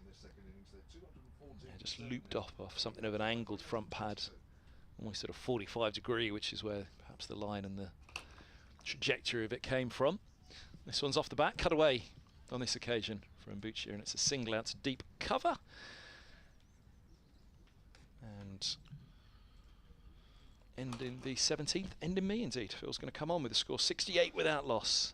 So a few words from Kevin James. It'll be Phil Green, and then Cameron will be back in 5 overs after that. You've done me again, haven't you? Why? What have I done now? Yet again, I've come on and you've gone. You've gone off. I'm getting a bit. We keep missing each other. I think it's me. I'll make sure that we're on together for the Stars winning moment. I've been so looking forward to working with you. Hardly worked with you this summer, and every time I come on, you go off. Smith We've got spin at both ends now as that's driven up to mid-off by Maya Boucher, and there's no run. Start of the 18th, 69 without loss, 140 the target. And it's Boucher on strike. Released Phil Green from England, and I have to say that the Vipers are much the stronger for it. As she faces Smith once more, who's playing in the one-day series recently, sorry, the T20 series against India recently. That's pushed up to deep mid-on by Boucher.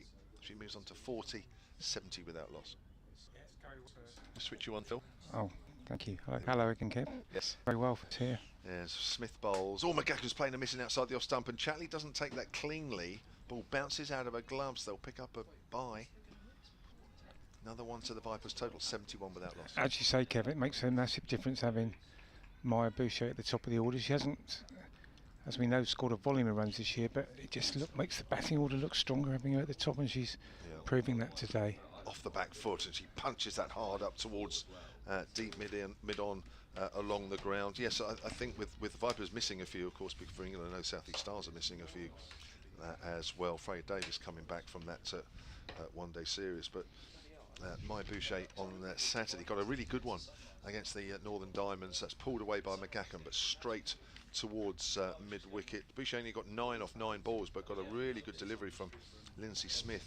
The ball before bounced and turned, got an edge, and there she was, just sort of the next ball. It's almost playing out slightly outside the line, and actually, if anything, Lindsay Smith, it came in with the arm, and that OBW. It was a great piece of bowling.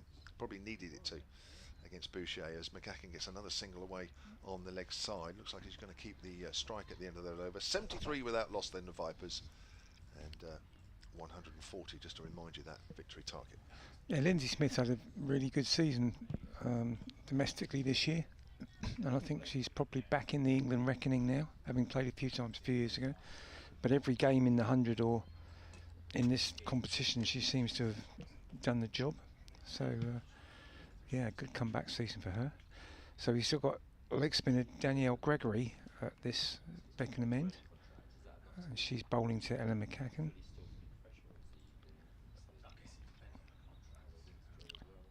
That's quite well flighted, driven by McGacken, but can't get it past the bowler for no run.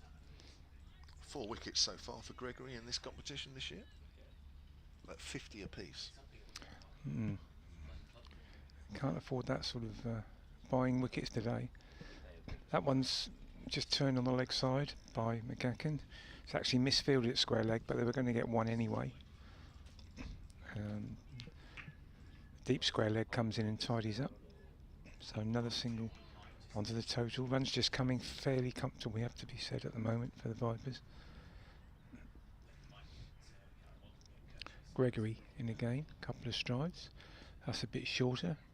And Boucher just turns it round the corner, and he goes about 15 yards from the bat, but they get through for a single. Good backing up by McGacken. Another bullet throw. I think it was Chloe Brewer at backward of square leg. It is, Chatley yeah. didn't even bother putting out her hand. I think would have taken it off. Yeah, a bit unnecessary. I don't think it was a run out one. But Gregory in again, and that's just left alone. A sort of orthodox leg break. It's just turned a bit, I think, and McGacken just watched it go by. Do you think she's officially got the longest hair Well, in the Rachael Heyhoe Flint Trophy? She's officially got the one that takes longest to prepare each game, I would think. In again, and McGacken just plays it back. But we were saying earlier when Cameron on, Kev, it's very helpful to commentators because it's so distinctive, isn't it? It is, yeah. You can just tell her when she's batting, bowling, whatever, because of that hair. Almost to the top of her trousers. And that one's driven, but again can't pierce the field.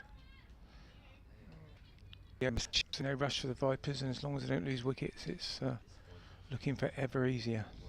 We were saying earlier, weren't we, Phil, that you know, one or two of these players, well, quite a few of them have been involved in the 100, but several of them have sort of been involved but not actually played a game. Daniel Gregory, another one of those Oval Invincibles, part of that squad, didn't actually feature for them this summer.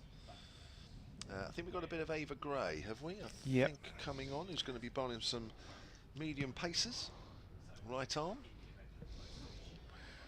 Yeah, she's got quite a few wickets in this competition. I think you'll have the exact number, Kev. I will tell you exactly, actually, yeah, Phil. I think she's got a couple of threefers from Yeah, she has remember. 9 wickets in total, Yeah. equal most for the South East Stars with Alice Davis and Richards. Yeah. And obviously all these bowlers having to step up a little bit more without Alison Davis Richards and Capsey, Alice Capsey. Comes in then as that's worked up to mid-on by Boucher, another length ball which he works away into the gap. It's 76 without loss at the start of the 20th over. And Eva Gray, she actually did manage 7 matches for the Oval Invincibles. Yeah. Took 8 wickets, that's with equal most actually for the Oval Invincibles. Comes in, that's short, and McGackin misses a pull shot there as it goes past off stump. The Oval Invincibles, of course, won both editions of the 100. So they've obviously got the formula right for that. They've got the winning runs hitter on the field today, but not actually in the South East Star side. Of course, I'm talking about Emily Windsor. Hit the winning boundary as that's driven by McGackin back to Gray, and there is no run. Yeah, we don't mention that much, do we? No. We need to mention it a bit more often, I think. Yeah, I agree. I think there was at least half an hour since we last mentioned that. But yeah, as one of the commentary team on Solent, we're all very proud of her achievements. There we are, Solent and TMS, Emily Windsor. Started her commentaries on Solent. That's pulled away in the air and it's into the gap behind square on the leg side, and that'll be 1 bounce for 4. Too short there from Eva Gray. And McGackin just swivelling around, helped the ball on its way. And that boundary takes the Vipers on to 80 without loss.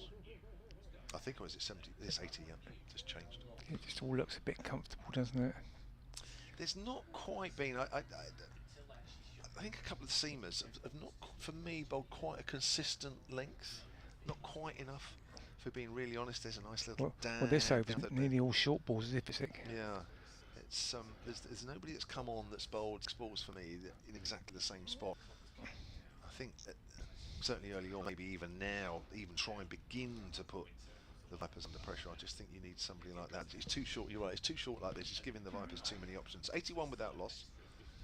Boucher to face Gray. That's a little bit fuller, that's a bit better, but Boucher has still managed to push that ball into the offside and find the gap, and will pick up a single. 82 without loss, 20, which means that the Vipers are well over halfway to their victory target. I know it's difficult for the Stars, but as they need to take wickets, they haven't really got a field that suggests that's what the plan is. There's no close fielders.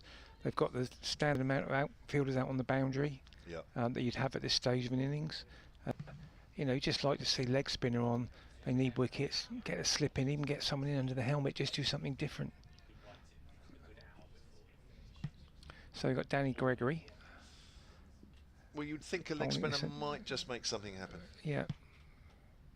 So give her the field to help. So that one's flighted up and it's driven down to long on by Boucher for a single. Bryony Smith completes the fielding, but is it too defensive for you? Yeah, definitely. Given the game situation, certainly have a catcher or two in. They've got to take wickets unless they've sort of given it up already. Really, I don't know. So this is the sort of field that you'd have, I think, if they were batting first at this stage, rather than chasing just 140. So what is there? Is a deep cover, mid on and mid off of quite deep. Deep square leg. Well, those two are probably okay. Deep mid wicket. Yeah. Quicker ball. And again, yeah, a bit quicker and just played by McGackin all the time in the world at the moment. Good chance for her to play herself back into form before, hopefully, she has to turn out at Lords on Sunday. She's looked in pretty good nick today. Danny Gregory again, and that one seemed to hurry on a little bit, but McGackin got back, played it off the back foot to point for no run. And for the last ball of the over, Bryony Smith moves herself back from mid on to long on. So there's 3 out on the leg side now.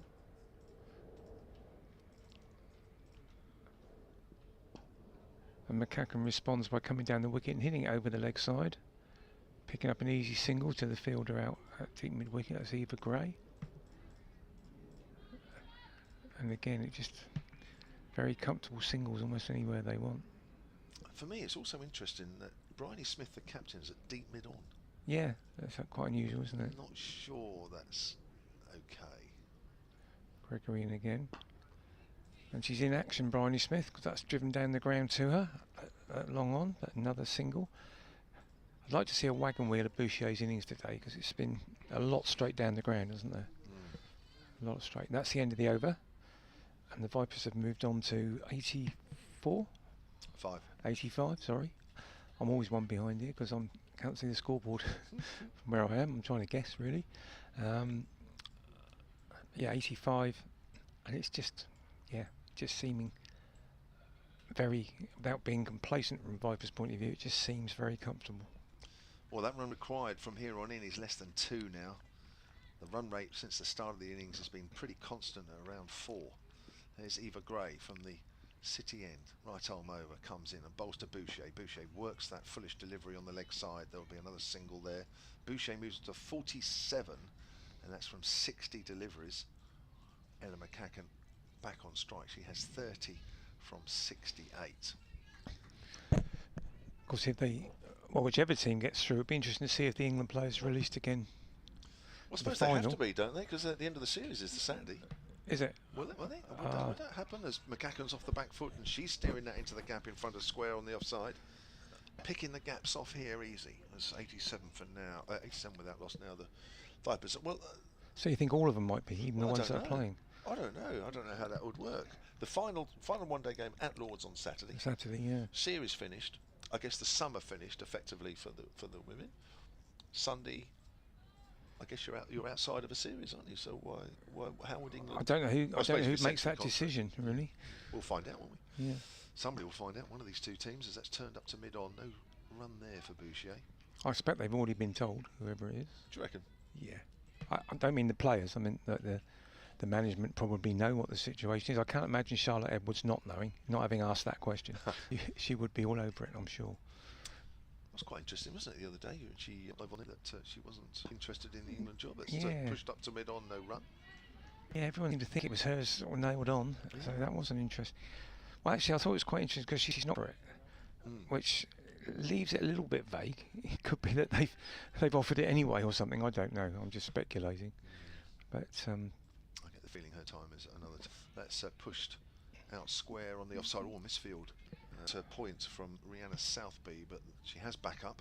I think one name that's a possibility, and it's only speculation, is Richard Bedbrook, who was the coach actually at South East Stars, but he got moved into a role within England women's cricket during the winter. So I don't know whether he's sort of in line. Okay. But he used to be at Wiltshire formerly. 88 without loss. McCacken in behind leg as that goes out square on the offside. 22 overs gone then. 88. Gacken has 31. Boucher 48. Yeah, they both plead themselves back in form at the moment. I'm handing over to Cam now. Yes.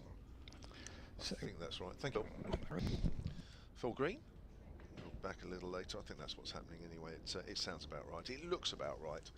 Cameron Ponsonby back in alongside me, James, with the Vipers on 88 without loss. Where the Stars going to win this then, Cameron? Well, goodness me, I'm just tearing the studio apart. Yes, he is. Studio. Turning side, Daniel Gregory starts a new over. Boucher picks up a single, 89 without loss. Well, I didn't think I'd admit to it being a 10. Will they win? When are they going to take it home? Well, I was wondering whether they're going to do it in the 10 overs that I'm on in this stint. And Gregory ran into bowl once more, and that is struck to mid-off. I think Gregory's bowled really nicely. Yeah, she has. And I think it's just that I don't mind the field too much. You guys were discussing it earlier. I think I had a problem when Long On was out. I think you have to try and force some sort of mistake. And the issue, she's up to bowl once more. She's getting a fantastic amount of dip on the ball. The Vipers aren't in a position where they need to take any undue risks, because he's bowling fantastically well, and if they had to try and force the issue and go at 5, 6 and over, then over, and it is a 1 bounce 4. And that's just, I think that's just kind of in terms of Gregory. She has to be willing to go for that boundary, because if the field is out, it's very, very unlikely that she then goes for the shot. And I believe that was McCacken who moved on to 35, I believe, whilst Boucher is on 49 at the other end. Gregory in once more. Long on has gone out, but that ball is slapped out to cover point on the boundary to pick up another single, which brings Boucher on strike. No, I think you're right, but I mean, I still would have Bryony up on the 30-yard circle. If they want to hit over the top, they want to hit over the top. I mean, I think by standing back now, it's just saying, well, we'll just hang back and you can knock the runs off in the 45th over instead of the 40th. Absolutely. I mean, you've got to do something now, haven't you, really? Gregory in once more to Boucher, who's on 49, and who comfortably knocks the ball up towards long on and goes to her first 50 of the season. She's batted fantastically well. It's 6 in her for taking her to reach the landmark. I think she's included 6 boundaries, and she's taken all sting out of the occasion. She's kind of played with a certainty that, well, there's a reason she's one of the players who was released by England. There's a reason she's in the international setup, and I think she's kind of proving that here. Yeah, I agree. Yeah, played in the one series I mentioned earlier, the top scorer 34 in the innings that playing at the other end that Freya Kemp was smacking it around in the 20 time. But as I say, I quite a bit this season, and there's nothing that's not.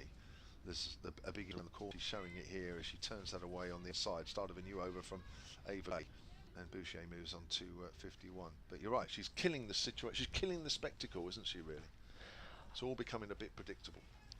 We were having a chat earlier. I decided I wanted it to be a 1-wicket win or a 1-run win in extraordinarily dramatic and exciting circumstances. So she's not doing me any favours. But well, you never know. 44 to win. There's still time for an exciting end, but I think there'll be a few stewards' worries if the Vipers, other than win this game reasonably comfortably. The Stars at the moment just don't really have any answers as Eva Gray comes in and bowls to McGacken. McGacken on the back foot, keeps a front low. The ball makes its way out back to the bowler. The Vipers in their mixture really of just their fluorescent tops and also 1 or 2 in their jackets, almost to suggesting we're in the middle of autumn. All sitting on the chairs just a few yards from the boundary rope in front, or just to our right as McGacken is forward. It's gone back to Eva Gray, no run. I always think those are the shots defended with utter competence, no drama about anything. You kind of hope for an opening, and they kind of slam the door in your face. Yeah, it's you bowled a good ball, and then there's a sort of a solid forward defensive there, and it's almost as if the batter's waiting for one just to pick it off. But that's actually another good straight ball there from Ava Gray, and there is no run. She's into a 3rd over here, just pushing the cover back. So again, time is running out. As she turns off about 10. Kira Chatley, the keeper, standing back, and that's another push offensive up towards mid-on. You're right there, Cameron. Yeah. I was wondering if this towards the end of the South East Stars in it, whether it's been a slight, maybe I'm giving too much credit where it's not due, but the last 2 wickets the Stars put on 50, and one of those wickets that fell was the run out at the non-striker's end. Yes. And whether the wickets just flattened out a little bit and become a bit easier. McGacken works that ball from slightly straighter this time into the gap on the leg side, and the Vipers move on to 97 with that loss. Sorry, Cameron. Yeah, just in terms of at the end of their innings, Spence and Gregory and Eva Gray even were batting very well, and whether the kind of, as the day got a bit older and the kind of wicket maybe dried out a bit, it just became, the ball came onto the bat a bit easier. On the flip side, that could be completely wrong, and just the South East Stars top order didn't bat particularly well, and the Southern Vipers have, because they are cruising along comfortably. But we've only had, for the last 150 runs, we've only had 2 wickets fall, and one of those, as we mentioned, was the run out of the non-strikers end. We have Freya Davies coming back into the attack, so this does really feel like the last roll of the dice in terms of, can our kind of star England player make a double breakthrough, cause some nerves to fly about the Southern Vipers camp and hope for a miracle. But I would have kept Gregory on, and I might have had Freya Davies at the far end. I think I'd be more than happy that. I'd be interested, maybe they could swap Gregory's end and to have them bowling in tandem. But Davies is up to the wicket, that ball just angles in towards the stumps, and McGacken blocks the ball back with the same certainty same certainty she's been showing all innings, really. I think you made a good point, though. I think towards the back end of the Stars innings, batting looks easy. And how many one-day games do you play in where the early part of the game, batting looks fairly tricky, and yet as the day goes on into the afternoon, a little bit of sun or whatever, batting just seems totally different. It'll be Davies up to the wicket, and just back of a length again. McCacken deflects the ball into the vacant square leg region. They trot through for a single, but it wouldn't be one of those reasons why kind of Stars will be kicking themselves so much, because they did at the back end of their innings. They almost battered their overs. They kind of got bowled out in the kind of 44th and 45th over, when at one point it looked like they were not going to make it that far at all. And had they put that extra time into the game, and had they been able to make the use of those kind of final 20 overs of their innings and get a score on the board, but as it happens, Davies runs up with what is currently the thankless task of bowling to Southern Vipers opening batters, who are controlling the game. Yeah, that required run rate is just over a 1.5 an over. I think that's quite enough. I'm sure that would register on most batters' radar. Davies up to the wicket, and she drops short, and she bowled an attempted bouncer, no bouncer, and it reached about Bouchier's head height, and she got a kind of bottom edge. It bounced directly into the ground below her and trickled onto the stumps. Davies then held her hands to her face in kind of some form of bumper. So I kind of feel like she's got what she wanted. So I feel like I should be giving myself a bit more credit. In the book, or in years to come, she'll talk about when she ferociously bumped Bouchier out. But I think for those of us who are here, who know the full story, we'll have to get on something. Yes. Listen, great innings. Probably the first half that Maya Bouchier has made. I guess, again, I think, she's having one of those seasons where she's probably thinking, why is this happening? It's not quite happening. She's looking up at the sky now a couple of times, and she looked total control there. It probably has taken the ordinary to prize these two out, and I think we can safely say that yes, it was probably didn't play out the way she might have expected. But nevertheless, it was a plan. The plan and results kind of went as planned, but the process was nowhere near there. But here we go. This is where the floodgates open, is it not? This is the South East Stars master plan to now open up an end. Yes. Throw, what's the phrase? A cat amongst the pigeons for cliche's sake. In amongst the batters. That's right. But it is a certain Georgia Elwes that is out there, who has England experience. Absolutely. She's facing her first ball and plays the ball very comfortably out to point, and it is no run. She'll face one more ball. And Elwes has the only century for the Vipers this season, does she not? Yes. She's 115 against, well, my notes would tell me at some point. Let me guess. Go for it. Oh, Central Sparks? No. Oh, goodness me. Oh, of course. And that win where Vipers got 300. Anyway, she's facing her second ball, rocks onto the back foot and drops the ball into the offside. And that will be the end of the over. South East Stars have their breakthrough, but the score is still 98 for 1 at the end of the 25th. And yeah, we'll see who continues at the City end. Is that correct? Yeah, fantastic. I mean, it's interesting, 100 there, very good 100, a run of ball 100 actually, 115. She got 61 on Saturday against the Northern Diamond, but actually, I'm honest, she's probably had a fairly quiet tournament because there's a couple of blobs in there as well. Even at the age of 31, which is no age at all, he's still a very, very good player. Didn't play the Test match this year, but played the Test match last year at Bristol, you may remember, against India. Here's Eva Gray again, and a length ball to McGacken, sees her turn that away to the fielder at mid-wicket. That's Phoebe Franklin. So yeah, it's a start, it's a wicket, it's broken the partnership at 98. Starts with the Vipers needing another 42 to win this game. Comes in and bowls, and McGacken drives on the up, goes up towards mid-off where Bryony Smith does the fielding. So I'm loving there's a few sort of just dotted around with seats and watching. It's good field there. A few in the temporary stand at the far end. And nice that comes in, and that's hit away over mid-wicket by McGacken. Has that gone all the way? Chloe Brewer is running around quickly and picks it up just inside the rope. Certainly saved 4. Always felt she hadn't quite middled it. Brewer did well.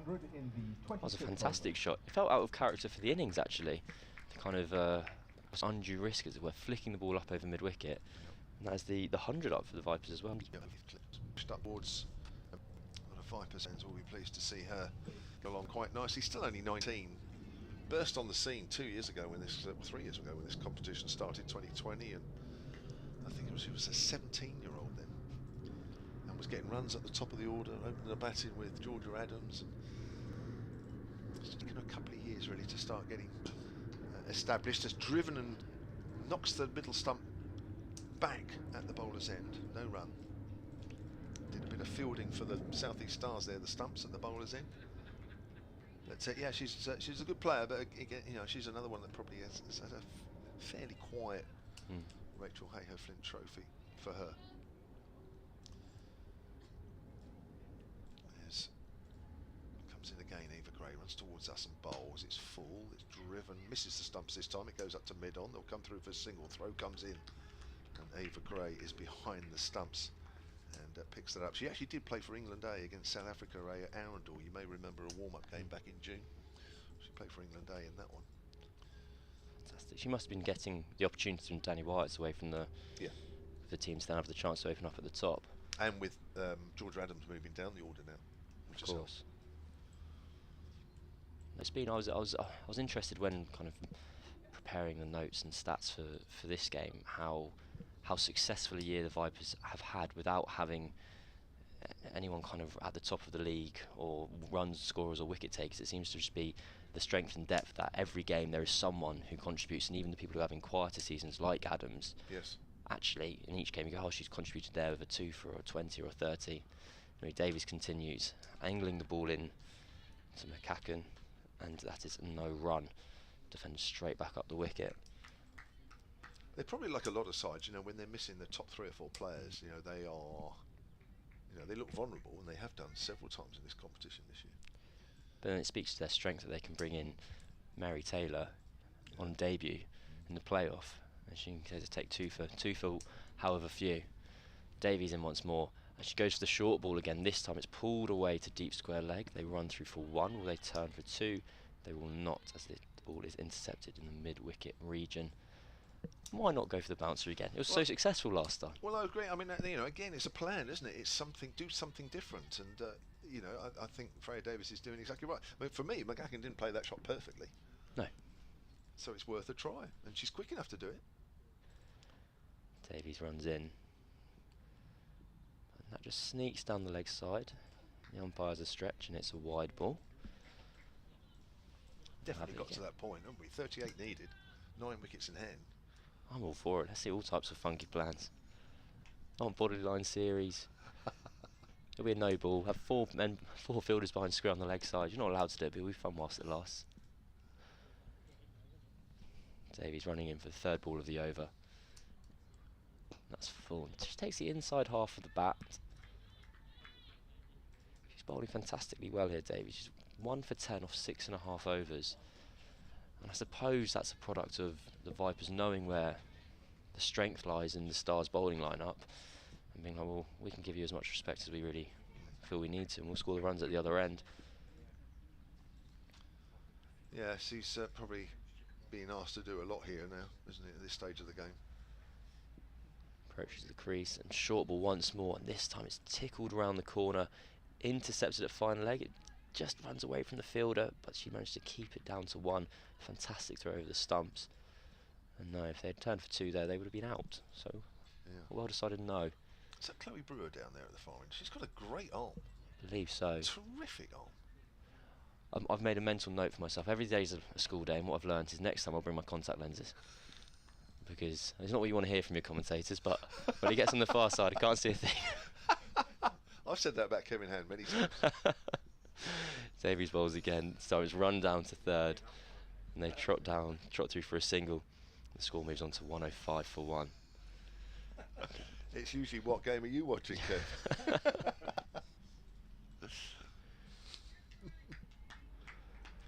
Davies going to finish her 7th over here. Elvis back on strike. She's been targeting her with the short ball, with 2 fielders out in the deep for the top edge and the mid wicket in place. It'll be short again, this time slightly fuller, just played out into the offside for a dot ball, and that brings an end to the 27th over, the score on 105 for 1. And yeah, the Vipers aren't in any but at the same time they're being tested out with some different plans which and facing some difficulty where they weren't. I think Davies will most likely continue bowled through her 10 if the Stars are going to have any. But in the meantime, Returning at the City end, we're going to have a bowling Bryony change at the Smith. City end. And Bryony Smith is going to come back on. So far she bowled 3 overs, number 13. Kind of lull the batters into a taking a false shot or two. Maybe targeting a boundary where a single would do. I believe Kevin is being replaced by Kevin. Hello again. Here he is. We've skipped Phil by accident, but Phil's going to replace me in 5 overs.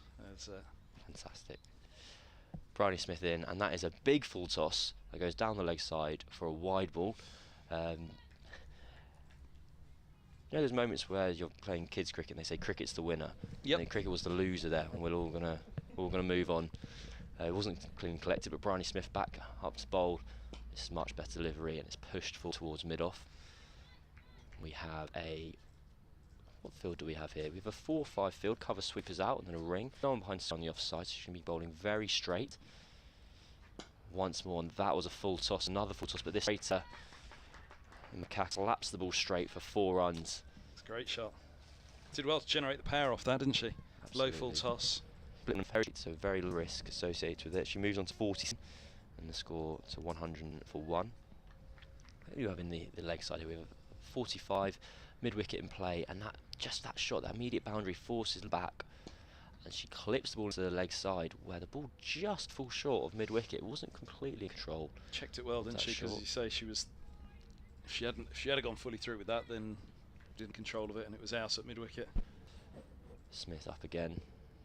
That's a lovely ball. She's gone over. Does she hold out there? She has indeed. So the long on out that we've all been lamenting, the wrong fielding place, gets the wicket. And the Southern Vipers are 2 down. McCacken. I'm putting my hand up. I didn't. Goodness me. The score goes to 110 for 2. And just as McCacken looked up a 50, kind of there for the taking, she holds out but brings in Georgia. As there were any 2 batters you'd want in this side to try and see Southern Vipers home with 30 to win. I imagine Georgia Elvis would be the 2 choose. Yeah. The mighty Emily Windsor as well. Kevin James has been raving about. He's always raving about Emily Windsor. A star for the Vipers. The incoming batter for Southern Vipers, Georgia Adams. So yeah, Adams. You'd heard from PA there that Adams has arrived at the crease. I'm quite interested by that shot. It seemed quite out of character for the innings that was being played. As you say, that ball before, if she didn't check it, she'd have lifted it straight to mid-wicket. Maybe looking to bring up the 50, maybe it was on her mind, just wanted to push on to that 50 and then see the job done. 50 in sight. She'd scored her runs for the over. She finished with 47 off 94 deliveries. So I can only imagine it was the milestone that was on her mind. Wanting to get to it. We'll never know. And Bryony Smith in to complete her over, and that's a good delivery to Adams first up. It just takes the inside edge, squirts out to the leg side, and she'll have one more delivery. I think it was that wide, wasn't it? Down the leg side, she's got one more to go. And we don't have too much of a field change. Long on's back in this ring. The cover sweeper is in just to try and make Adams force the issue. That's a bit shorter, and again she tucks the ball into the leg side. So 2 dots to begin her innings. That's the end of the 27th over, 28th. It's 110 for 2. It's a lovely viewing spot away at the indoor school. Indoor basketball, everything takes place in the indoor nets as well. It's an amazing ground, really. It was an amazing facility. As was mentioned earlier, I went to Beckenham Cricket Club because I knew there was a game in Beckenham, and then I discovered this was a fantastic purpose-built facility with Crystal Palace's indoor training centre ahead of us, I imagine, and then their outdoor one behind us. Yep. I remember the first trip here, quite like this when I first pitched up here in 2005. Ben Hutton, the grandson of Len, was my co-commentator that day for Kent Middlesex game. Goodness. That's dug out well. Back up the track. So the opening pair removed. Try to see this through now. 29th innings. And It's, How many more wickets for the Vipers to get nervy, do you reckon? more. There's this ball short and cut away. Back with love shot is, and it's short, wide, punished. 114 for 2. 7.5 maybe after that shot. Just the 30 runs left needed for the victory. Yeah, only 2 grounds I've gone to the wrong grounds, Bath and Beckenham. I forgive myself for both, especially the Bath one. Yeah, Bath Cricket Club, you would expect 2 pretty mighty grounds, as they both are in Bath. This ball's full off stump, driven, no run. But equally, the other Beckenham's a mighty ground as well, isn't it? You can be very much beginning at Beckenham and thinking, yeah, I'm in the right spot. Oh, the question is though, were you on foot or by car? I was on foot. The team's getting ready to play. Yeah. I worked out quite quickly from that. Short of length Davis on this one. Singles drops into the onside mid wicket. Well run. This moves to 6. The run rate required 1.2. An emphatic win here for Vipers, as we pretty much expected it would be. Even at 4-5 down this morning, at that point you thought, goodness me, it's going to take something for the Stars to turn this game and be in it. Looks like come the end, the shakedown of the match. The Stars are yet to beat the Vipers in Heyhoe, Flint. They're 0 from 4 and what looks like 0 from 5 imminently. Good length ball. Davis defended by Adams. Yeah, it was mentioned in the interval, the mini collapse by the Vipers earlier this campaign. A recovery to a 300 score by the Vipers. So something the South East Stars will have to look to next year to put that one to bed. I think that is Emily Windsor, we just mentioned, padded up, walking out to chairs around mid wicket. Well, he's into mid wicket off the back foot by Adams. No run, fielded inside the circle. End of the 29th. 152. So 25 more to win. 2 openers. A move on really and get the game done. Have a little bit of fun with it, perhaps. Free up the shackles Sunday. Perhaps even save some runs for Sunday. Done, as you said, they got the job done. Now it's my turn to have some fun. Why take a stump and do it myself? Freya Davies at the other end had abandoned the short ball tactic. Had seen some excitement. Bouchier and Elwes, but Adams was pitching the ball back up again. Now running in, the off spinner with the field up, and that drifts down the leg side, and that is a fantastic dot ball for Bryony Smith. It just snuck down the leg side, and Elwes had got a good strong sweep on the ball, but it was intercepted by Gregory at 45.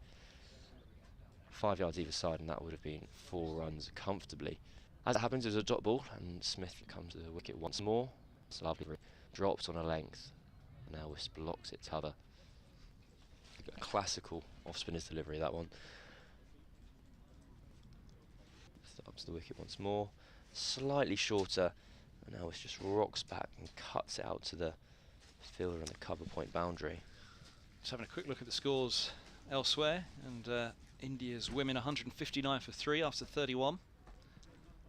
Put in at Canterbury. Lancashire won by 38 runs, just over 4 sessions that game, wasn't it? Blimey. Smith again goes for what looks like a slight barn ball. It just drifts down the leg side, paddles from Adams, gets 1 run. Some misfield there at 45 by Gregory, the standards away, I think. Just bounced up away from her. I think 1 run off that was a happy result. Bowls once more, and it is a wide ball. It's just turned from straight, gone down the leg side. Any other? Did you see Jack Leaning's out? Jack Leaning 112. Kent 269 for 9. That's a lead of 377. That's a lot of runs. Smith drops short, and that is pulled out to the leg side boundary. It's fielded for just the 1 run. It's been. Jamo's looking forward to a record chase to call home tomorrow. I was thinking that score update was more for someone else in the room than myself. A slightly chaotic over from Nithya that hasn't quite been landing on her lengths, but she runs up for the last ball of the over. That's a much better delivery. That's blocked back towards her by Adams. End of the 30th, and it's 119 for 2. Just 22 more runs, 21 runs even, needed for victory of 20 more overs. It's a matter of when, not if.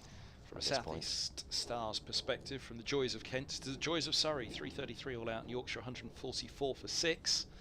So Yorkshire aren't going to do Hampshire any favours. They've got to do it themselves and keep that title alive going into the last round, but they'll have to do it with a record chase. In Division 2, Glamorgan have Derbyshire 50 for 4, trailing by 500 in their first innings. So Glamorgan look as though they'll keep their hopes alive very much into the last round, and Derbyshire will be eliminated as such from the promotion hopes. Beckenham end, Phoebe Franklin. I think there's a mathematical chance as Franklin returns. At the Beckenham end, there's a mathematical chance for Durham, who are 324 for 4, a lead of 162 over Sussex. Franklin opens up the low full toss, clipped to the onside by Elwes, and there's no run. Leicestershire are holding up Middlesex 165 for 5. Middlesex all out for 297. Wrapped up quickly this morning, just shy of a third batting point. They'll be disappointed with that. Middlesex overnight, they'd have thought at least that batting point and possibly a fourth was in sight. But the really interesting ones at New Road was 390 all out, so just shy of the maximum batting points. Notts 127 for 9, trailing by 263. Now, I don't think Notts can miss out on promotion, but they could miss out on the title, of course, in Division 2, as here's a full ball from Franklin, just turned short of mid-wicket, and Elwes moves to 9 with a single. 120 for 220 to win here. Cameron and I will be making way in an over or so's time, 2 overs time, or there or thereabouts, for Kevin Phil to call this one. This ball's eased away into the offside for no run. I'm slightly surprised that the Stars have moved away from both Davies and Gregory at this end. I think they've seen their 2 most threatening bowlers, and with so little runs left, any hope I would have thought would rest in just bowling them to the end, just seeing what happens. Oh, bowled! Wow, forward defence beaten. It looks a pretty solid forward defence here from Adams, but Franklin squeezes one through. Must have gone through the gate, did it, that one? Oh, it came back a long way. A big gate, because really pushing it a long way outside off Adams, but the feet didn't go across. And as that nips back to take off, Adams is bowled for 1. 120 for 3. Well, I'd always said it, get Freya Davies out the attack and get Phoebe Franklin back in. That is a fantastic delivery from Franklin, who's kind of, well, despite this looking like it'll be the last game of the Stars season, she has had a fantastic last run in her 2 games against the Sparks, Lightning, and then continuing to contribute with both bat and ball here. 20 runs, 7 wickets. Why not? A lot of overs. Well, there's a lot of reasons why not, but it could be fun.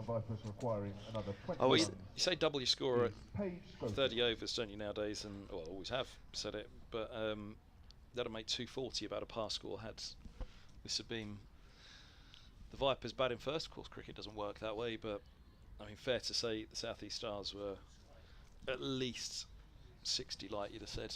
Absolutely. 60 or 70 light. Goodness me. Well, it's not, we're now getting to areas where every batter coming in, you're almost trying to just ruin their average a bit. Just kind of, you're trying to ruin individual days as opposed to influence results. And if Franklin can produce that delivery again a couple of times, well, a few players' averages might be taking a hit, even if the result isn't swayed in the end. Franklin bowls and nearly a full toss right up towards the block hole, dug out into the offside, and no run. Schofield is the new batter who's had an excellent season for the Vipers. She's their 3rd top run scorer and also 2nd, or going into this game she was their 2nd top wicket taker. So offering of both bat and ball. Single turned away through square leg. Yeah, we saw Emily Windsor padded up to come in next. I think next. She'll come in at 6 down, won't she? Yep. Schofield, as you say. Now that's the end of the 31st. I think one more from us, and then we can let the Solent boys call it home for the Vipers. It's like we're going to have a bit of Danny Gregory coming back on at the the City end. And so if we take 2 or 3 wickets in this over, then we stay on. Is that the plan? Yes, actually that's true. If there's a tumble of wickets, they might not let us leave the chairs. He's Danny Gregory. Gregory back with the ball. She bowled fantastically well in her 4 overs. Her figures are, well, they're not unkind. They're 4 overs, none for 15, but they're undramatic. And I feel she bowled better than those suggested. What field are we looking at? Where the cover point sweeper is up in the ring. We only have 1-2 fielders out on the rope. That's deep mid wicket, deep square leg. The first ball is bowled, and that is a ranked delivery that sneaks down the leg side for 5 wides, unfortunately. So I think me and Kevin's stint is going to be coming to an end in 6 more balls. Kind of Chatley, the wicket keeper, looked down in despair as it snuck past her for 5 wides. And yeah, Gregory's unflattering figures, or undeserving figures, get a little bit worse. She's up to the wicket again. Again, just slightly short, and again it just slips down the leg side. She's not quite managed to get that loop and that kind of dip that she got from this end, or the closer end, the Beckenham end, as it were, that she was finding earlier. Just struggling to find her radar. It's now 13 to win. Gregory's up to the wicket again. That's better shape on that delivery, but it was still slightly short of length. And Schofield was able to rock back, cut it into the offside. Gregory tosses the ball in her hand, and approaches the wicket once more. And that is a rank long hop which is pulled away. Does it find the gap? Not quite. It's intercepted out on the boundary's edge, and an excellent throw in doesn't quite prevent 2 runs being scored. And the roll of the dice with leg spinner, the upside of the leggies always make things happen, but it's not always a positive thing that they make happen. They can still leak some runs, and that's what's happening in this instance. Gregory to Schofield. That's a lovely delivery that just squirts off the inside half of the bat to mid-wicket for a dot. And we are now halfway through the over. 3 balls remaining and 11 runs to win. Gregory in. Again, just when she bowls that slightly fuller delivery, that's really when you can see the dip that she gets on the ball coming to the fore, and that was very full, but it dipped really viciously on Schofield. The ball squirted out into the offside. 2 balls left for Gregory, which you'd assume will be her last. Maybe she might get 1 more after this. And that's a fantastic delivery which just forces Schofield back, and I believe that was the googly. It just seemed to sneak in towards her off stump. I can see the replay here. Yes, it just went on with the arm. This is Gregory's final delivery. Short again, and it's just, Schofield will be frustrated there. She missed out as she looked to cut it through the offside and pierce the infield, but instead she toned it to cover. And I believe that is the end of me and Kevin's stint, and we'll be replaced by Kevin and Phil. I think Kevin might just stay on for a few minutes because I've got to do an update in a moment on separately. So then Phil. Thank you, Cameron. Great stuff. So is it your first time commentating, did somebody say? Amazing. Is it? Yeah. Oh, we shouldn't have given him so much then. He'll be taking our job, JMO. Great stuff. Done very well. So 129 for 3. The Vipers need another 11 here. We have potentially 18 overs left. I don't think we're going to see too many more. We might see another wicket or 2, you never know, but the Vipers, despite losing 3 wickets, in control as Georgia Elwes faces the next delivery here, as that's turned away on the leg side. Be another single, 130 for 3. The Vipers need 10. I've got to apologise. I made a mistake in the Viper game against Sunrisers, which was a friendly at Radlett, and I did it again at the start of the commentary here. I actually corrected my co-commentator earlier in the season. It's not McCann, it's McCorn. And I did it at the I know. That's certainly by Schofield up into the covers, and there's no run. I did it at the apologies once more. gone, it's the Irish in me. I'm sure the Irish that have been called. So is it is Celtic? Is it a Scots background for McCacken? I do not know that answer. I can tell you it's definitely McCacken. Oh no, I'm not doubting it. Don't worry. Yeah, but anything else, I'm not sure. Franklin comes in and bowls right arm over. Slightly slower ball there as Sculfin turned that away on the onside, got through the shot and quickly goes out on the off. The moral of the story is you should go on your instinct, especially when it's as bad as mine.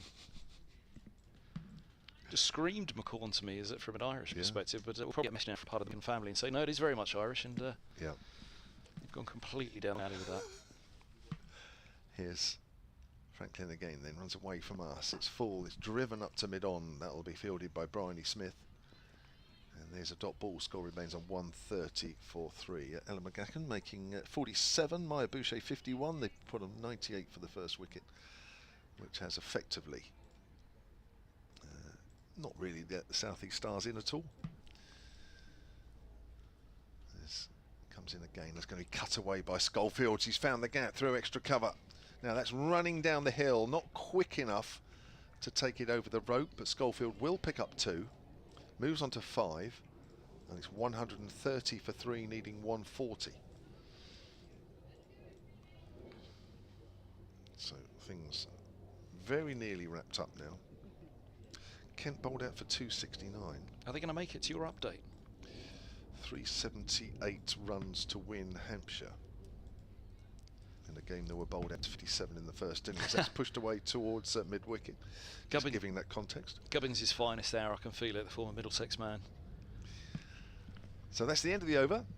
So we're into the 33rd over. I think that's 33 overs completed. Yep. So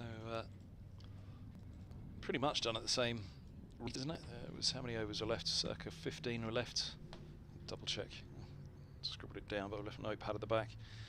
It was 139 all out in the... Oh no, it was 43rd over, so it did take a little while longer to get that far, but of course they slowed up for the majority of it, didn't they?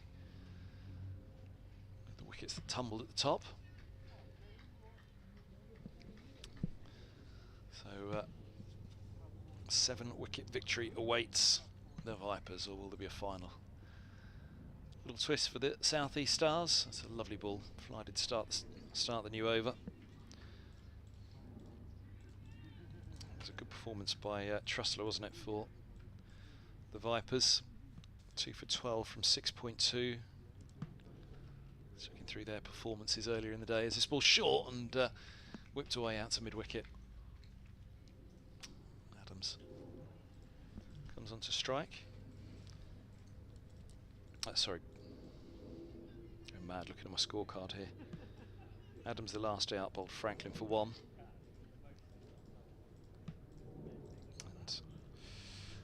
And yeah, they were heading to a 10-wicket victory, weren't they, with that fine opening pair between McCacken. Oh, now that goes up in the air. Whoa, goodness me, when's it going to come back down? That's a big, big shot, and that is 6. Wow, what a shot that is, Kevin James.